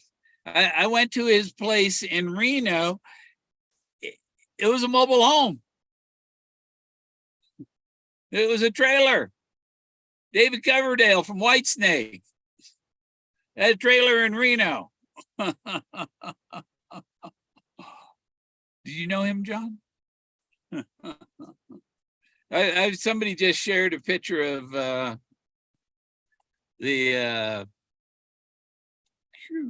I shared it too.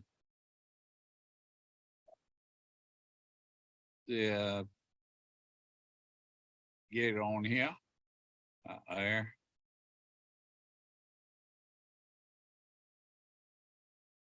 This thing here, I share it too. Woo-hoo.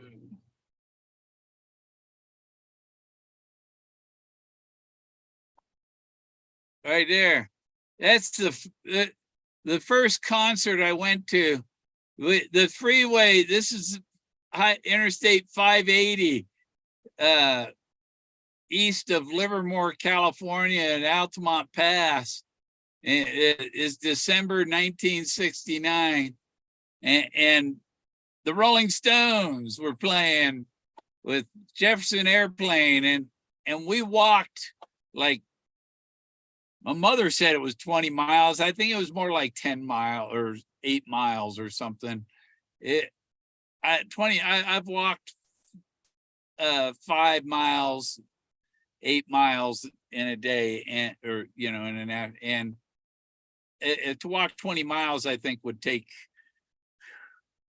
15 minutes times 20, about 5 hours, you know, and I don't think we walked that long. We walked for maybe 2 hours, so it was maybe 8 miles. You walk about 4 miles an hour. But this is Altamont Pass, the Give Me Shelter concert in December 1969. I was 11 years old, and I went to see the Rolling Stones. Yes. Jefferson Airplane. And some others. Hell's Angels killed some guy there. The hills were just black with people.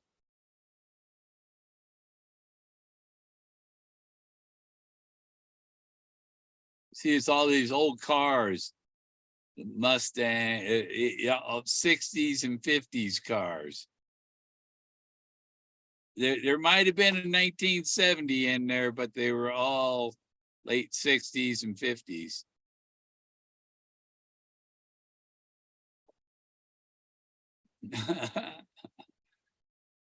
A guy, I was talking to a guy working at Home Depot in when I lived in Manchester, New Hampshire, and he was from India, and he said, in India there's people everywhere. You turn a rock over, there's somebody under it. They're everywhere.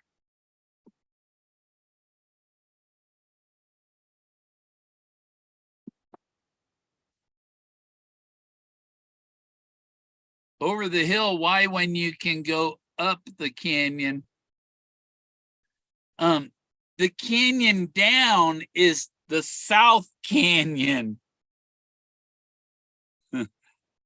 The South Fork Canyon is the canyon down. To get from the Homa Brown to the South Fork Canyon, you got to go over the Big Bad Wolf Creek Pass. And then you can go in the canyon down, but you're going kind of northeast to get there. And uphill and northeast before you get to the canyon down. That's where you take it to the canyon down. From the Homa Brown to the canyon down. These are at the Homa Brown. Oh, my Bluetooth turned off. The Gypsies are the Homa Brown. And the canyon down is where the stout-hearted men are. And that's the two fires, the two sketches with campfires, the Gypsies and the stout-hearted men are the two drawings with, there's the double the blazes, the candle burning at each end, from the beginning of the rainbow to the end of the rainbow. To find the end of the rainbow, look for the beginning of the rainbow. I did all of that. That's how I got where I ended up. Yeah, okay, we'll see you, Glenna. Let me see what's going. I'm gonna have to mute myself as soon as I get in there. Granny did a video. I did. 27. Yeah, Troy, you know, go your solution. Okay, here's the real quick. Where warm waters halts. Pagosa Hot Springs, the world's deepest hot springs.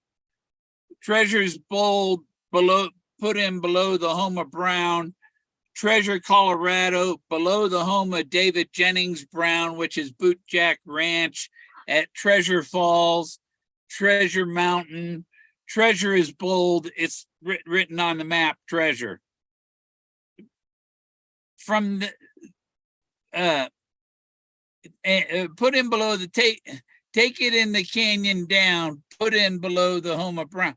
Well, so you're putting in, you're putting in below the home of Brown is where the gypsies are up on the bluff. There they are in the canyon wall, and the gypsies are the campfire. Boom, the warm, and then the other side is the other campfire, the stout-hearted men. That's in the canyon down on the over the hill on the other side of No Place for the Meek, Big Bad Wolf Creek Pass. Heavy loads, the ski lifts, and water high, Alberta Park Reservoir. That's why he wanted Alberta on the map, which is part of Canada. And Alberta has Rocky Mountains in it. And because Alberta means noble and bright. Bright is wise, is a blaze. Bright is a blaze, and it's wise. And it's Alberta means noble and bright. It's a German nobility name, a German title, noble and bright. Noble is a title, and bright is a blaze. And so you go below that, you follow that, the creek out of Alberta Park Reservoir. I call it Alberta Creek. There's no name on it. I'll call it Alberta Creek. Comes out of Alberta Park Reservoir. It ends at Pass Creek as I pass this vale, which is where the W of the word wood is the meadows. And that's at Tucker Ponds, which is tired and weak. I've done it tired and weak, Tucker Ponds. And if you're brave and in the wood, well, the word wood is the letters of the meadows. You're looking down, you put west on top, and you look down at Tucker Ponds, you see the word wood. There's a big old arched W like, and then OOD. He prayed for D's. The car was in the D. He was sitting on seat cushion springs on seat cushion in the back of the, like a couch cushion in the back of the car. The couch cushion springs were there in front of the car by the creek where they crashed in the creek, and they got cold and wet, and he was barefoot, and they had to walk home 4 miles in the cold barefoot. It was worth the cold to lasso that buffalo. It's tied. You're chasing Cody with the car. You're going toward Cody with the car, and you crash in the creek.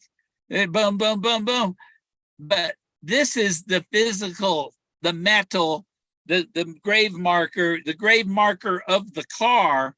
The car has a bullet hole through it, through the fuel tank, just like his airplane had a bullet hole through the fuel tank, and landed there in the back stretch of the lowercase d, which is straight as a runway. And it's in the middle of the runway there with the back half torn off, because he hooked the anchor chain, tore the back of the car off, tore the back of the airplane off. And there's the cowl sitting there in the middle of this meadow of belly high grass. And the seat cushion springs are right there too. The waterfall or the bathing pool comes, if you follow the creek down from there, you come upon this pool. The creek's 4 inches deep.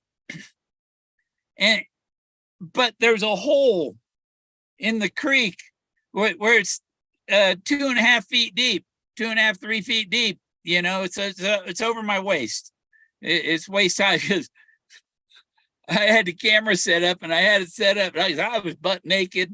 I went over to get in the thing. I was gonna jump in, you know, but when I got to the edge, I slipped and fell in.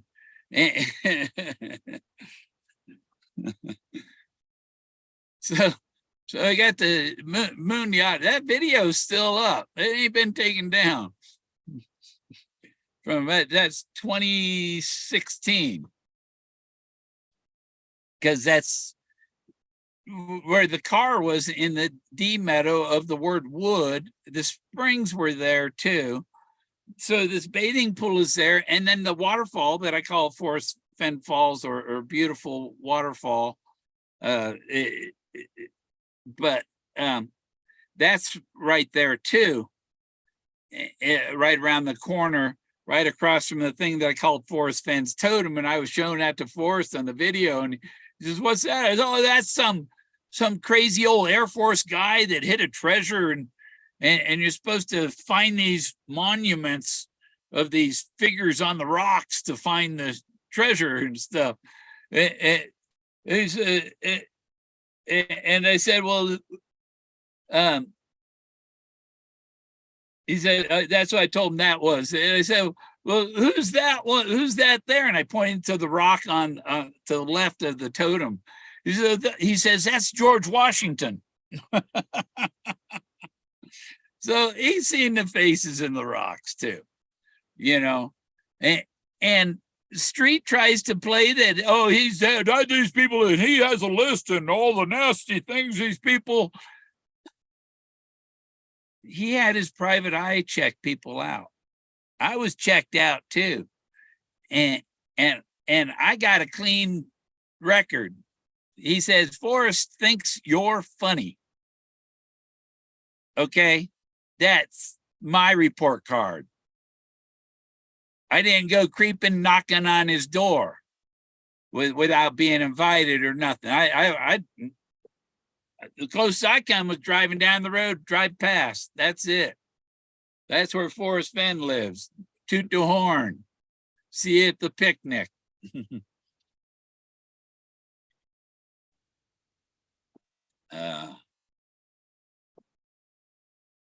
Ben said he would not beware. Ben's not beware. Does Ben wear any underwear?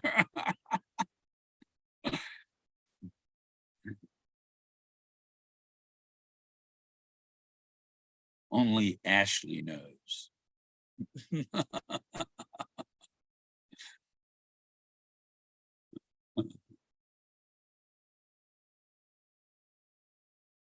Um, 25. Yeah, I don't think Greg's coming back. I think they start drinking and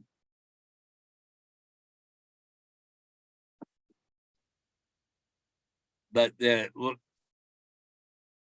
I was hoping there'd be more happening there. My great great grandfather and great great grandfather were both U.S. Marshals in South Dakota.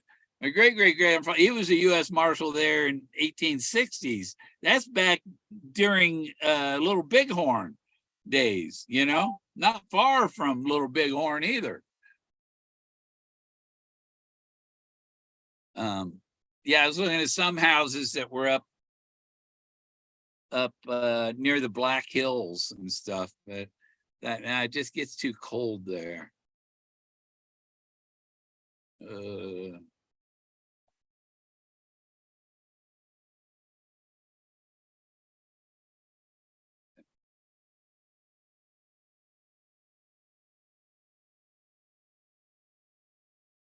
Yeah, you know, we don't know. Maybe the judge is in on this too, you know, because you know how the CIA, they have a hand in everything. Everything. It's like everything is a script. Wars and everything are scripted.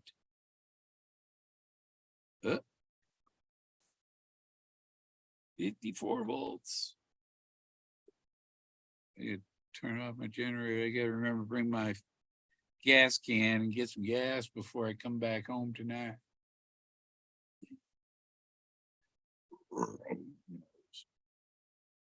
Roman knows, like you like Kirk Douglas. Alexander the Great. Kirk Douglas played Alexander. Ooh, that'd be a good movie.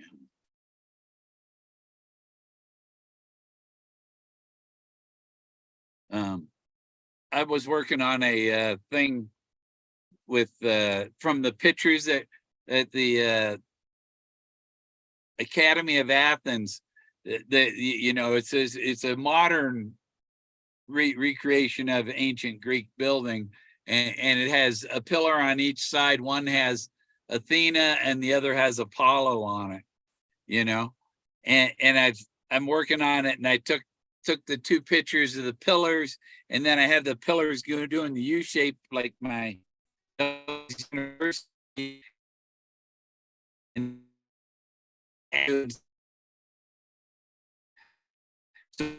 double blaze City and Apollo, yeah, as the divine feminine and the masculine, you know, because they're burning the candle at both ends.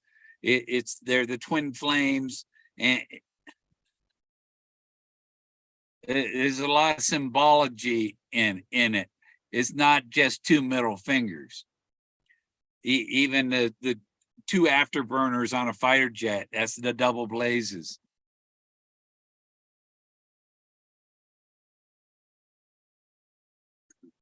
I sent Forrest a picture of it. I had a picture of him, and I put it through the art program, and it made it look like a bronze panel, and it said, "There, I made you look like an ancient artifact." I wasn't thinking that he thought that I was calling him an ancient artifact. But yeah, he thought that was funny. He says, "You're funny." Yeah, and I was watching out for, I was giving some backup eyeballs, looking out for the creeper dude.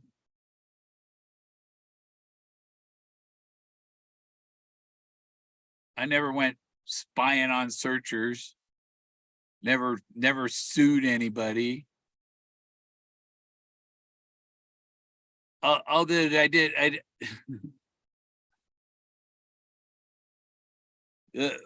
I talked to a U.S. attorney about a lawyer, and I told the attorney my solution to the poem, and she said, "Well, that's perfect," you know. So the U.S. attorney in Colorado agrees that I solved it, and that's as high up as these people and think. You see, but I don't record them saying it. You have to take my word for it. You don't take my word for it, too bad. That's not my problem. What you don't believe in is not my problem.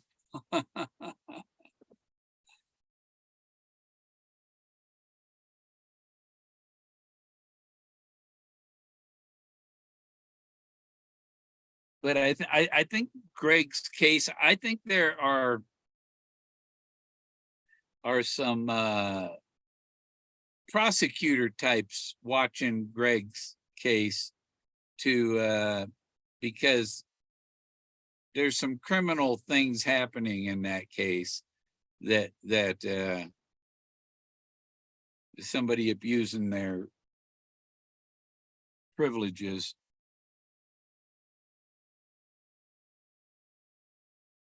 That was mine. Yeah, I was gonna go, but my art show's today. I got to be there for my art show tonight. Come to Pueblo, Colorado at the Santa Fe exit, behind the Sonic on Spring Street, 131 Spring Street. Do I have it up here? You still? No. Go get it. There it is. Ooh. Right here.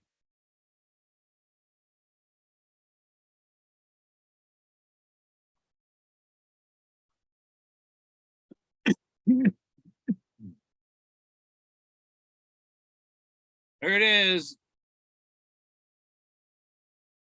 $5 cover. Yeah, I'm gonna get there and they're gonna say $5, and I'm gonna say, where's it say $5? Right there. Oh, what's that say right there? Oh, there I am right there. See, I'm on the guest list. Yeah, so there's an after party. There's a bus on the first Friday. There's a buses that take people and go around to the different art galleries in Pueblo, and they stop here at the Blowback Gallery for it. But my stuff will be there for until the next first day or so before the next first Friday. It'll be there for a month.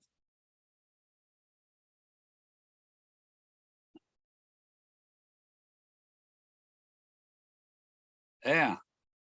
Yeah, there's a party of the DJ and all. They need my art. They need my psychedelic art playing. You know, I could probably come up with something that could compete with Wolf Meow, even, you know, from what I've got. Especially if you took this shit and made it holographic in 3D. Oh my God.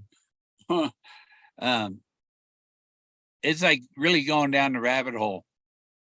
That's the other thing. Gary Cooper, who was in the play for Catcher in the Rye, he was in A Farewell to Arms, and he was in For Whom the Bell Tolls, but he was also in the 1927 version of Alice in Wonderland, or Through the Looking Glass.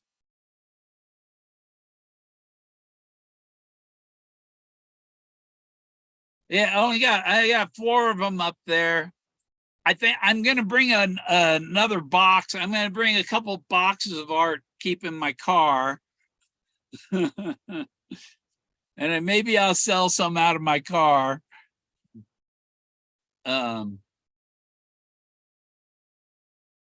if I do sell any out of my car, I think I'd say, well, it's the same as the price in there. And yeah, since I'm here, then yeah, he gets his commission. Who died? Who died?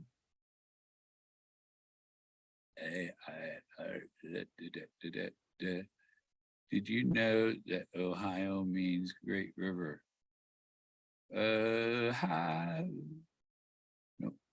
Nope. Serendipity vibe. Okay, yeah. When I was in New Hampshire, I had these friends. My friend said, "Here, watch this." He gave me a copy of Serendipity. I didn't really follow it the way you know. Great Toxic River. Yeah, well, the Miami River.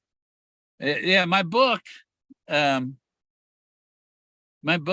Concise Account of North America. It's I took the old English script version that my 5th great granduncle wrote and retyped it all up in modern English, like, and added a preface and an appendix to it, and it's on Amazon.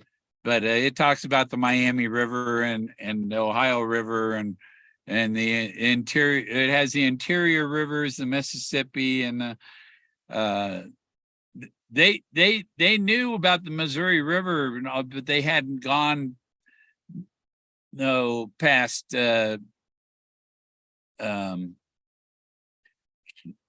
Kansas or anything, like, you know. Yeah, my parrot, they stole Meow Wolf from my parrot who said wolf meow. I have videos of my parrot saying wolf meow from 10 years ago. Use wolf meow. He's right here, right there. Togo's right in front of me still. He's a lot cleaner now because he doesn't poop anymore. Yeah, I miss it. I have his audio on my MP3s on my phone. So when I'm riding in my car and I'm playing over the stereo, occasionally I get a track of Togo talking or whistling or what. And he liked Bridge on the River Kwai, the Andy Griffith tune. He knew a lot. He knew all of the side effects of Cialis.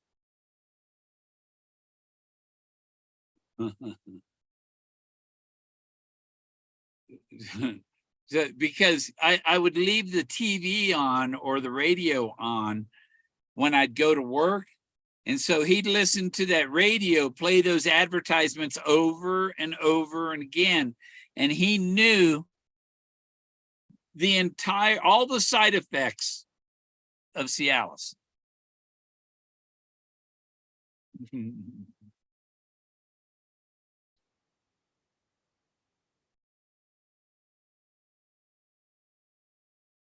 the wood. In the wood. Well, Moses is in the wood, isn't he? He's in the stone and he's in the wood. And if you go to the Hungry Logger, remember Forrest did some logging, right? And there's the guy with the axe at the end of the book that he told Bill Sullivan that I was good with an axe. And the guy with the axe is like Moses is carved out of wood. The guy with the axe is carved out of wood. He's at the Hungry Logger restaurant in South Fork.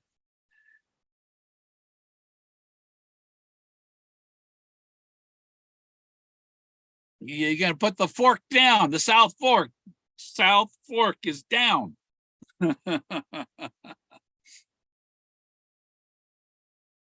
South is down, so South Fork is down. Take it in the canyon down. It's not the direction you go to get there, or elevation or up and down, but because you got to go up to go down.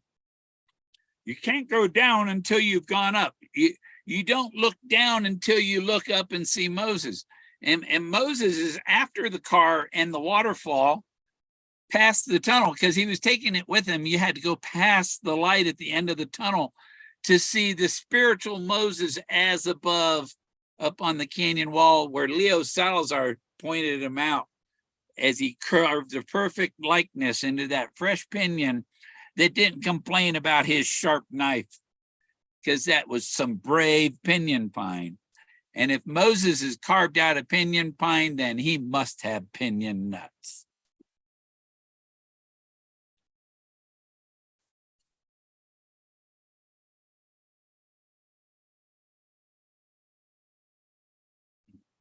Or shot me. Wow. Doing that. And when he said, "Are you threatening me? Are you threatening me?" And I said, "No, Forrest. I think there's a third party." And he said, "There sure is." Now, figure that out. Is that me or is that Doug? Who's the third party? Maybe it's Steven Spielberg. Maybe it's George Lucas. Which one was it? They were said that they weren't involved with Indiana Jones 5, and then they admitted to be, but both Lucas and Spielberg worked on Indiana Jones 5.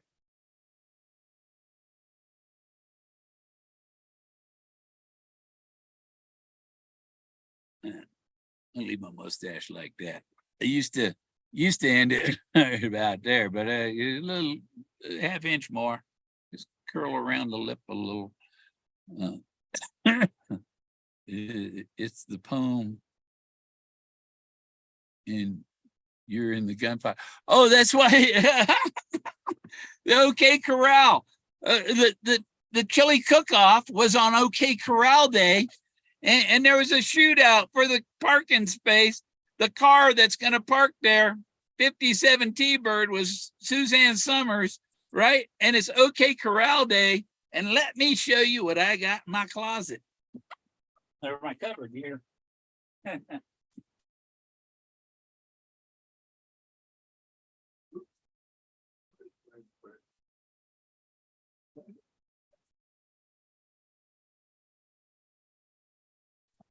I'll let you out.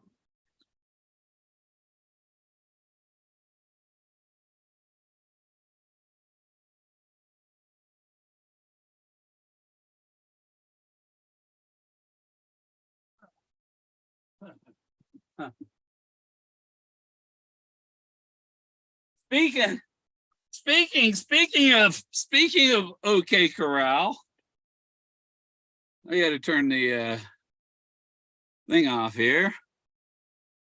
Oh, no, not that one. It would be this one. Virtual background. There.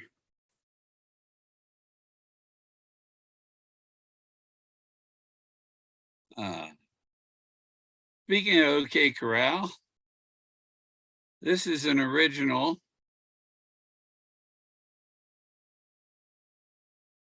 Where is it? Pen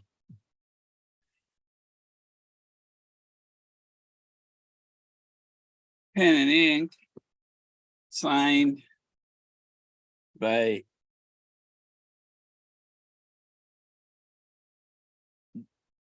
Gary Zaboli.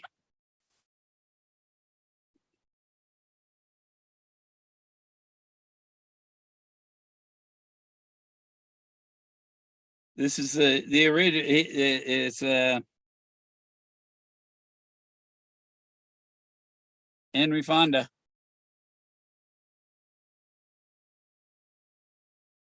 It's Wyatt Earp. Now the guy that did this, if you look up, search for Gary Zaboli, Zaboly, and Henry Fonda as Wyatt Earp in My Darling Clementine, 1948. That's what it says on the back.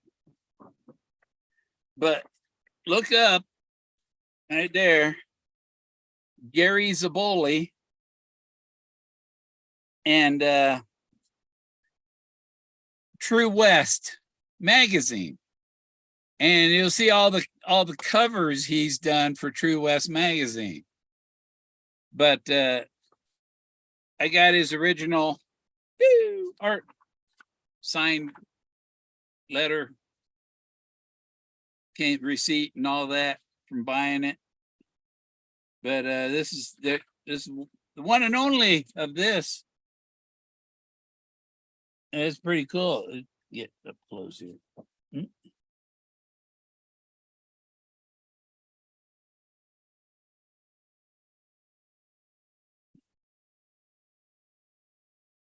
Pretty cool. But I just keep it in the envelope that it came in. And in the cupboard, in a stack of books, keep it flat. That's pretty cool. And that's OK Corral. Wyatt Earp, Billy the Kid.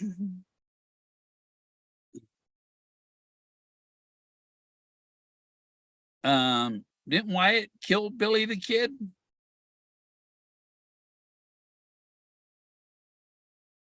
Shit. Is 4 quatrains, basically. I had sent Forrest a poem in March of 2019. I sent him my poem that is very much, because I wrote the poem, I started writing the poem, it was about the clouds. And you know, Eric Sloan painted clouds and stuff. And because I called the clouds islands in the sky. The clouds are islands in the sky. And they make raindrops in my eyes. And islands in the sky, raindrops in my eyes. Make me think of you and how the days go by. I wonder if it's true. What I know of you, your magic in my eyes. And you see, so the song was really, it was about God and the clouds and, you know, the whole cycle of life. Integrity is tested when things don't go well. Some people integrity is devolved quickly in the face of obstacles. Yeah. Well,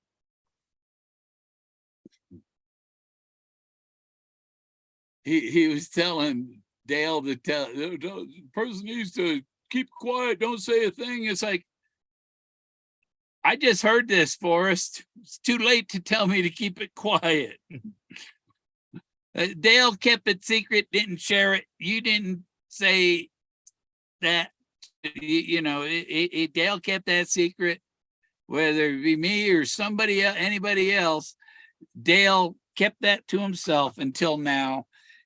You can't expect somebody to, you know, it's like him sending that thing to Pam. I think he wanted her to leak it. Sometimes people he sent he'll do stuff because they want it leaked out. He wanted Dale to share that with them, with people.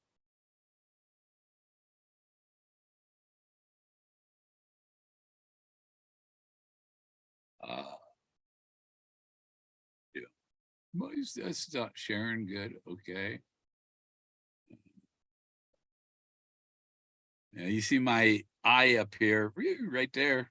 It's a Greek eye. It's got an elephant on top.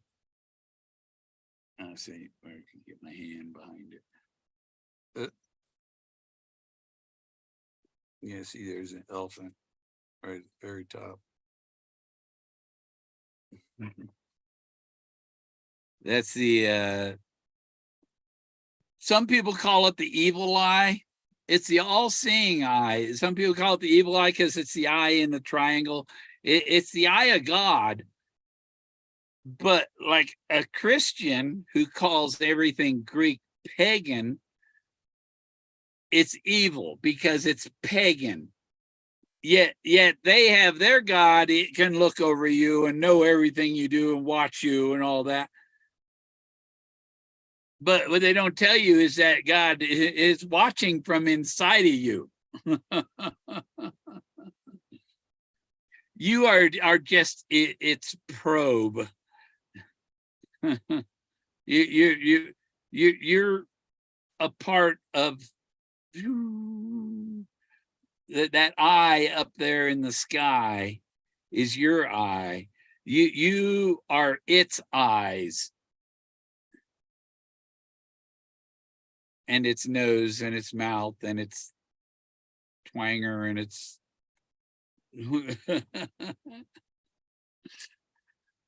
you are its sensory probe. And everything is tied to the magical universe through electromagnetism, which I think the electromagnetism creates the gravity. They you know, there's electromagnetic fields, but they're stirring the pot. They're stirring the gravity.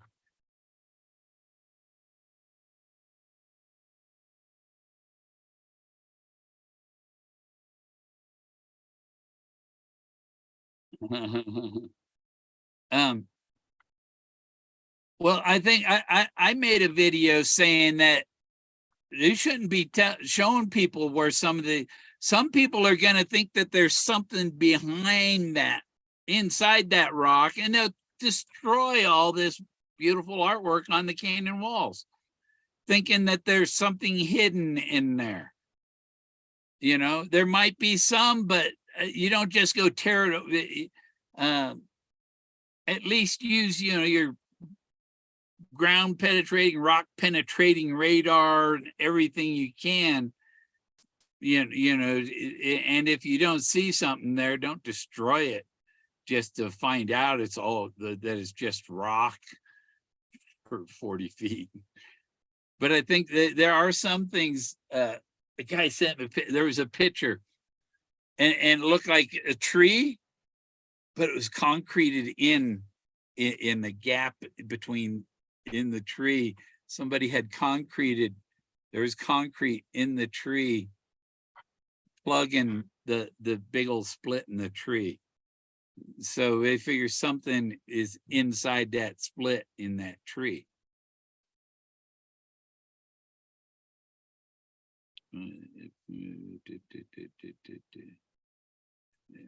Yeah, I'll show you some of let me see. Boop, boop, boop. Oh, no, no, no, no, no. I'll go this one.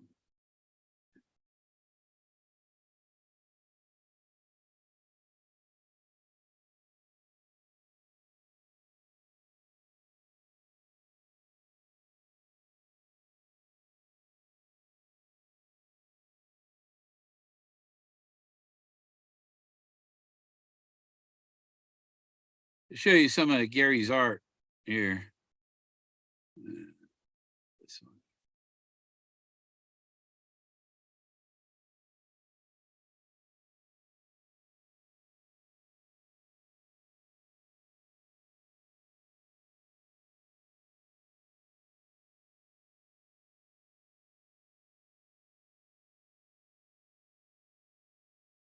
That's Gary.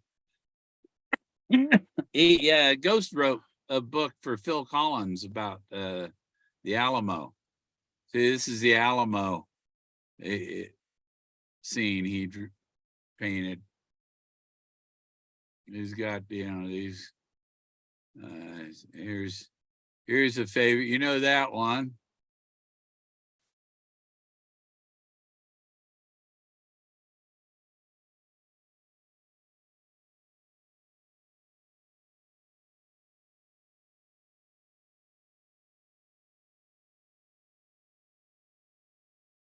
Here's Albie's blog, High Desert. He does book covers. Oh, it's a coloring book he did, I guess. You see, here's one about the Rangers, Robert Rogers and the Rangers, and they were partners with the Mohawks. This is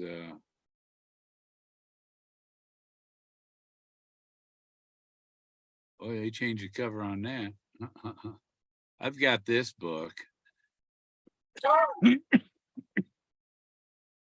That's Gary's Bully's art, and it's his book. It's a thick book, and it's 2 columns on each page. There's an Alamo picture, a thing of them all. Who's going to step forward? Who's,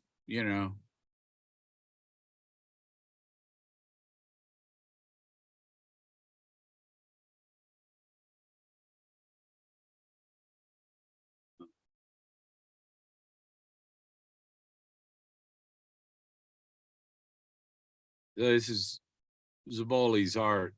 He does the covers for other people's books and stuff. He's an illustrator.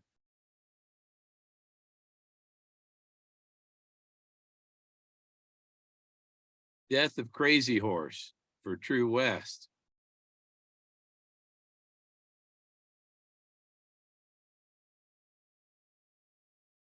Donner Party survivor.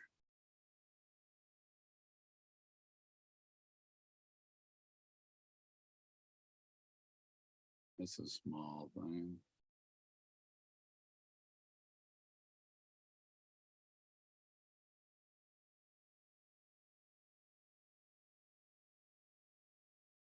Alamo.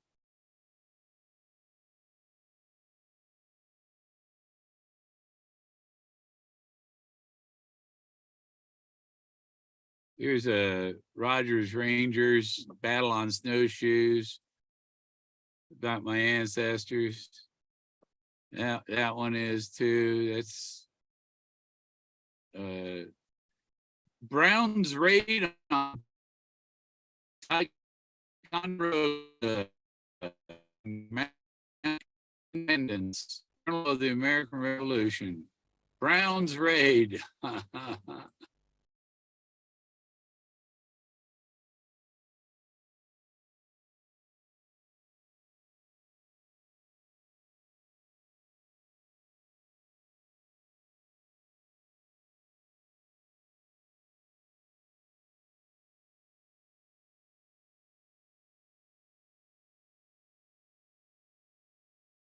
It's gotta get focused.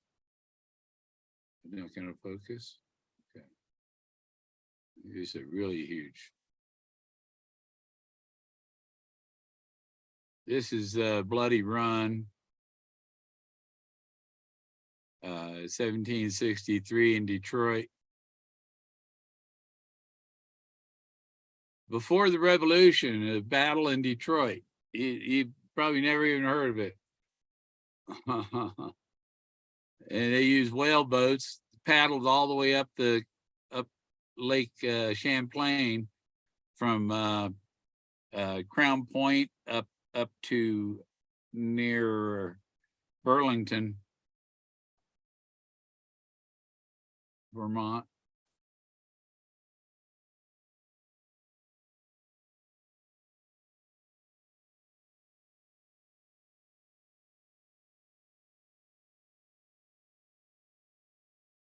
Oh, there's Gary. And I met this guy too.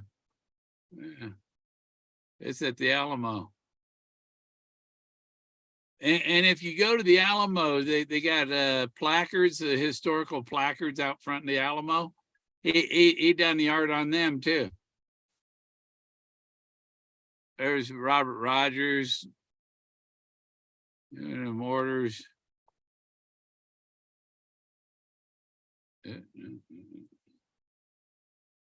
This is Rob Roy, Neeson.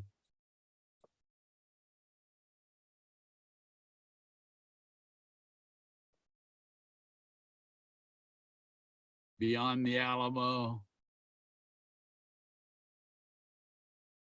Some of them are really blurry.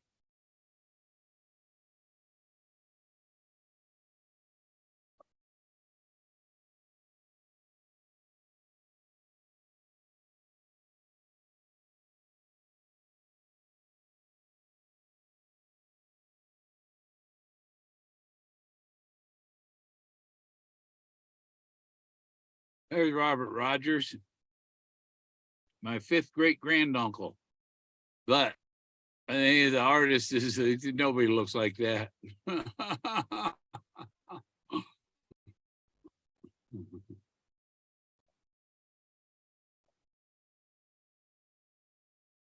Last moments of Davy Crockett.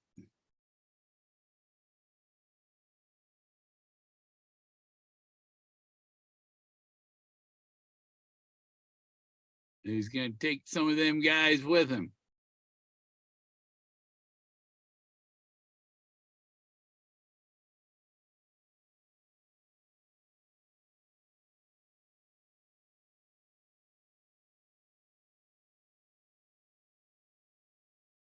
Yeah, I do.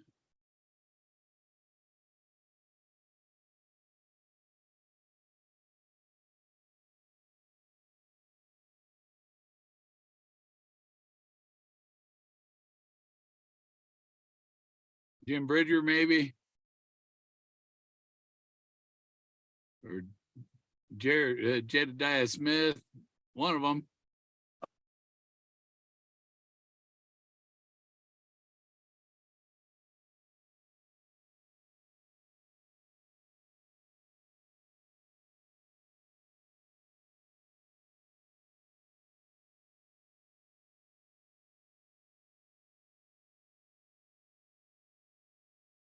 So he's a popular. He did this cover for True West.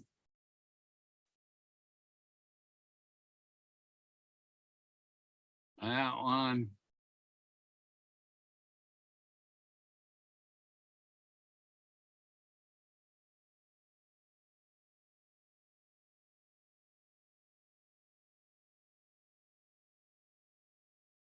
That one.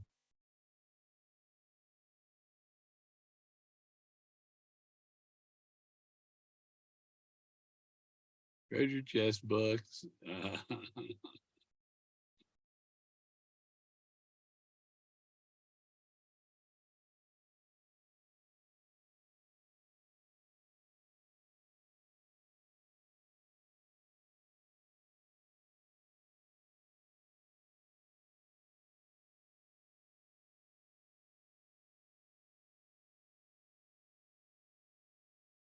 Oh, that's a photograph. Can't tell.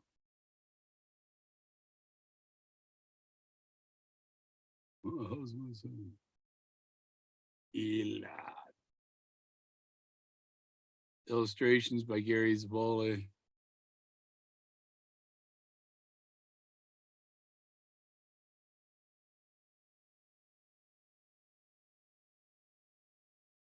Okay.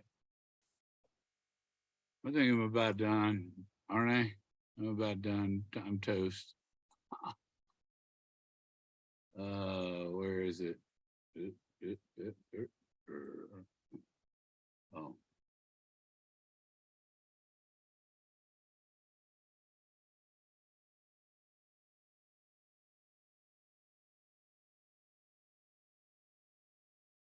Nope.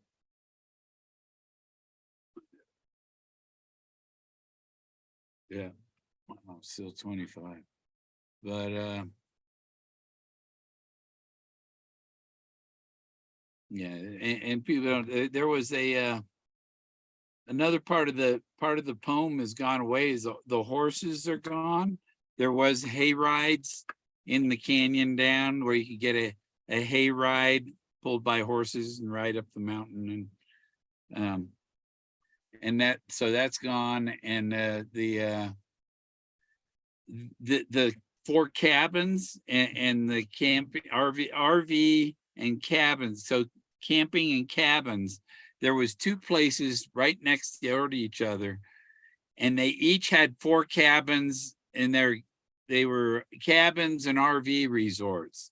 One was Goodnight's Lonesome Dove, and right next to it was Moon Valley Cabins and RV Resort.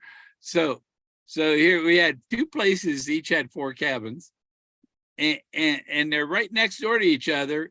And it's the Lonesome Dove in the Valley of the Moon, the dove in the crescent moon. And right down the road at the Hungry Logger is the lumberjack with the axe, looking toward the dove in the crescent moon. And then if you keep going down the highway, you come to his A33 trainer. It's just a highway of memories.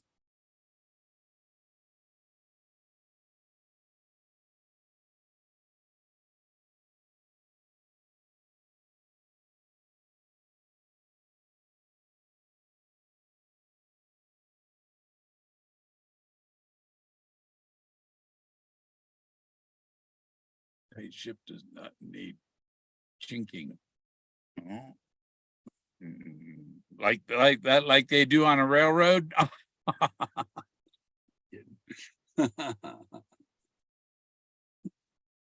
That's how they built the railroad, John.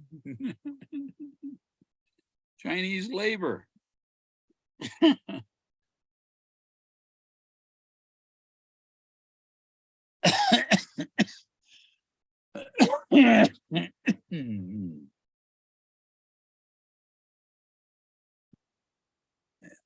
Yeah, my dad went in the Navy, in aviation in the Navy, the same time Forrest went in the Air Force.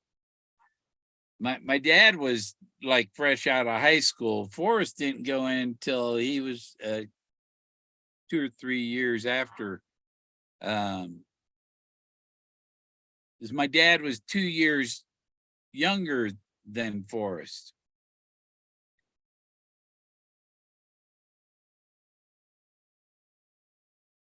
My kid, he served 8 years in special forces and all in the Army and stuff. Paratrooper. He hurt his back by paratrooping, right? By jumping out with parachute and hitting the ground. So he's they just, because he can't have a bad back and be a paratrooper. So he got out, and then he got a job working security for DOD. So, but that place closed down because they've eliminated all the stuff that they were guarding there, so to say. And he got a job at another facility with the same DOD. security stuff. And now somebody's trying to tell him, you didn't register for selective service, so we can't know we can promote you or not. It's like, he served 8 years. Why do you have to register for selective service if you join the Army?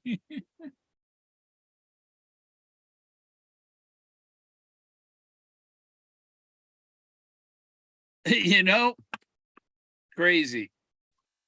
But I have one video up of them, I think Special Forces practice jump or whatever. I went and watched them when they did a practice jump down near Eglin at Eglin Air Force Base down near Pensacola and Fort Walton Beach.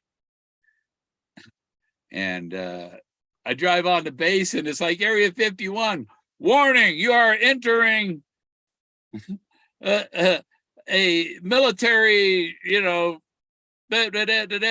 you know, and I'm wondering, well, I was invited, I'm going to keep going. I kept going and I got to a parking area and there were some buildings and stuff and people. And I just walked up and I said, hey, you know, my son told me I could come out here and watch him jump. Where do I go to watch the jump, the practice jump, airborne? Hey, out this way, down that way, and out there, and there's a field there. They fly over the field and jump out, you know, out past these. They had these container buildings that they used to practice being in a desert, you know. They practice their commando raids on these container buildings. And yeah, loose tits sink ships, John. But and so I get out there and I'm you know, and I was able to, yeah, okay if I video them jumping. Yeah, I got some nice video of them jumping. And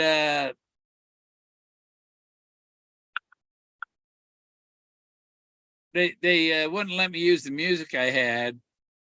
So it was Free Falling or something. Tom Petty. And I had to change it to some YouTube music, but it's, you still see them jumping and one of them jumping out of the plane is my kid. And then they dropped this package thing out that pushed it out the back door of the C-130 and it drops in. My son says, stay out of the middle of the field. They're going to drop a thing, you know. I wasn't going to go out there anyhow. I'm standing back here with the other guys that are waiting for you to jump. Yeah, that's pretty cool watching him jump. He had done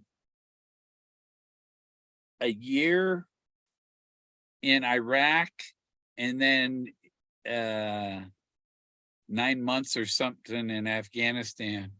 And he did a bunch of time in Japan and helped with the Fukushima cleanup.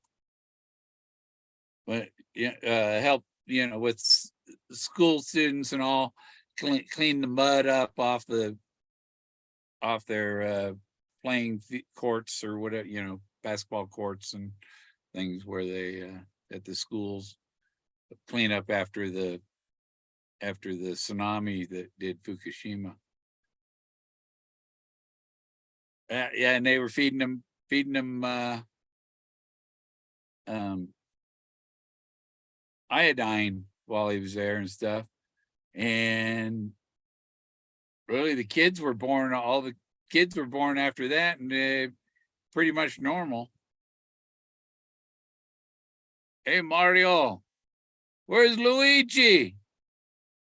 Hey, Mario, I flew over Amsterdam and up the east coast of England, over Scotland. It didn't even cross any land in the UK. Almost flew over Iceland and flew over the tip of Greenland and down the Appalachians to Atlanta from Greece. Right up the east coast of Italy and the east coast of England. And and then come back. It's like we went over the top of the world almost. It's 13 hours, but I had an aisle seat in the middle section, so I didn't have a window, and all the people with windows closed the windows. It's like, I want to see the icebergs. I want to see the icebergs when we're off of Greenland and Iceland. There should have been icebergs out there, you know, in that time of April.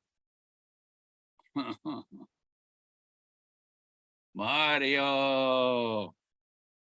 Isn't Mario the name of the guy in the, you know, the fortune teller thing you put the coin in, it tells you, yeah, it's Mario the fortune teller.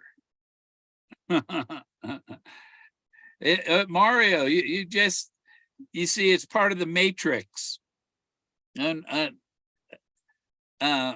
it's synchronicity. My book's going to be Kevin Bacon Sucks: 1 Degree of Synchronicity in the Search for Forrest Fenn's Treasure, because there are no coincidences. And if the numbers and all keep lining up, that's you're on the right path, you know. But anyhow, I knew about this synchronicity stuff. I'm at Walmart. This guy's synchronicity has the answer to everything. And I said, damn, you must be a guru too.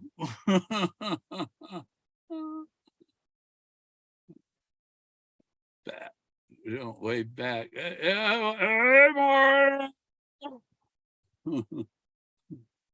I said, hi, aren't you listening?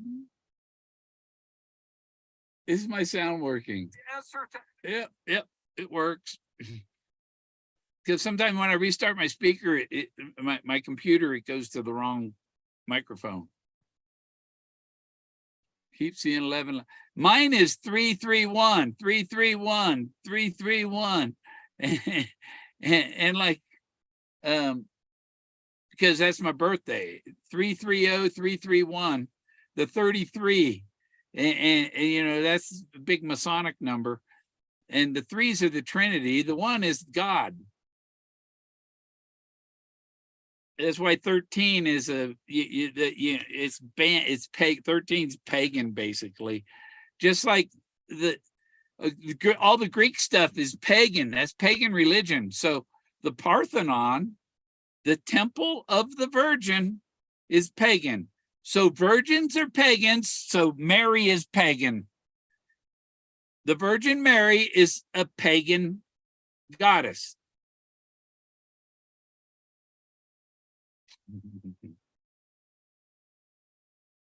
Oop, oop, oop.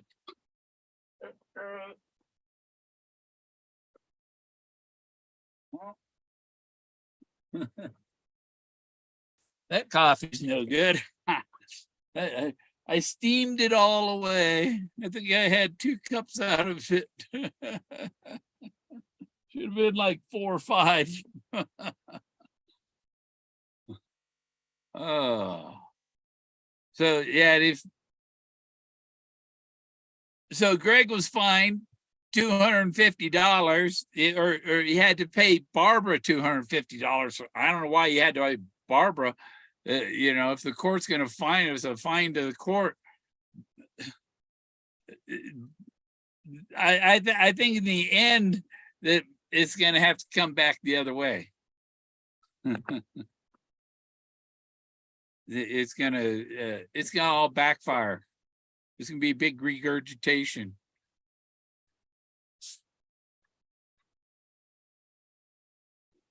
Four. It's 1, 2, 3, 4. 1 plus 1 plus 1 plus 1, 4. It's like let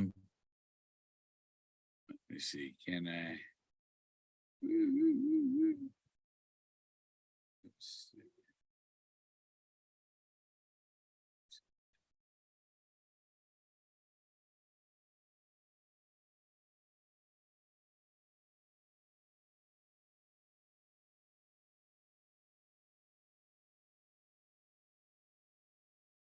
Yeah,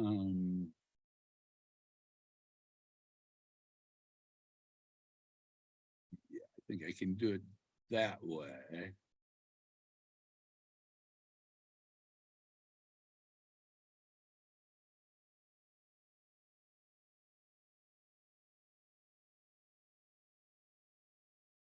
Okay, do it that way.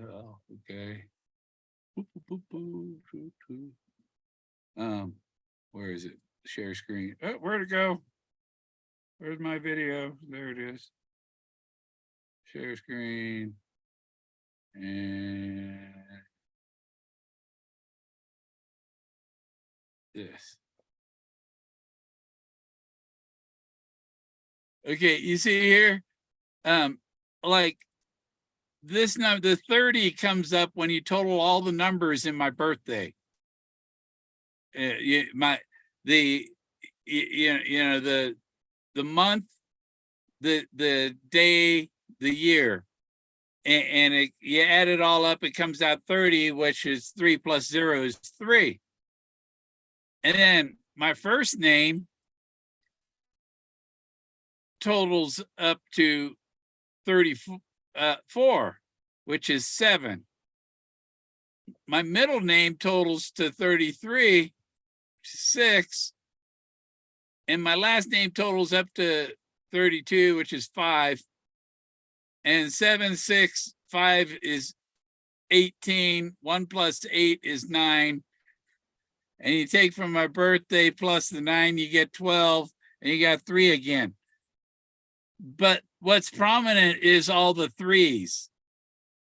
All those 3s, and the 33 for my middle name, Michael. But let me see, I'll stop share. And then I'll do that. I'll show you the way I can do the chart thing without exposing the rest. Oh yeah. I'll just hide those temporarily. Okay, now I go to Zoom, view, Zoom.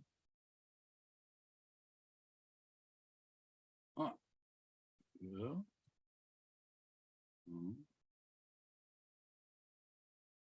Oh, come on.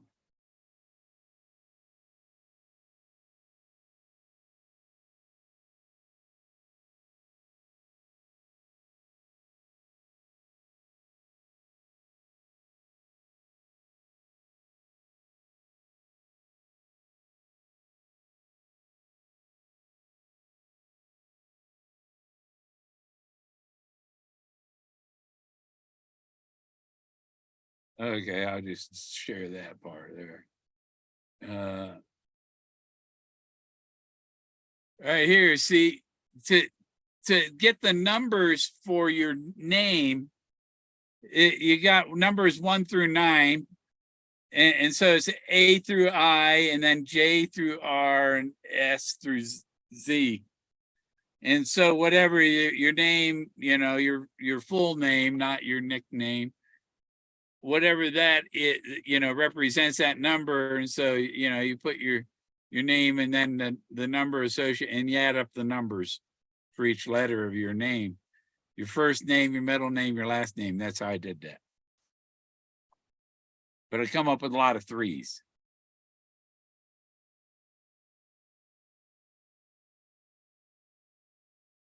Yeah, that's the numerology thing. But and then it ends up, it's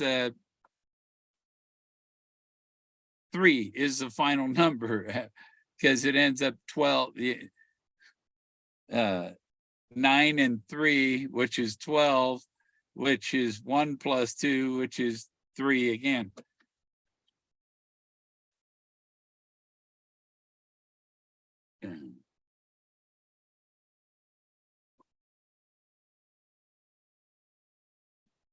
So, and then I got the 30, the 32, 33, 34. All those 30 numbers.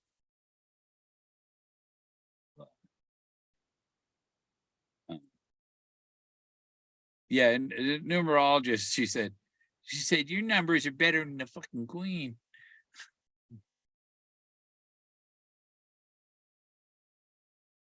My neck is sore.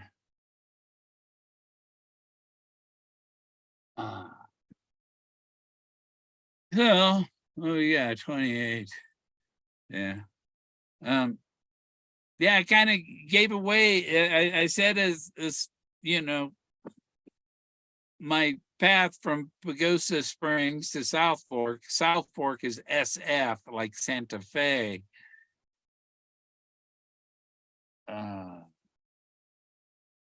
There was a guy named Brown who was a lumberjack in South Fork who contributed and built the a bunch of money for the hospital to be built in Del Norte. There's a big D on the hill in Del Norte. There's a pyramid near Del Norte. Spanish Trail goes by there. So I found a whole lot of stuff down there. And August 25th, if anybody wants to come to the RV party, go ahead. It's going to be a blast. I mean, there's already at least 50 people with campers, RVers going. So, just let me know and I'll fill you in when I have the exact location. But it's a singles group. Everybody looking for somebody.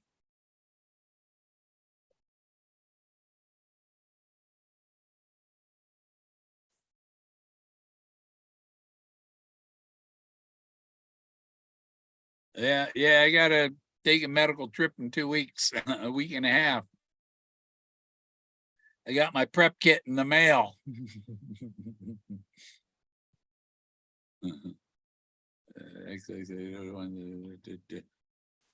Yeah, I got a lot of threes, 3-1. Those numbers keep coming up. Oh, you know what the low was today? 31.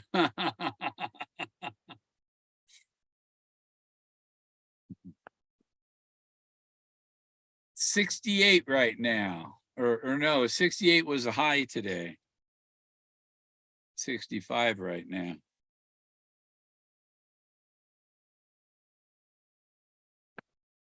Oh boy, art show is going to be fun. I better stop smoking so I'm not too stoned when it starts. It was but I'm going to bring my laptop.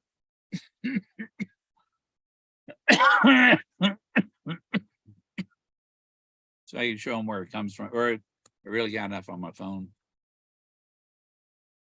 I bring the laptop anyhow and bring some extra prints. I don't have extra signs for them. Because I had to fill out a thing and I this one, this name, this one, this name, and leave the little placards to put up next to them.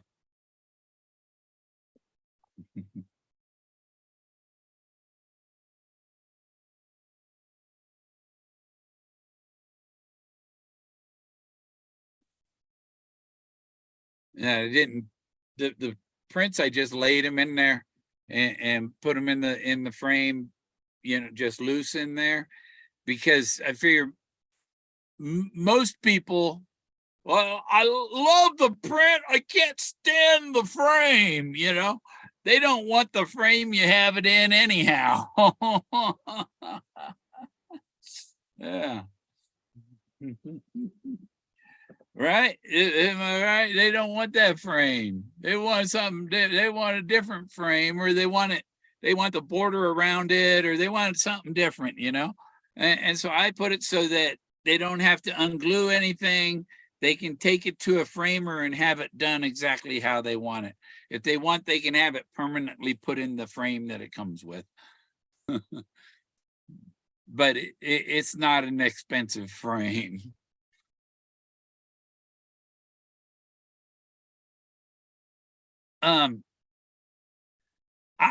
I wanted I wanted to see the body cam of the marshals dragging her out, kicking and screaming. No,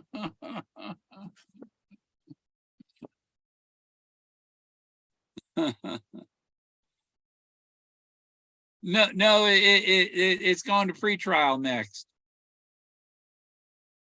because she can't agree to anything. Obviously, because she can't agree to anything, and I think in the end, Greg's going to get a big payback. In other words, she's going to have to pay him his expenses.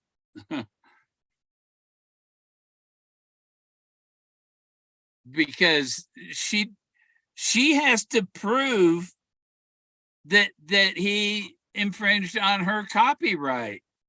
Where is the original that was copied, and where is his copy? You know, she doesn't have the original anymore of what she's claiming was copied. What was copied was people reading a court record off a public file. That she doesn't have a copyright on public files. I'm under a canopy of stars. Is this good shirt from art show? Huh? I don't think so. I think it's a good shirt for the art show. Sparkly.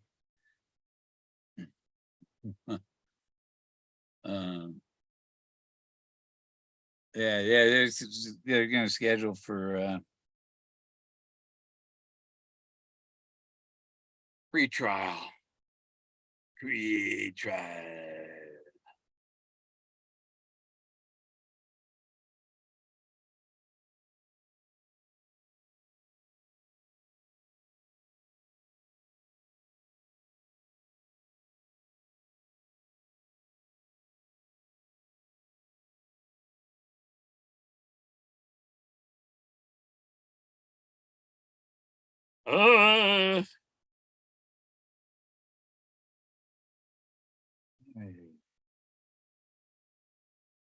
Yep, it's gonna be a fun ride.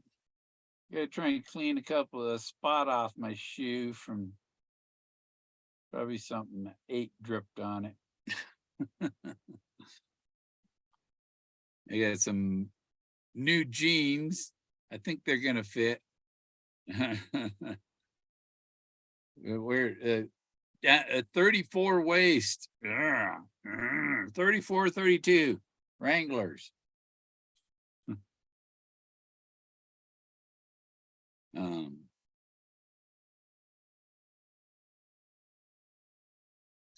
Leo on my shoulder. Leo's on my shoulder. Where's Leo? Where's Leo? Leo. I'm looking for Leo. There's me with some fish. This is two fish. There's me, the blue jeans. There's my cat, my old cat, Angel. She was a sweet cat. She had a kitten, looked just like her. There's Jack. There's me. Where right there's Alice Cooper. And there's Grace Slick. And that's the snowman right there. That's Ronnie Montrose right here. That's Ronnie Montrose. At the club my sister managed, Bodega. There's Alice Cooper right there, hiding in my peace pipe.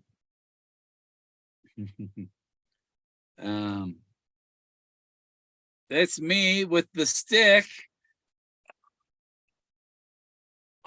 I was walking around with the stick before there was a stick. I had the stick when I found the car. And I found the springs to the seat cushion he was sitting on. Right there in front of the car. The car was heading toward Cody.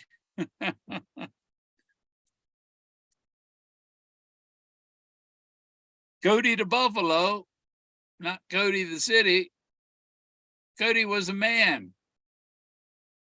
Does he live in Golden? Is his body in Golden?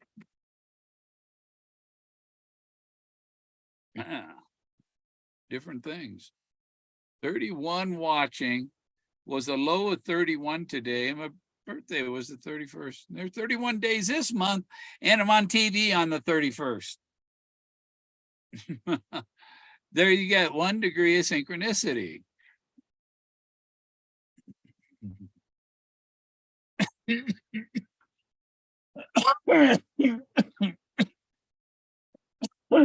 History repeats itself. Therefore, events repeat themselves. General Patton named his dog Willie after a guy who came to his barbecue.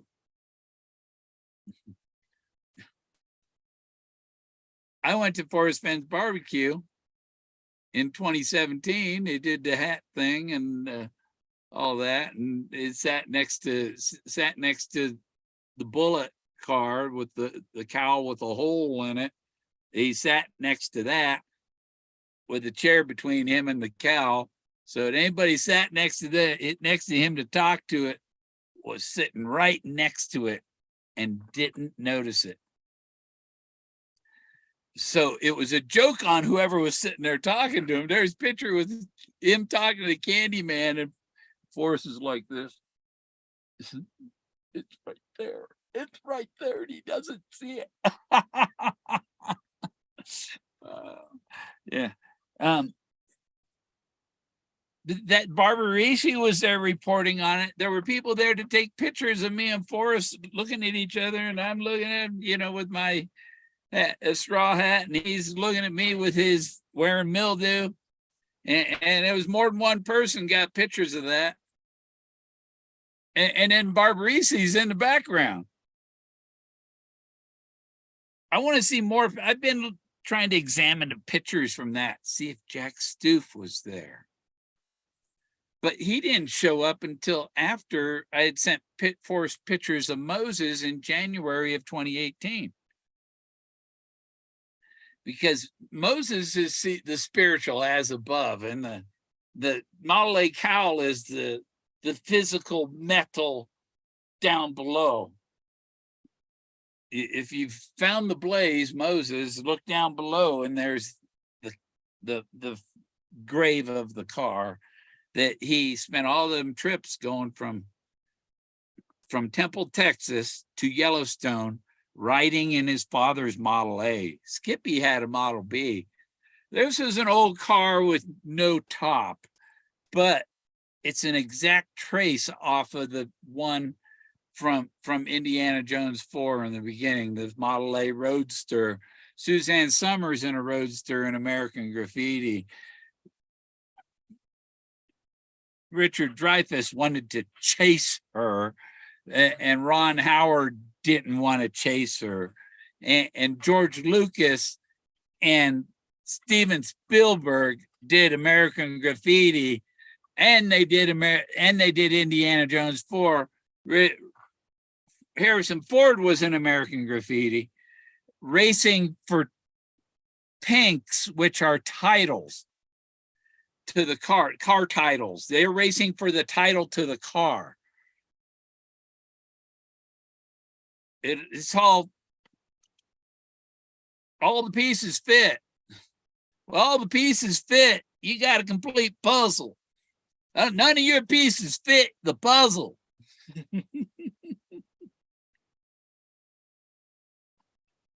My pieces fit the puzzle. How many what? Collect animals. You collect animals dead or alive.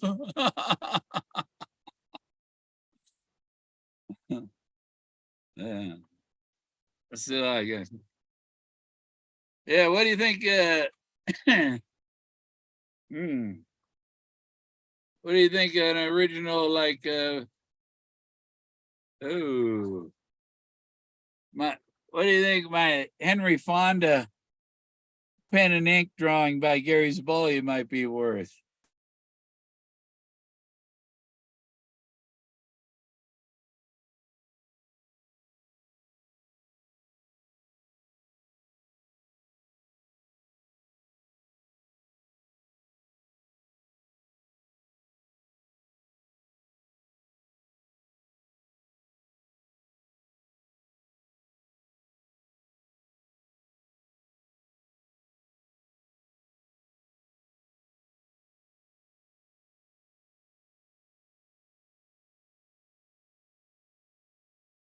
Ah, yeah, I've had this. I got this probably 6 years ago. Or wait, it has a date on it. Should have a date. Oh, eh. Oh, I was right. 2017. 6 years ago. Man, I got it right on the button. Just about. Let's see, what's the 11/22? No, almost 5.5 years ago.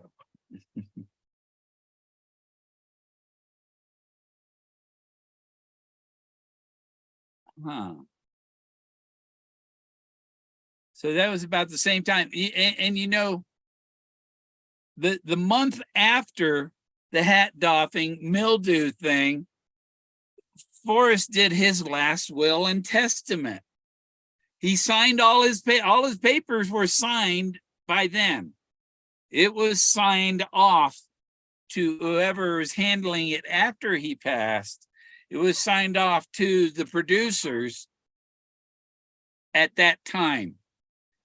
Before, in August of 2017, he signed his last papers.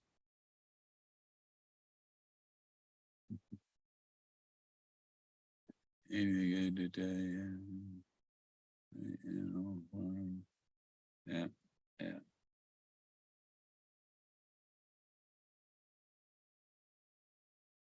Okay. Well, I think I've been on long enough.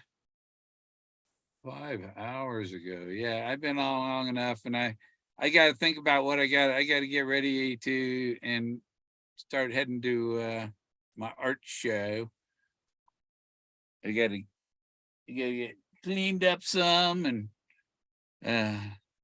get that new pair of jeans.